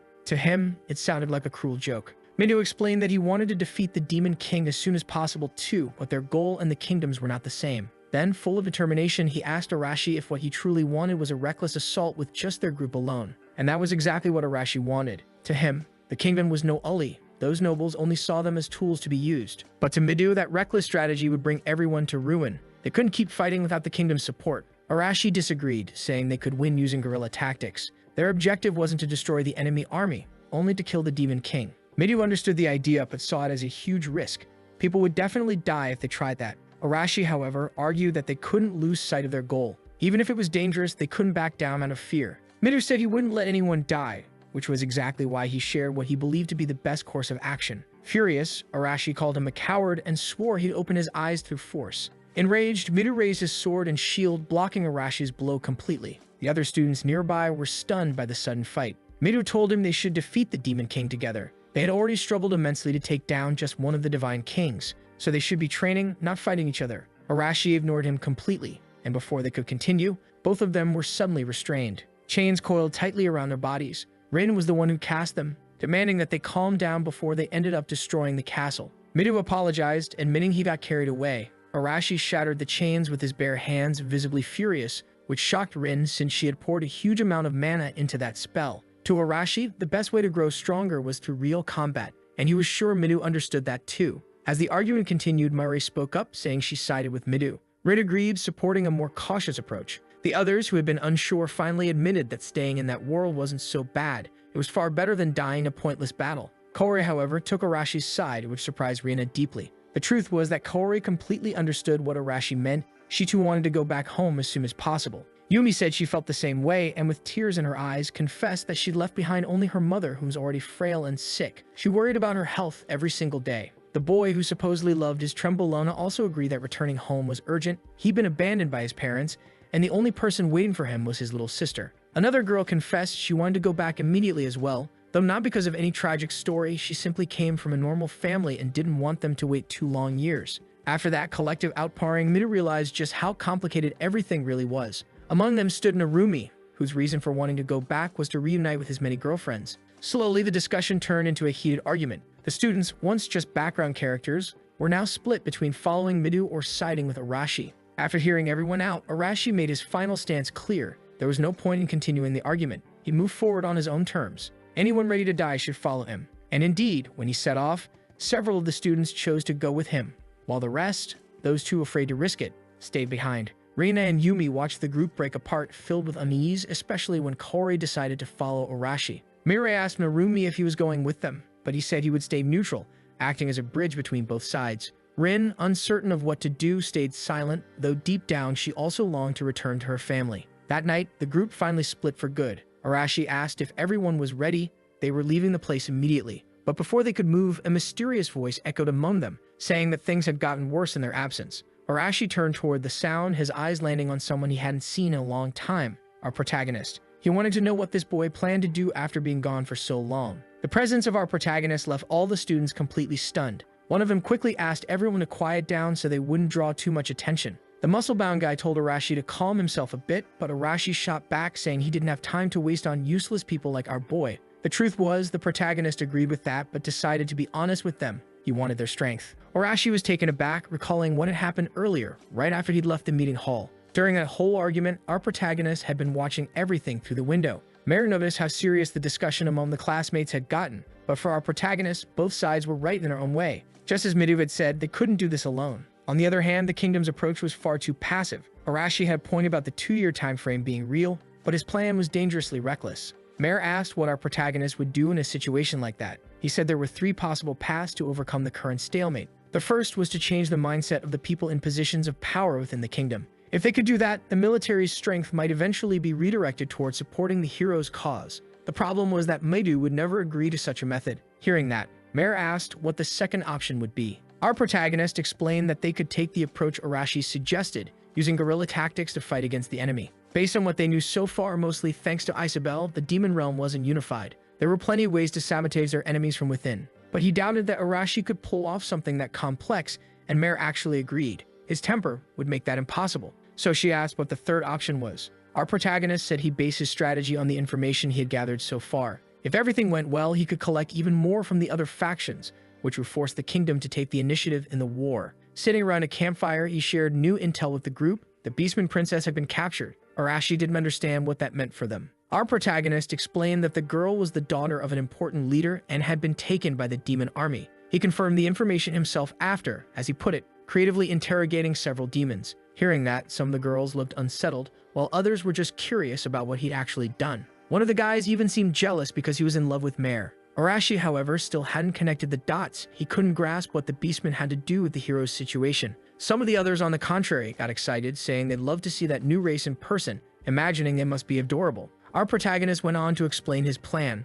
South of their current territory was the Beastman Nation, a federation well known to everyone. Up to this point, that country had remained completely neutral in the war between humans and demons. Arashi realized that our protagonist intended to form an alliance with them, but scoffed at the idea, saying the Beastmen were nothing but cowards too afraid to stand against the demons. Mare said those tribes' soldiers were stronger than they imagined. Their physical abilities and senses are extremely enhanced. If that's true, Arashi couldn't understand how they'd stayed neutral during the conflict. Mare explained that in the current situation, the Beastmen wouldn't be able to secure a victory on their own. Besides, the Demon King's army has always focused its efforts on humans, but if those two nations joined forces, they might be able to achieve something unlikely. After she explained that the boy finally understood why they needed the princess, Corey suggested they simply rescue her and use her as a political bargaining chip. That was exactly what our protagonist wanted, and he already had information on some supply routes. He had asked Arashi to act as bait, bringing destruction to those routes while he moved through the shadows. After all that explanation, one of the students wondered why those nations hadn't already cooperated despite having a common enemy. There was, in fact, a reason. Mare said the Beastman Federation also hated the demons because of repeated invasions. Unfortunately, humans refused to accept the Beastmen, calling them a lower subspecies. Because of that disdain, there's no alliance between those nations. He realized getting their cooperation wouldn't be easy, which is why they needed a bargaining chip. Our protagonist knew the princess was being held hostage, and that situation could work in their favor. Mare added that the Beastman's word was rock solid. If they were helped, they'd be willing to cooperate. When the discussion ended, the clearing fell silent. For the protagonist, the plan was worth trying. He was sure Arashi hadn't come up with anything to execute right now. Furious, Arashi complained that the protagonist's sudden appearance brought a lot of demands. Before he could keep being rude, another student asked him to consider the plan. This decision would affect everyone's lives. The others watched Arashi closely, and he finally sat down, still furious. With no other option, he asked what they should do. The hero candidate's caravan began to move out. One girl asked if it was really okay. They'd been heading south for a while, but the protagonist assured her the Beastman territory lay exactly in that region. Meanwhile, the demons were moving prisoners along a northern route whose final stretch cut through the heart of the forest. Because none of the countries had real trade treaties, there were only a few roads in that area, which actually made the plan easier to pull off. The boy knew they were infiltrating demon territory and worried they might be found in ambush, but he also knew exactly what he was capable of, so that possibility didn't concern him too much. Even if the journey would be harsh and full of monsters, their carriage and caravan would pass, and the boy could hardly believe it. They could also rely on Sorero Tomoko's ability, a spatial protection that stores equipment and items. For heaven's sake, now even the background characters were getting names, patience required. Approaching the protagonist, one of the extras said it'd been a while since they'd seen each other. He remembered her ability. The protagonist said it's hard to forget the good things, and the girl lit up at the comment. The burly kid who only wears sleeveless shirts now had a few questions. He wanted to know how the protagonist had managed to infiltrate enemy territory. Answering him, the boy said he hadn't always been in that region. He'd been searching for clues about another way to get back home. Curious, his companions asked what conclusion he'd reached. Getting straight to the point, the protagonist said the only chance was to defeat the Demon King, and since then he'd been gathering information on how to make that a reality. That's how he learned about the kidnapping of the Beastman Princess, which was actually quite interesting. Annoyed by how slow things were going, Arashi asked if they were really fine moving at that pace since they needed to ambush the enemy. In response, our protagonist agreed they should move faster and said they'd rely on Sorero's ability to store supplies in her virtual space. It was already nighttime, and the group of students kept moving through the forest. Arashi suddenly sensed monsters nearby and ordered everyone to get ready. Several wolves were surrounding them now. One of them lunged toward a terrified girl, but the muscle-bound guy finally proved those muscles weren't just for show. He punched the creature right in the mouth, shattering its teeth. A hit like that would never pierce the kind of physique sculpted through countless gym sessions and a solid dose of testosterone menanthate. He immediately finished off the beast afterward. Another student shouted that they were surrounded and needed to fight back. He used a support skill to strengthen everyone, and now the group was ready for some action. The students charged the wolves, slashing and striking with their weapons. Even the usually useless girl managed to pull off a few decent moves. The students were actually winning until one wolf thought it'd be smart to go after Arashi. Before it could even reach him, he grabbed it by the throat. Arashi hated being targeted by weak creatures, so he burned the wolf alive with his bare hands, tossing its charred corpse away. Once the fight was over, he asked if any of his weak companions were hurt, but it looked like everyone had come out fine. After all, our protagonist had been watching the whole thing, but there was still one problem left. A massive beast suddenly charged at them. The attack caught Arashi completely off guard, but Mare wasn't there just for decoration.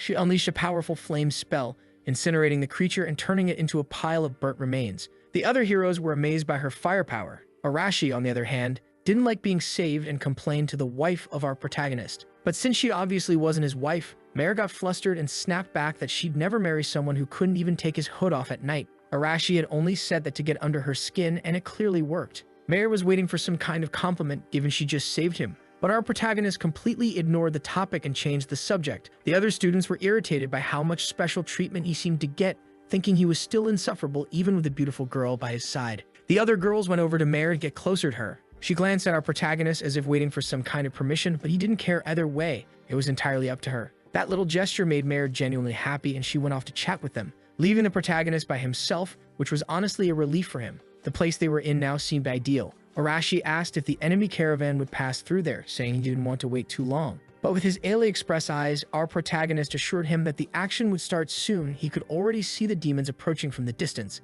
Thanks to the stealth ability granted by those AliExpress eyes, our boy could clearly see what they were dealing with. Some low-level demons, around 15 mid-level ones, and possibly even more hidden inside the caravans. Among them, there was a single high-level demon. My god, that guy must have had one hell of a rough puberty. He looked like the living embodiment of every bad joke ever made. When Arashi saw that thing, even he looked a bit shaken, assuming it had to be the leader of the convoy. Our protagonist confirmed it and warned everyone not to underestimate him. He might not be as strong as Stonagaya, but he was definitely trouble. Frustrated, Arashi said he wanted to take him down himself. Our protagonist just gave him a long look, actually hoping he would. He was getting tired of saving these almost background characters. Half joking, he said that from the start, the high-level demon was meant to be Arashi's problem anyway. The plan was simple. The hothead would draw attention with his explosions, then once the enemy formation broke apart, it'd surround them. The side characters were already on board with the plan. The muscle guy's job was to collect and escort the wounded, while Mare would provide area support for the fighters. Arashi couldn't afford to lose focus. He had to deal with the enemy leader.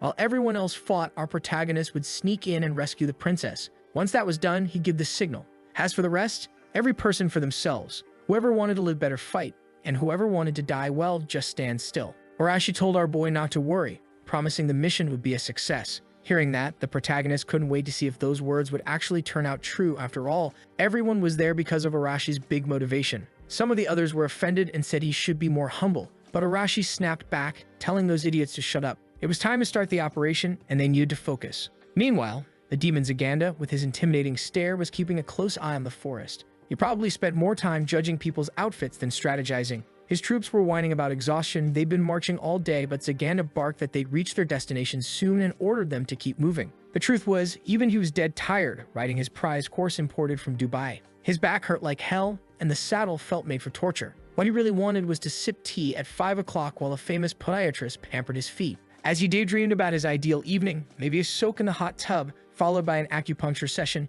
he decided to check on the prisoner. He told his soldiers to stay alert while he rode ahead, but from the look on his face, the soldiers knew their boss just wanted an excuse to rest and maybe get a manicure. Inside the caravan was the Beastman princess, Xena, still furious and defiant. Zagana approached to check on her condition, informing her that they'd soon arrive in the city, where she'd be sold into slavery forever. Her people wouldn't be able to do anything to save her. Xena snapped back that the caravan was shaking horribly the entire trip and called it miserable. Zagana didn't like that complaint at all. He told her that if her federation behaved and followed orders, she might be released eventually. But the princess spat back that his words were worthless. As long as she remained a prisoner, her people would never bow to demons. Zagana coldly said she didn't understand her role in the war, reminding her that she was the daughter of an important leader. But Xena, fully aware of what she'd left behind, told him he was nothing but a fool if he thought such words could break her people's spirit. Her defiance made Zaganda's composure crack, and fury began to burn in his eyes. Acting on pure impulse, Zaganda grabbed her clothes, tearing the top half right off. In a fit of deranged frenzy, he decided to do something unspeakably vile, but even facing that danger, the princess didn't flinch. She watched his fat, stubby fingers reaching toward her body, and before he could touch her, a blinding flash lit up the night outside. Zaganda froze, his panic rising as he tried to make sense of what was happening. When he saw his soldiers panicking, he realized they were under attack by humans, a shocking turn of events. He never imagined enemy forces could be lurking here. More explosions followed, tearing through his troops and wiping out the weaker ones instantly. Zaganda scrambled onto his horse to save himself, barking orders for his men to counterattack at once. Soon the forest was engulfed in chaos. The candidates for hero status were proving their worth. They completely overwhelmed the demon forces. Even though Zaganda's unit was supposed to be elite, they were being crushed. Calmly stepping forward, Arashi approached him and asked if he was really a high-level demon. Drawing his weapon, Zaganda sneered and demanded to know who this red-haired brat was. Arashi refused to answer, saying his opponent wouldn't live long enough for that to matter. Furious, the fat demon shouted that humans were always so arrogant, then unleashed a massive, destructive attack that blew up everything around them. The explosion accomplished nothing. Arashi had already countered, striking Zaganda, who barely managed to block with his spear. Puffing out his chest with pride, the demon laughed, saying the boy would never defeat him. His BMI was far too small. Arashi realized his attacks weren't hitting as hard as he'd hoped and quickly had to dodge a retaliatory strike. Keeping his distance, he studied his opponent carefully. The demon was strong, not on Stone Gaia's level, but still powerful. If Arashi wanted to inflict real damage, he'd have to pour an immense amount of mana into his blows. He could only manage 7 more explosions. After that, he'd be drained, and that would be the end. So he decided the best option was a direct, lethal strike straight to the heart. Meanwhile, Zaganda surveyed the battlefield. Judging by their strength, these were clearly hero candidates. He knew these kids had taken down other high-level demons, so he'd have to be careful. Tightening his grip on his spear, he prepared to charge forward on horseback. Thanks to his not-so-useless observation skills, Zaganda quickly figured out what was happening. The enemy team was here to rescue the captured princess. Luckily, he'd already stationed several guards around her. They were entirely focused on her protection, which would make the human's job much harder.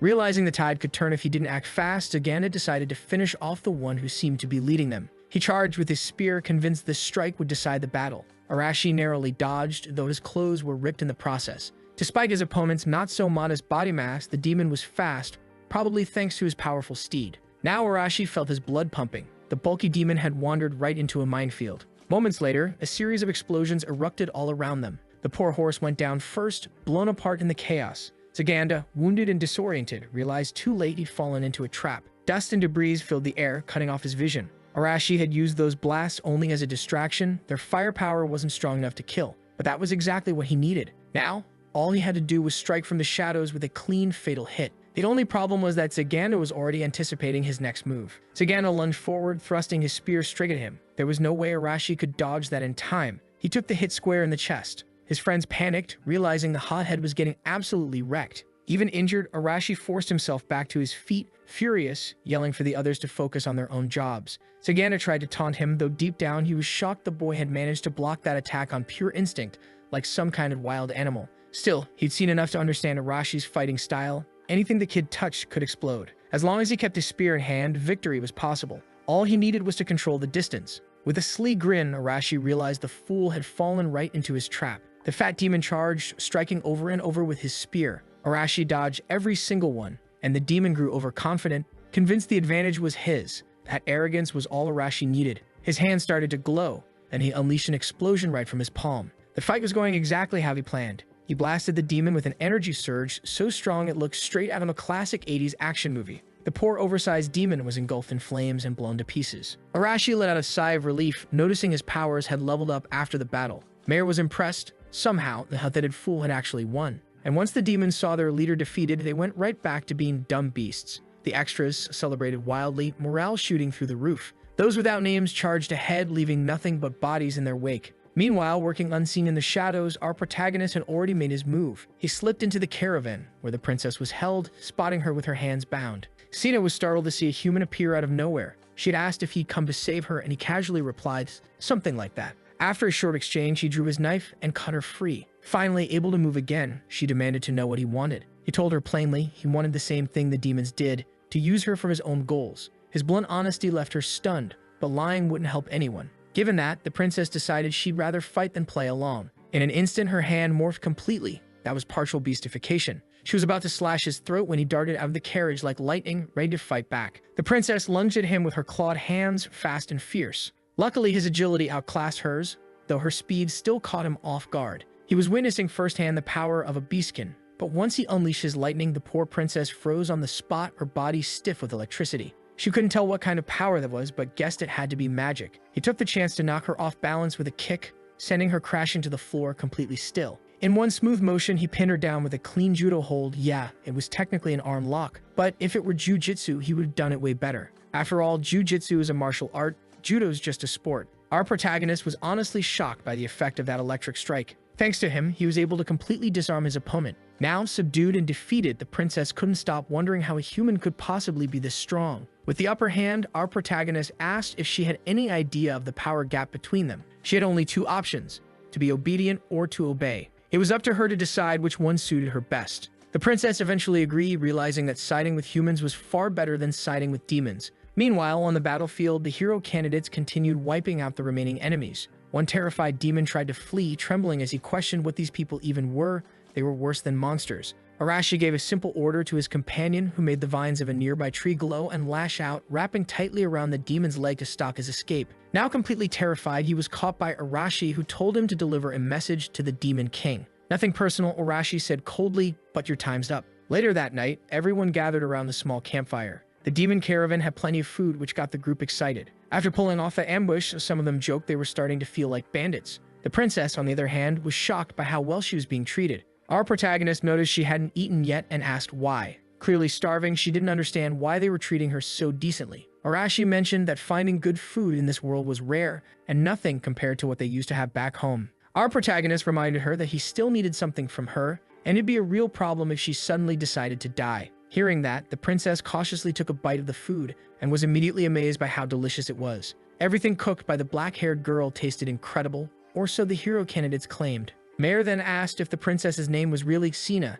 and how she ended up being captured. The girl sighed deeply, as if regretting what happened. She explained that she had run into the Demon King's army while hunting in the forest, in her people's territory, where demons had no reason to be. It was almost as if they knew she'd be there. To our protagonist, that could only mean the demons were planning to invade her country, and capturing her was just one step in their strategy. One of the girls asked if the demons intended to control the Beastman's entire nation. The princess replied that the demons planned to dominate the entire continent. The question now was what the humans intended to do with her. Our protagonist told her plainly that they planned to use her as a bargaining chip. They needed the cooperation of the Beastman Federation to defeat the Demon King. It was an ambitious goal, one that left the princess genuinely impressed. But our protagonist clarified that he also had personal reasons. Until the Demon King was defeated, they couldn't return to their original world, as Arashi pointed out. Finally, the princess realized who they were, the rumored hero candidates she had heard about. After hearing the full truth, our protagonist asked for her opinion, saying her help would be far more useful if it came willingly. With surprising warmth, she admitted that she owed them a favor since they saved her.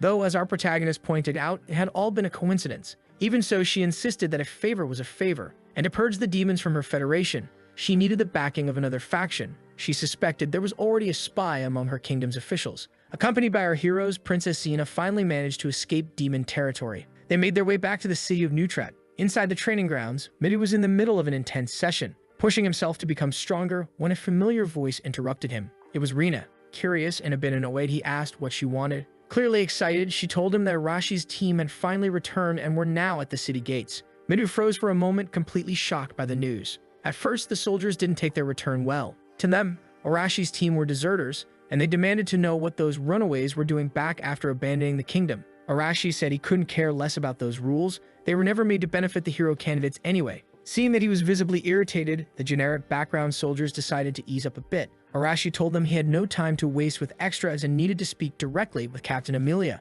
The soldier in charge refused, ordering his men to arrest the deserters immediately. Arashi really didn't want to resort to violence, but things were heading that way fast. The muscle head of the group complained that Arashi's lack of manners was exactly what caused problems like this. Before the situation could escalate further, several chains appeared out of thin air, binding the soldiers in place. Rin had stepped in, surprised that Arashi's group had returned so soon. The soldiers couldn't move under her power, and one of them asked if she planned on becoming a traitor too. Then, the most charismatic of the bunch, good old Narumi, spoke up, telling everyone to calm down a bit. With that, Rin's chains vanished. It was no surprise. Narumi's special power was pure charisma, and just by speaking, he managed to diffuse the tension. Arashi was baffled that the soldiers listened to Narumi's voice instead of his own orders. Narumi said he was sure they had come back with something important for the city, and Arashi replied that they would discuss it soon. What mattered now was preparing a proper place for a meeting. Later that same day, Arashi finally met with the army's officials. He wasn't exactly thrilled about it, though Heinrich, ever the diplomat, stayed as friendly as usual. Some of the other knights were visibly upset. Meirei asked Arashi to tone down his attitude a bit, pointing out that his arrogance was making the atmosphere heavy. But Arashi had long since stopped caring about the customs of that kingdom. Even so, Meirei insisted he at least try to be polite, since she had gone through the trouble of gathering everyone he wanted to speak with. With an exaggerated sigh, Arashi lifted his feet off the table. It was time to start. A random soldier walked into the room, escorting the princess of the beastmen. The moment the humans saw her, they were stunned. Captain Amelia demanded to know what the girl was doing there. Sienna confirmed her identity as the daughter of one of the Beastmen Federation's great leaders. She explained that she'd been captured by demons but was rescued by these brave young men. Minyu couldn't believe it. His classmates had fought demons and survived. Sienna revealed that the demons had been lurking near her nation's borders for some time. When she was captured and taken into enemy territory, Arashi's team saved her. Arashi then explained his plan to use the princess as leverage for an alliance with the Beastmen Federation, since waiting 2 years was simply too long. Captain Amelia immediately understood the strategy. She admitted they were already in the early stages of considering such an alliance but would need to consult her superiors now that the princess was in their custody.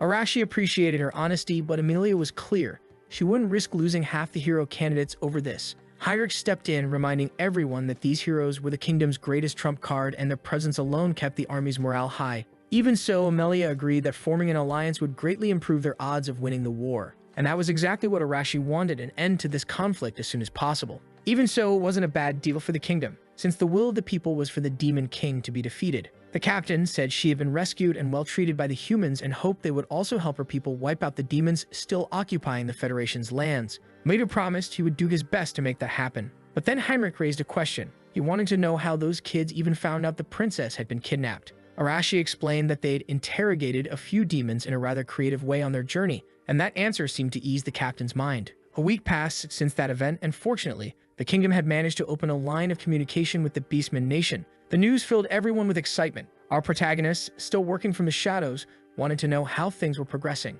One of the nameless soldiers told him everything was going according to plan. A small caravan of 4 students was heading to the Federation to establish diplomatic relations. The leader of this expedition was, of course, Heinrich. Alongside him were a few soldiers and some administrative staff. Our protagonist asked about Arashi, how he was handling all this. Apparently, Arashi preferred staying near the front lines, since diplomacy wasn't exactly his thing. In Miru's absence, the temporary leadership of the heroes group was handed to Marin. After delivering his report, the soldier wanted to know what our protagonist planned to do next. That's when it was revealed that he would also be heading toward the Federation, but not alongside the caravan. Once the group was ready, Heinrich ordered his men to set off. The journey officially began. Reina was already exhausted, even though they had only been traveling for a short while. Miru told her they'd stay on horseback for a few more hours. Narumi, amused, said he never imagined she'd be part of this trip too, which made Rena snap at him immediately. She didn't like sounding lazy, especially in front of everyone. Then she pointed at someone, saying that if he were left alone, he'd end up doing something reckless. Mighty was surprised to realize she was talking about him, which of course made Narumi grin from ear to ear. Rena didn't stop there. She added that Narumi wasn't exactly reliable company for something this serious. That comment hit his pride hard. Farther back in the caravan, Rin muttered to herself about how noisy her classmates were. She knew that our protagonist was also heading toward the Federation, and she couldn't help wondering if he was nearby. Heinrich noticed her distant look and started to grow suspicious. The truth was, the little caravan was being watched. Hidden among the tall grass, our protagonist observed everything alongside Mare. Even though maps of the region existed, he chose to tail the caravan since he wasn't familiar with the terrain. It was a safer approach. After several hours of travel, the group entered a dense forest. Rin was still on edge, scanning her surroundings constantly. Seeing this, Heinrich asked why she kept looking around so nervously. She didn't have a clear answer, saying only that she was worried about possible monsters nearby. Narubi tried to reassure her, reminding her that he and Midu were there to protect everyone, which seemed to calm her a little. Heinrich then shifted his focus to Midu. He pointed out that Arashi had returned to the city in just a few days after leaving and admitted that he still found the whole thing suspicious,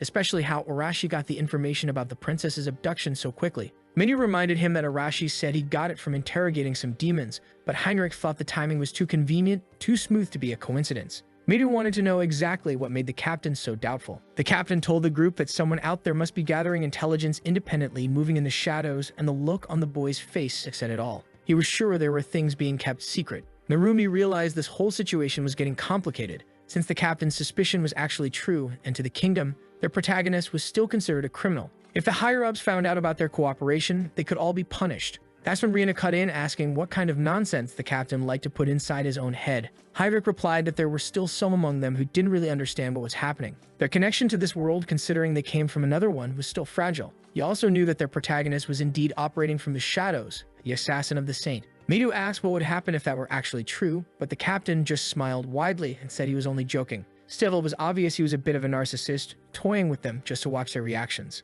Narubi joined in on the conversation, saying that even if they had been in contact with the so-called traitor, they'd still benefited from his voluntary help. Heinrich said he no longer cared about that, claiming he wouldn't punish anyone over it. It had just been his curiosity talking. In truth, he even admitted he felt relieved that the saint had been killed. Narumi was caught off guard by how casually he said something like that, and Heinrich laughed it off, saying that if he'd said that anywhere else, he probably would have been lynched on the spot. Judging by Rin's anxious behavior throughout the trip, Heinrich was sure the protagonist had to be nearby. Meidi was shocked to hear that, since he had no idea. Now Rin was cornered, unsure of what to do. Acting as the messenger between the protagonist and the heroes, she feared she'd accidentally drag him into an unwanted confession. But the protagonist, having overheard the entire conversation, decided there was no point in hiding anymore. He revealed himself to everyone in the caravan. The princess immediately spoke up, saying he was the one who had rescued her. Heinrich was astonished that his suspicions had turned out to be correct, while the soldiers quickly raised their weapons toward the supposed traitor. The protagonist, however, was impressed that the captain had pieced everything together with so little information.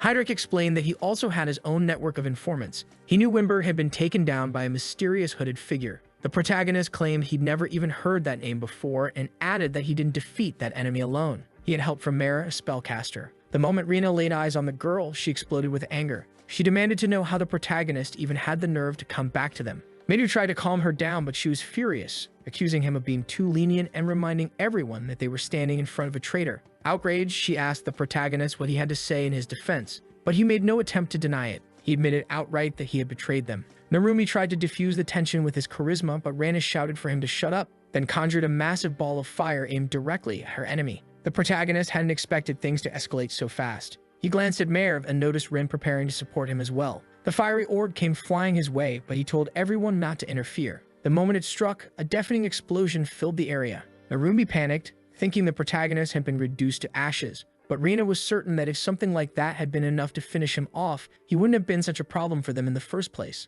While she was still watching the smoke from the explosion, Rina was suddenly caught off guard. Our protagonist grabbed her by the clothes and yanked her down from her horse. As soon as she hit the ground, she scrambled back defensively, summoning more fireballs in panic. This time, however, our protagonist was done playing. He unleashed his lightning, completely electrocuting the agitated girl. The shock was strong enough to make her lose control of her flames and collapse helplessly onto the ground. Still paralyzed, she demanded to know what kind of power he was using. The truth was, he couldn't cast spells easily. Without divine protection, magic didn't come naturally to him. But even without talent, nothing was impossible for someone willing to work hard. He took the opportunity to tell her that despite all the privileges she'd enjoyed in this world, she was still weaker than him because she never trained properly. Everyone around was stunned that he'd subdued Rana so effortlessly. Midu, who had been watching everything, realized that the protagonist wasn't just fast. He was incredibly efficient in combat and had clearly gained another skill. Weakened, Rina got up, insisting she would never accept him again. But for the protagonist, her approval had been meaningless from the start. That only made her angrier, since she hated being ignored or dismissed.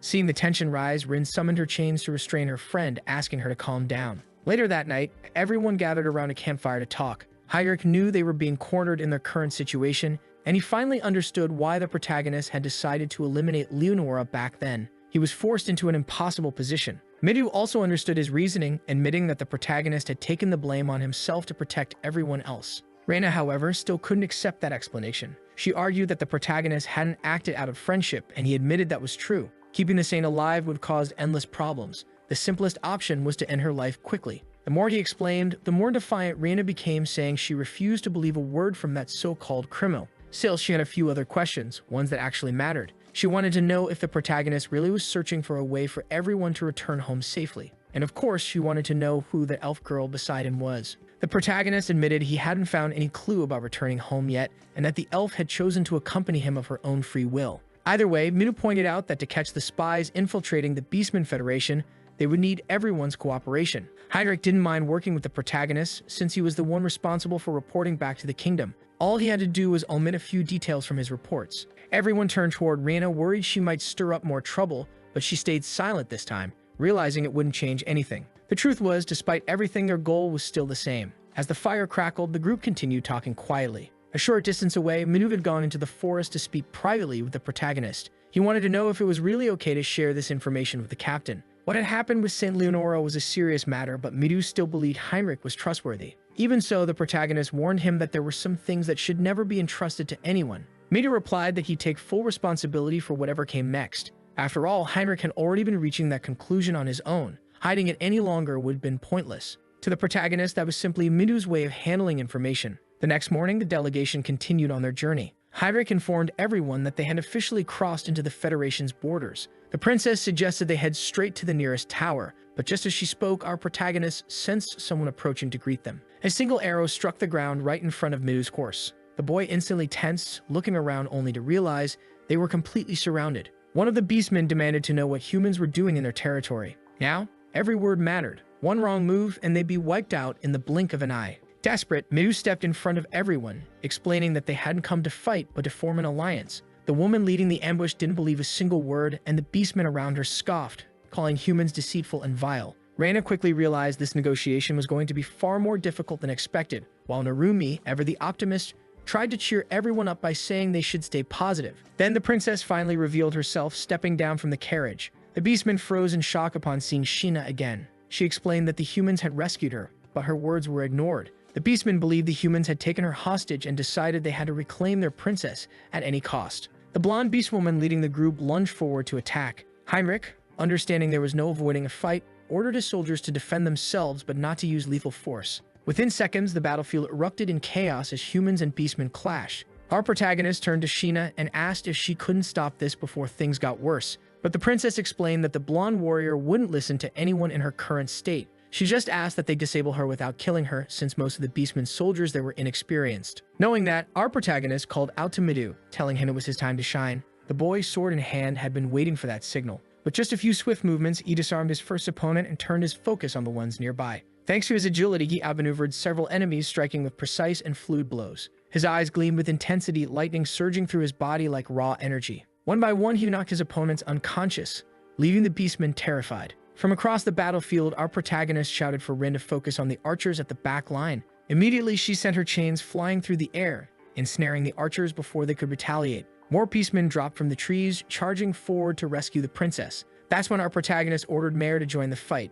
She unleashed her wind magic, non-lethal but powerful enough to send approaching enemies tumbling through the air. Narumi watched in awe, realizing the elf girl wielded the same element as him. Our protagonist noticed Reina's flames flaring up and immediately told her to stand down. Annoyed, she protested, but he reminded her that if she hit anyone with fire magic, the result would be fatal, and that would make things much worse. Realizing he was right, she grudgingly kept quiet. Finally, the blonde beastwoman noticed that her unit was being overwhelmed by the humans. Midu told her they had only come to talk and that they had no intention of killing anyone, but she was stubborn and refused to listen. She charged at him, slashing with her sword. Midu stopped her blade with his bare fingers. The woman stared in disbelief. She couldn't even pull her weapon free from his grip. And then, to her utter confusion, she saw the princess calmly walking through the middle of the battlefield. Looking at the blonde girl, Sheena asked her to be patient and listen to what the humans had to say. Once the misunderstanding was cleared up, the beastmen bowed deeply, apologizing for what they had done. Midu, clearly embarrassed, urged them to stand, insisting that such formalities weren't necessary.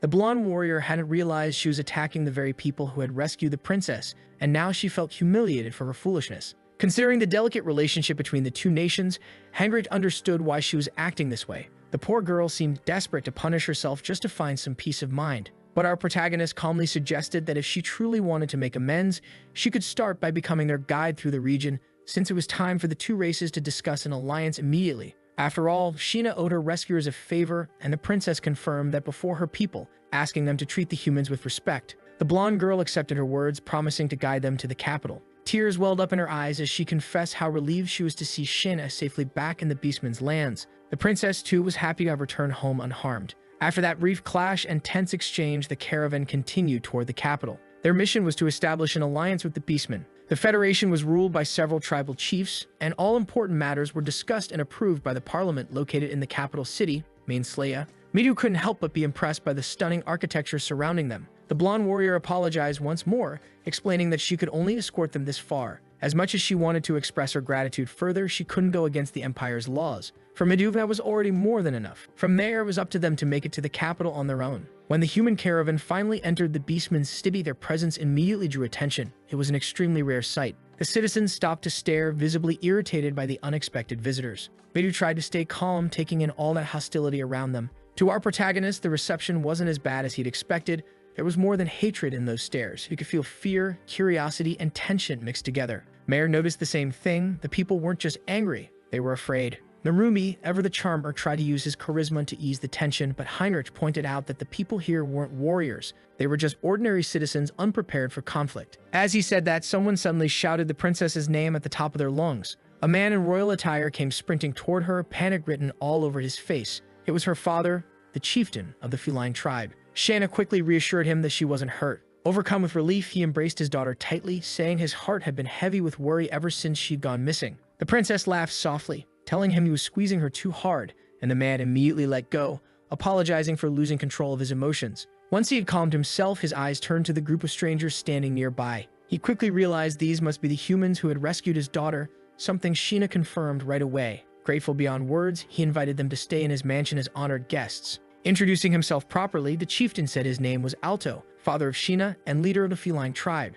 Speaking with formal dignity, he expressed his deep gratitude to the humans and promised to repay their kindness. Heinrich then introduced himself as a captain from the Holy Kingdom and said there was something he wished to ask. With great enthusiasm, Alto told him he could request whatever he wished. And just like that, everyone was escorted to a grand meeting room. Because of course in this story, no matter what happens, it always ends with people sitting around a table. Heinrich presented the human kingdom's proposal to form an alliance between the two nations. Alto said he owed them a favor for saving his daughter, so he agreed to the proposal. Edgar, chief of the wolves, acknowledged that the demon threat was growing and the attacks were becoming more frequent. Camilla, representative of the bird folk, still believed an alliance with humans was absolute madness, saying they were forgetting who they really were. Max, leader of the fish folk, agreed with her. His father had been enslaved and killed by prejudiced humans. The dog tribe's leader admitted that they owed gratitude for the princess's rescue and said they would repay that properly, but they still couldn't ignore what had happened in the past. Confused by that stance, Alto hesitated, and the dog chieftain reminded everyone it was the humans who started the discrimination,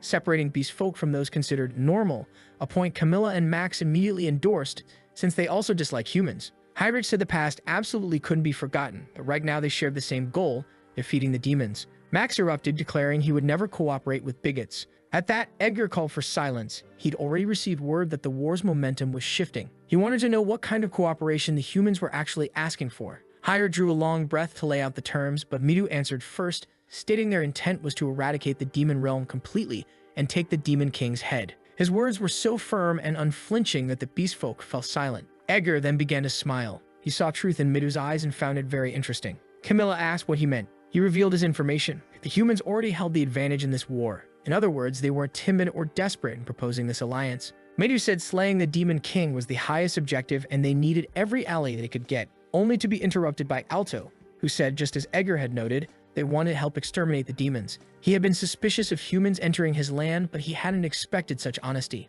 Edgar raised his hand in agreement with the unlikely alliance since the demons were a growing problem. If the humans defeated their enemies in the future, beast folk would be next in line, so they needed to seize this chance to forge an alliance. Those words made the students light up with relief. Camilla, even after hearing all that, refused. She said they'd never know when humans would betray them again. Max also rejected the pact, insisting humans couldn't be trusted. The dog chieftain shared their view, saying such an alliance would only sacrifice their own people. The princess noticed he had changed a lot. He used to lean towards supporting humans, but over time the dog leader's thinking had shifted. Alto realized more voices in the room still needed convincing. He confirmed it would be unwise to decide something this important right then. He also wanted to hear more details about the visitor's proposal. Alto said he would host the human caravan in his own residence.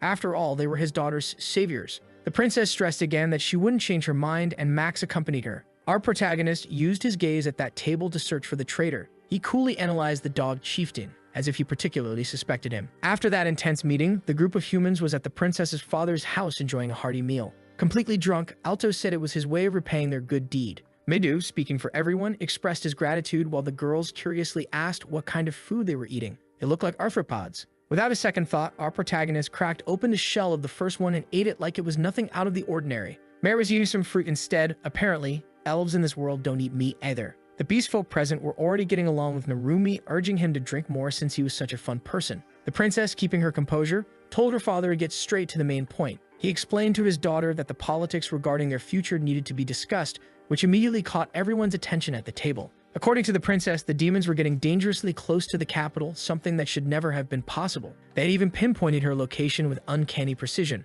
She was certain she'd been ambushed. One of the men might have understood if it had happened at the borders, but near the capital, that couldn't be a coincidence, or so she wanted everyone to understand. Someone insisted that if demons had infiltrated their territory, they would have noticed it long ago. But the princess quickly silenced him with a cold glare. Alto explained that the beast folk had an extremely sharp sense of smell, making it almost impossible for demons to go unnoticed. That meant the presence of a spy was all but certain. Our protagonist said there must be someone collaborating with the enemy, feeding them valuable information while covering their own tracks. Because he said it so assertively, a few of the beast folk took offense, their fur practically bristling. Alto immediately ordered everyone to calm down, reminding them they were only discussing possibilities. After witnessing his authority, the bystanders apologized. In truth, Alto didn't want to suspect his own people either, but if not for the humans' efforts to find his daughter, none of this would have happened. He hadn't been able to find a single trace of her in the forest. On the day she didn't return, he'd had a terrible feeling, as if someone inside the Federation had been leaking information. Heinrich realized how dangerous the situation was. The informant might have already exposed them. Understanding that, Rin grew worried, remembering how important their meeting earlier that day had been. Narumi then asked if any of the tribal chiefs themselves could be the traitors. Alto dismissed the idea. The chiefs were responsible for discussing the nation's future, and he didn't want to cause unnecessary chaos with the little information they had. Hearing that, the lesser members of the group understood they needed to stay quiet. For now, Alto's main concern was that the princess should not leave the mansion. She found it very frustrating, especially after just returning home. Midu quickly reminded everyone they still needed to decide the fate of the alliance. A heavy silence filled the room. Alto ran a hand through his hair and apologized. He had expected his peers to be a bit more receptive. So far, only he and Edgar were in favor of the alliance. That worried Midu deeply. Without a majority of votes, they couldn't establish it. Negotiations would have to continue, persuading the other tribal leaders. Heinrich understood this perfectly and planned to use every bit of his diplomatic skill to make it happen. Later that night, our protagonist stood quietly, gazing over the city lost in thought. He was surprised when the princess approached him, asking if he wasn't tired at that hour.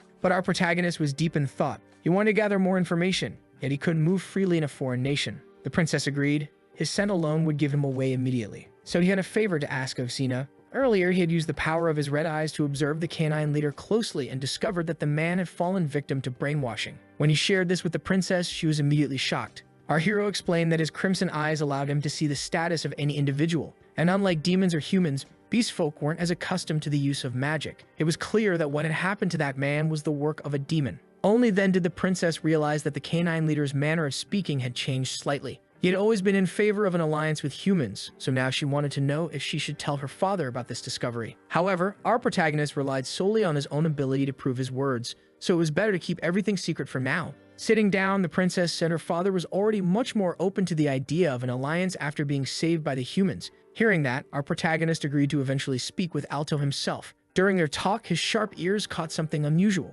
Alto had overheard the entire conversation and commented that the boy was underestimating the beast folks' sense of hearing. Now that he had been completely exposed, the protagonist asked if he could just get straight to the point. Alto didn't mind. It wasn't every day he got to negotiate with his daughter's savior. Besides, he had also noticed the strange behavior of the canine leader. Because of that, he entrusted our protagonist with uncovering the truth, promising to provide him with full support. In return, the protagonist vowed to start gathering all the necessary information beginning the next morning, while Midu and Alto would focus on persuading the other tribal leaders. That was the agreement they reached that night. Night fell over the city and everything outside was calm. Meanwhile, the canine leader secretly met with someone of authority, the demon Bright, to deliver information. Now aware of everything, Bright realized the situation was becoming troublesome. Just when he thought the Federation's chiefs were under control, everything had changed overnight. Slamming his fist on the table, Bright growled that he hadn't expected humans to interfere with his plans. Zaganda was nothing but a worm.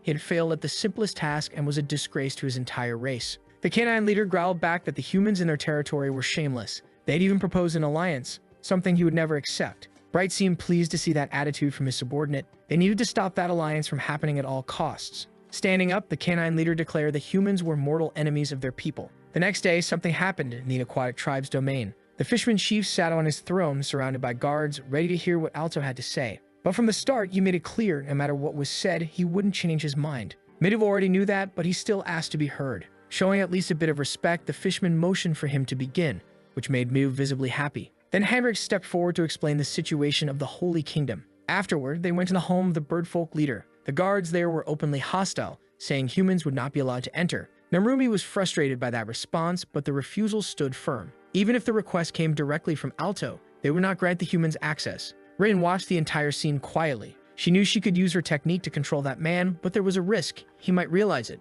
In the end, Narumi accepted the refusal and said they'd try again another day, which left Rin genuinely surprised. The boy knew that any complications could turn them into enemies of an entire nation, and that simply couldn't be allowed to happen. After hearing his calm reasoning, Rin felt a bit more at ease. Later that same day, the princess returned to speak with our protagonist, and things were exactly as he had predicted the night before. He wanted to know what she had found out. The girl had visited the canine territory, and the atmosphere there was disturbingly tense. They were clearly far more hostile toward humans now, and the soldiers seemed restless and on edge. It was obvious they were plotting something against the human visitors. Our protagonist wasn't about to sit still in the face of danger. They needed to gather crucial information and change the situation immediately. That night, he decided to leave alongside the princess to conduct a proper investigation. The girl only asked him to be careful. Finally, under the cover of darkness, they slipped out to begin their search. At first, none of the guards sensed their presence. The steps of the silent assassin were nearly weightless, his movements precise and stealthy. Leading the way, the princess whispered that the chief's chambers were just ahead.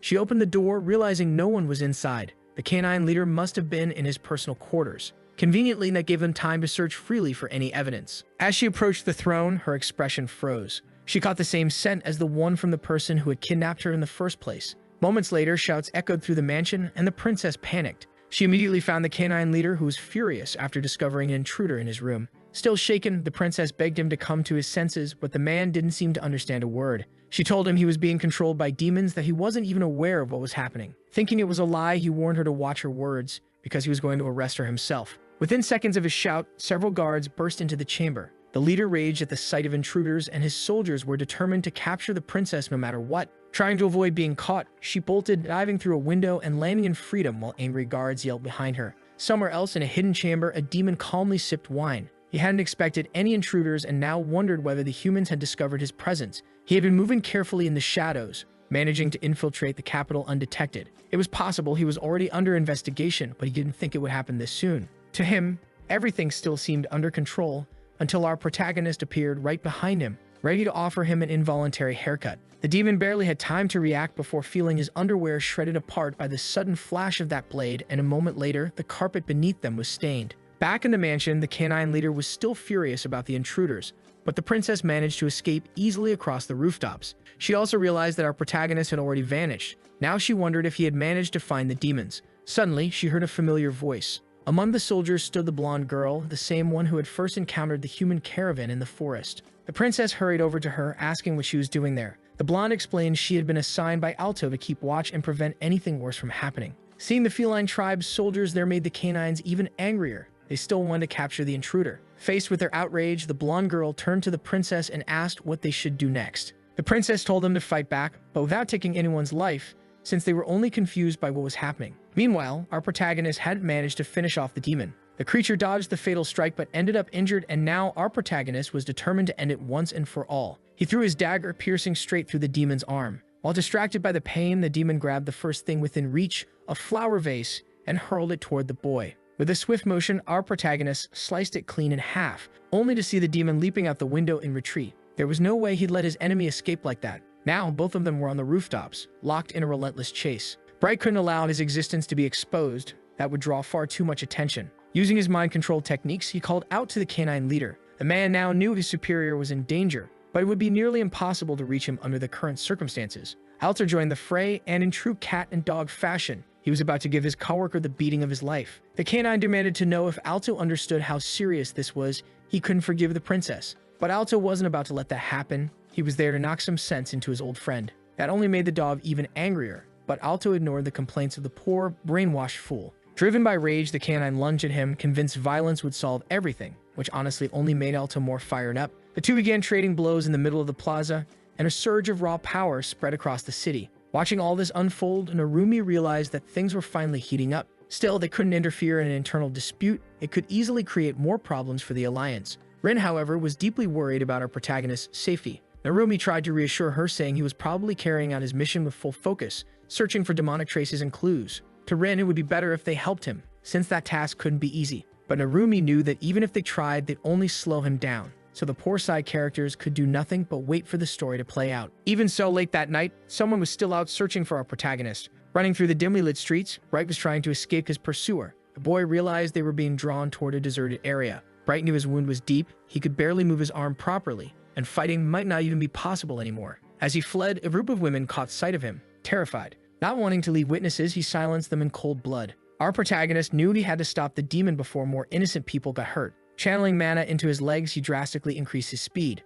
Within seconds, he was right beside the demon again, striking with his dagger and sending Bright flying backward with a powerful kick. The wretched creature spat blood, realizing the dagger had just been a feint. After slamming into a wall, Bright knew he was losing. This was the power of a hero candidate. Bleeding and desperate, the demon wanted to know how he'd been discovered. Our protagonist told him his eyes held abilities beyond description. Bright cursed his luck, thinking he had simply run into the worst possible opponent at the worst possible time. Still, he grinned, muttering that as long as he erased this hero from existence, his plan could still move forward. With that twisted smile on his face, he prepared to make his final move. But with his crimson eyes glowing, our protagonist already knew the demon was planning a surprise attack. Meanwhile, the fierce battle between the cats and the dogs continued to rage. Some of the soldiers were still confused. They wanted to know why they were even fighting their own kind. The blonde girl told those who hesitated to back out of the battle immediately. The princess was also in the middle of the conflict, asking the canine warriors if they didn't think their leader was acting strangely. Her words made some of them stop and think. Something really did feel off. The princess quickly noticed that one of the soldiers seemed to know more than he was saying.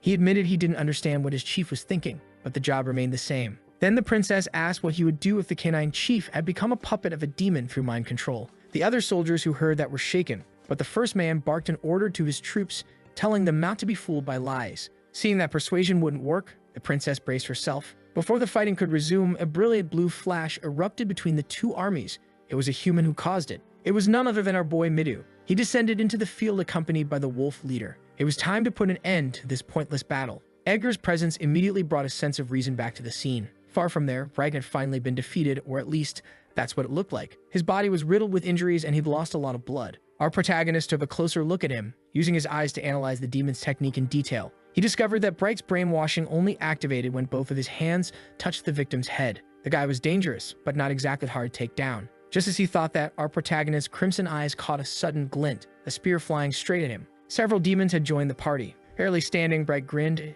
It had all gone just as he planned. He wanted reinforcements to arrive, and now they had. The realization made our protagonist sigh. The demon bragged that there was no way a mere human would leave this place alive, but our protagonist just looked at him with pure disdain, saying he was nothing but an idiot, words that made Bright's face twist in rage. The boy already knew Bright had been stalling for backup. To be honest, he found it annoying to have to hunt down each demon one by one, but now with them all gathered here, he could clean them up in a single sweep. That smug confidence infuriated Bright even more. Burning with hatred, he rallied his troops, declaring that the human would pay with his life. They might not be high-ranking demons, but they were still elite soldiers, and he believed that gave them the upper hand. With a furious shout, he ordered the attack to begin. Then, a violent gust of wind exploded outward, shielding our protagonist. Every demon was thrown into the air, and the nameless grunts couldn't comprehend what just happened. Of course, our protagonist would never fight a demon alone. That's why he brought Mare along, just in case. Bright wasn't impressed, though. To him, two opponents still meant nothing. Ignoring his arrogance entirely,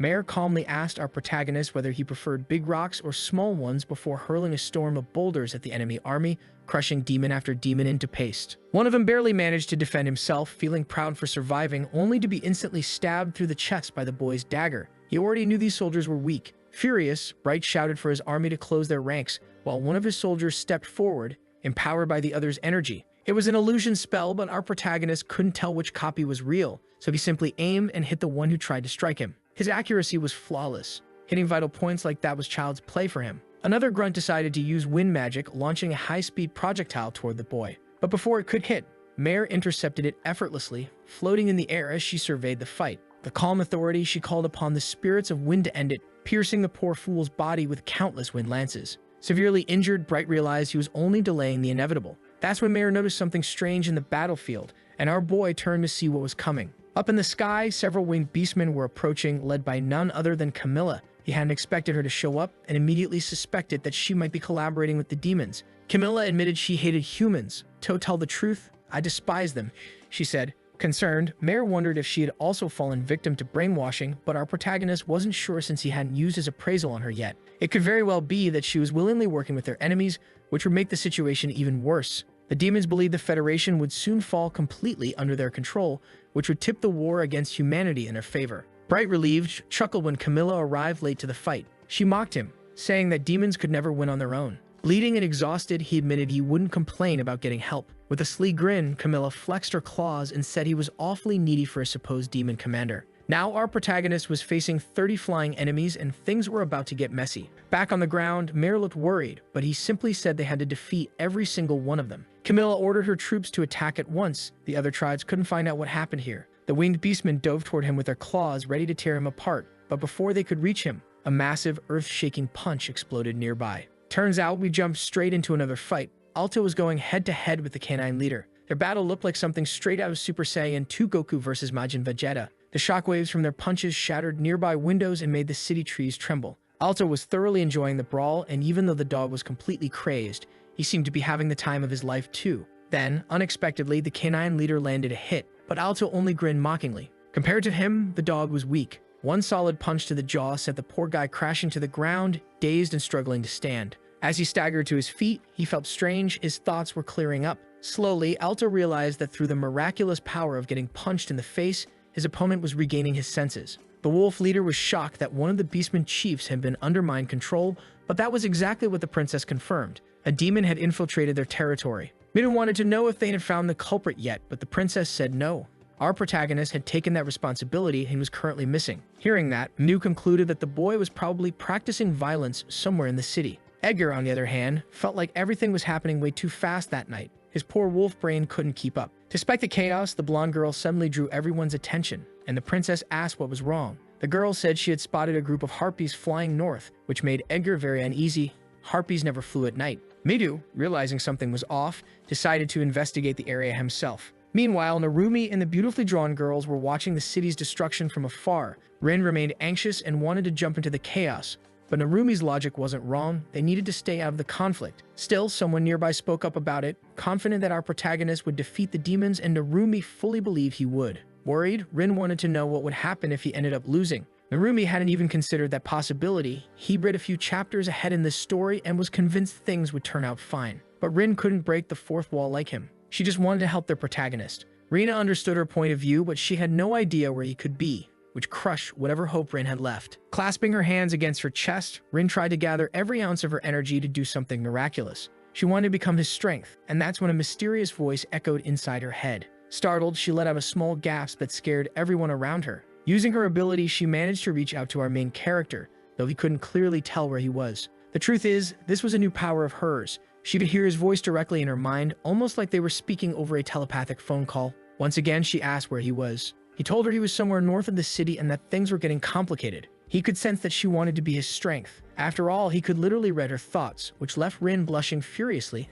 and feeling flustered. Our protagonist was getting beaten badly and told her to bring everyone there as soon as possible. He needed her strength right away. Reina, hearing Rin talk to herself, assumed she'd finally lost her mind. Then Rin explained that thanks to her new power, she had managed to contact him and now knew his location. It was time for them to join the chaos too. Meanwhile, the Birdmen were furious, determined to rip our protagonist apart. Mare used her wind magic to keep them away, forming a barrier that pushed them back. It worked for a moment, but then she resorted to one of the oldest tricks in the book, throwing rocks at birds. Launching several large stones, she hit the poor flying extras, who quickly realized that at this rate, they'd never reach their targets. Among them, though, were Birdmen armed with bows. They loosed a flurry of arrows toward her, but Mare once again summoned her wind magic, diverting every projectile midair. That only enraged the enemy even more, frustrated that all their efforts kept failing. One of them, apparently a bit more self-aware, thought to himself that elves use spirit energy, and that meant she would soon tire out. Indeed, the elf girl was nearing her limit. Her wind magic was almost depleted, and she needed to change elements fast.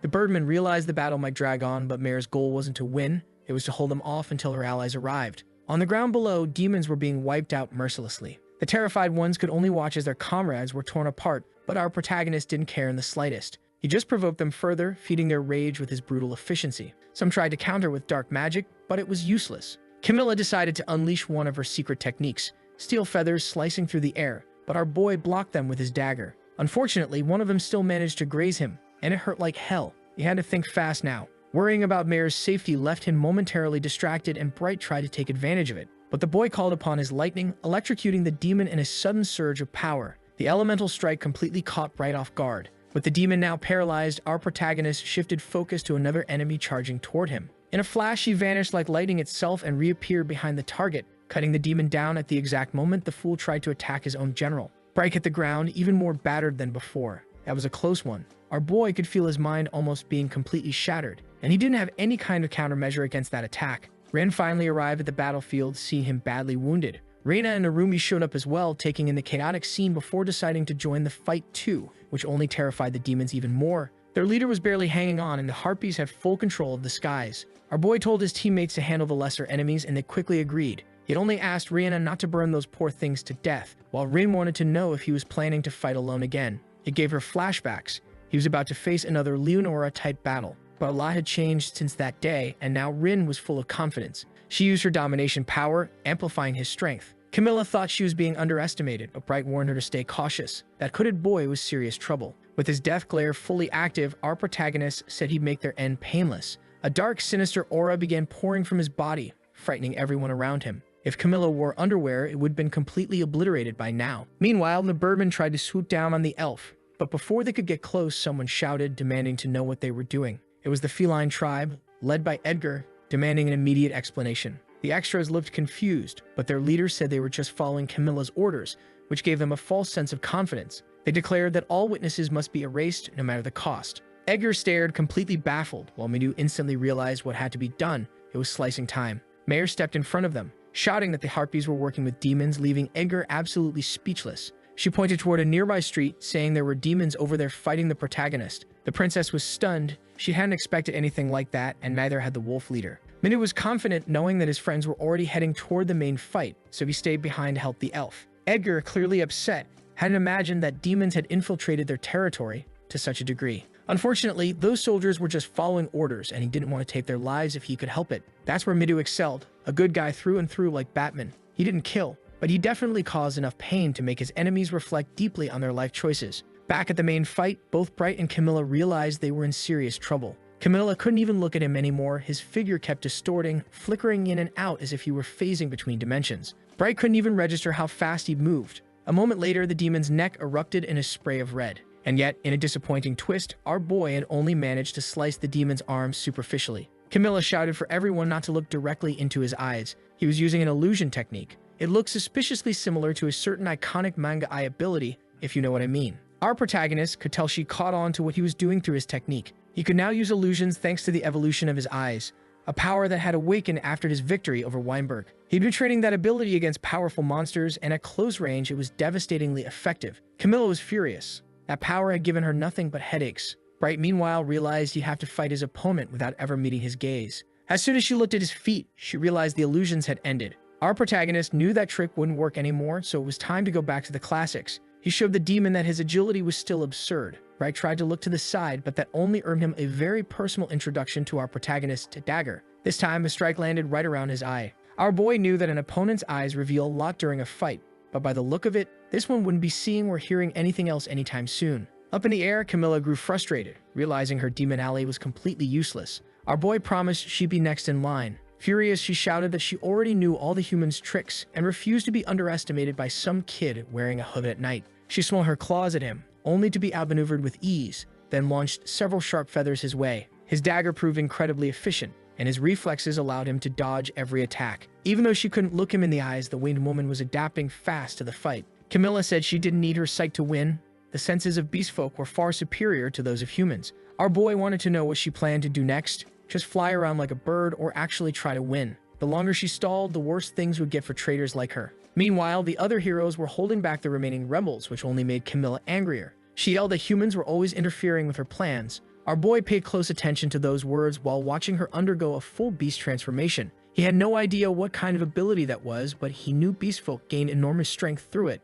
at the cost of their sanity. Screaming like a wild creature, Camilla darted through the air, her movements far more dangerous than before. He had to be extremely careful. Activating his cursed eyes again, he could now see her future movements. He dodged her first strike, but she was still too fast, driven entirely by rage. This time she attacked using her steel feathers. He knew the transformation wouldn't last long. Eventually, her instincts would consume her completely, leaving no way to return to normal. Still, he was running low on mana and needed to finish the fight quickly. Using his eyes to scan for weak points, he found the best way to end it. If he couldn't use this power in moments like this, it would be useless. Gathering lightning around his body, he unleashed it to pierce through his enemy. Electricity surged through Camilla's body, paralyzing her midair. Our boy slashed her repeatedly, his blade carving deep into her flesh until she crashed to the ground, badly wounded. At that point, there was no chance she'd be flying again. After that brutal attack, her transformation began to fade and she fell unconscious, likely for good. All that remained now were the regular soldiers, and our protagonist was still burning with vengeance. With the demons defeated, it became much easier to explain everything to the beast folk.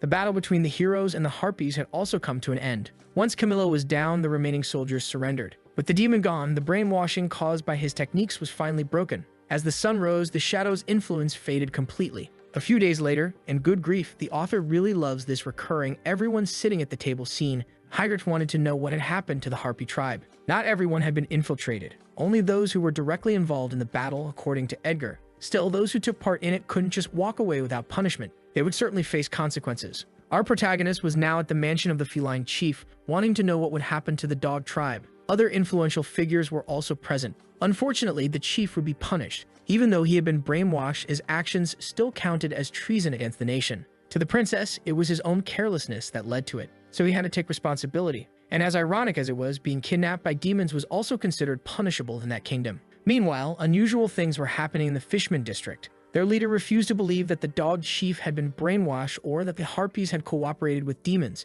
He was hearing all this for the first time, and Narumi didn't even expect him to believe it. The Fishman leader was shocked when he learned the truth. Narumi, on the other hand, grew uneasy when that massive shark of a man suddenly lunged at him, but it turned out to be just a hug. The shark admitted that these humans were good people. Thanks to their heroic deeds, the nation had been saved, and he would never forget it, promising his tribe's cooperation with the humans. Narumi asked if the decision was really fine considering how sudden it was, but if there was one thing the shark hated more than humans, it was demons themselves. Narumi quickly realized that talking to this guy was pointless. He only listened to his own thoughts anyway. Several days later, the tribal leaders gathered again, this time to finalize the alliance with the humans. Alto expressed his deep gratitude for everything that had happened, saying it was a debt he could never truly repay. They also confirmed that the demons were retreating from their lands, news brought by the dog chief. Finally, they reached the main point of the meeting. Halto announced that they had agreed to form an alliance with the humans. All the leaders raised their hands in approval, filling the heroes with joy. They celebrated immediately, knowing this could change the entire course of the war. Afterward,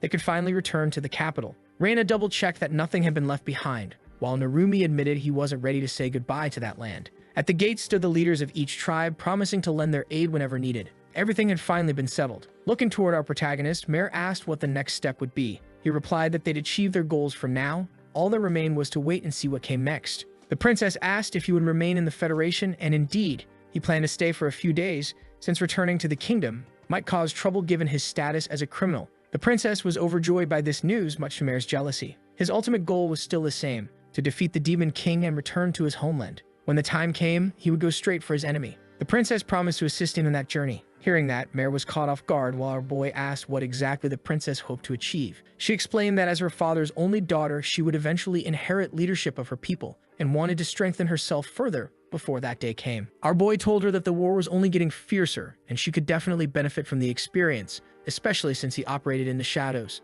What truly caught her attention, though, was his determination to defeat the Demon King. She wanted to help him accomplish that. It would be a legendary feat. Hearing their conversation, Alta requested that she be allowed to accompany him on this journey. He imagined the boy might be hesitant to take on another companion, but as the daughter of a chief, she was bound to be quite talented. For our protagonist, the greatest source of concern is the danger that the ongoing war might bring to them all. But the princess understands that they have to resolve this issue as soon as possible. Becoming stronger isn't a choice, it's a necessity. Helter said that if his daughter had truly made up her mind, he would fully support her decision. Looking straight at our protagonist, the princess declared that she wanted to join him on that dangerous journey. In response, he said he would train her before they left the city. If she proved herself useful, then she'd come along. Those were his terms. Far away in the demon capital, fire and sulfur filled the sky. A lesser demon came to speak with its leader, the fifth princess, Isabel. She announced that the revolution was about to begin. After successfully persuading the Federation of Beastmen, the heroes returned to the front lines. To do that, they first had to meet with Captain Amelia.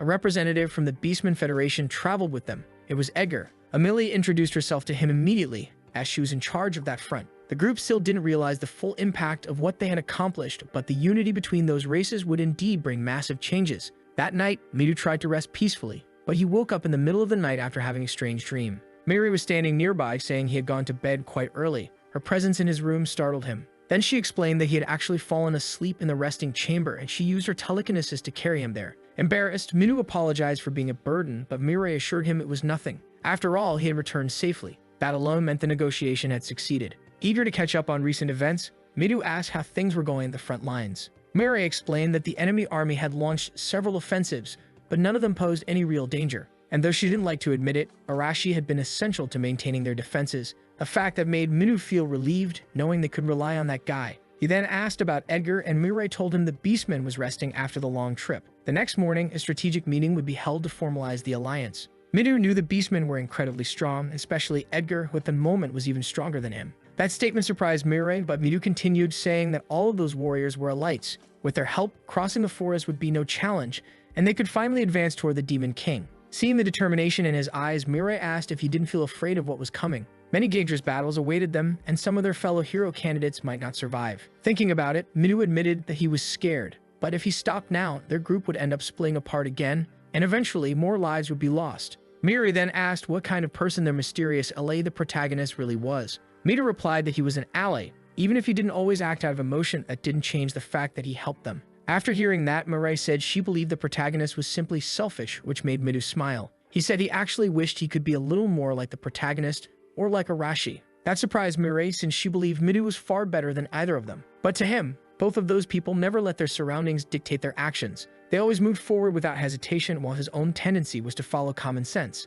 Now that their talk had turned personal, Mirai asked what truly motivated him to want to return home. At first, he seemed confused, saying that everyone wanted that, so he just went along with the majority's wish. But it was as if Mirai already knew something deeper about him. Before their conversation could continue, Rena suddenly entered the room. Seeing the two of them talking there, Rena immediately got the wrong idea about that little meeting. Midu and Mirai tried to explain, but to Rena, they were just a couple of liars. And that girl in particular had stepped into the boys' dorm with suspicious intentions. Mirai tried to explain that she'd only used her telekinesis to move him to his room, but Rena was still upset, especially since Mary was supposed to be the defender of morals and good manners. The argument between them was getting more heated by the second, while Midu just watched everything closely. The whole situation was so absurd that he couldn't help but smile. The next day, Arashi and Edgar were about to face each other in battle. Both charged forward to begin the match, but the Beastman's agility was incredible. He dodged every strike from Arashi and countered with his sword, nearly grazing the top of the boy's head. Arashi narrowly avoided it, but quickly realized his opponent was every bit as fast as he was.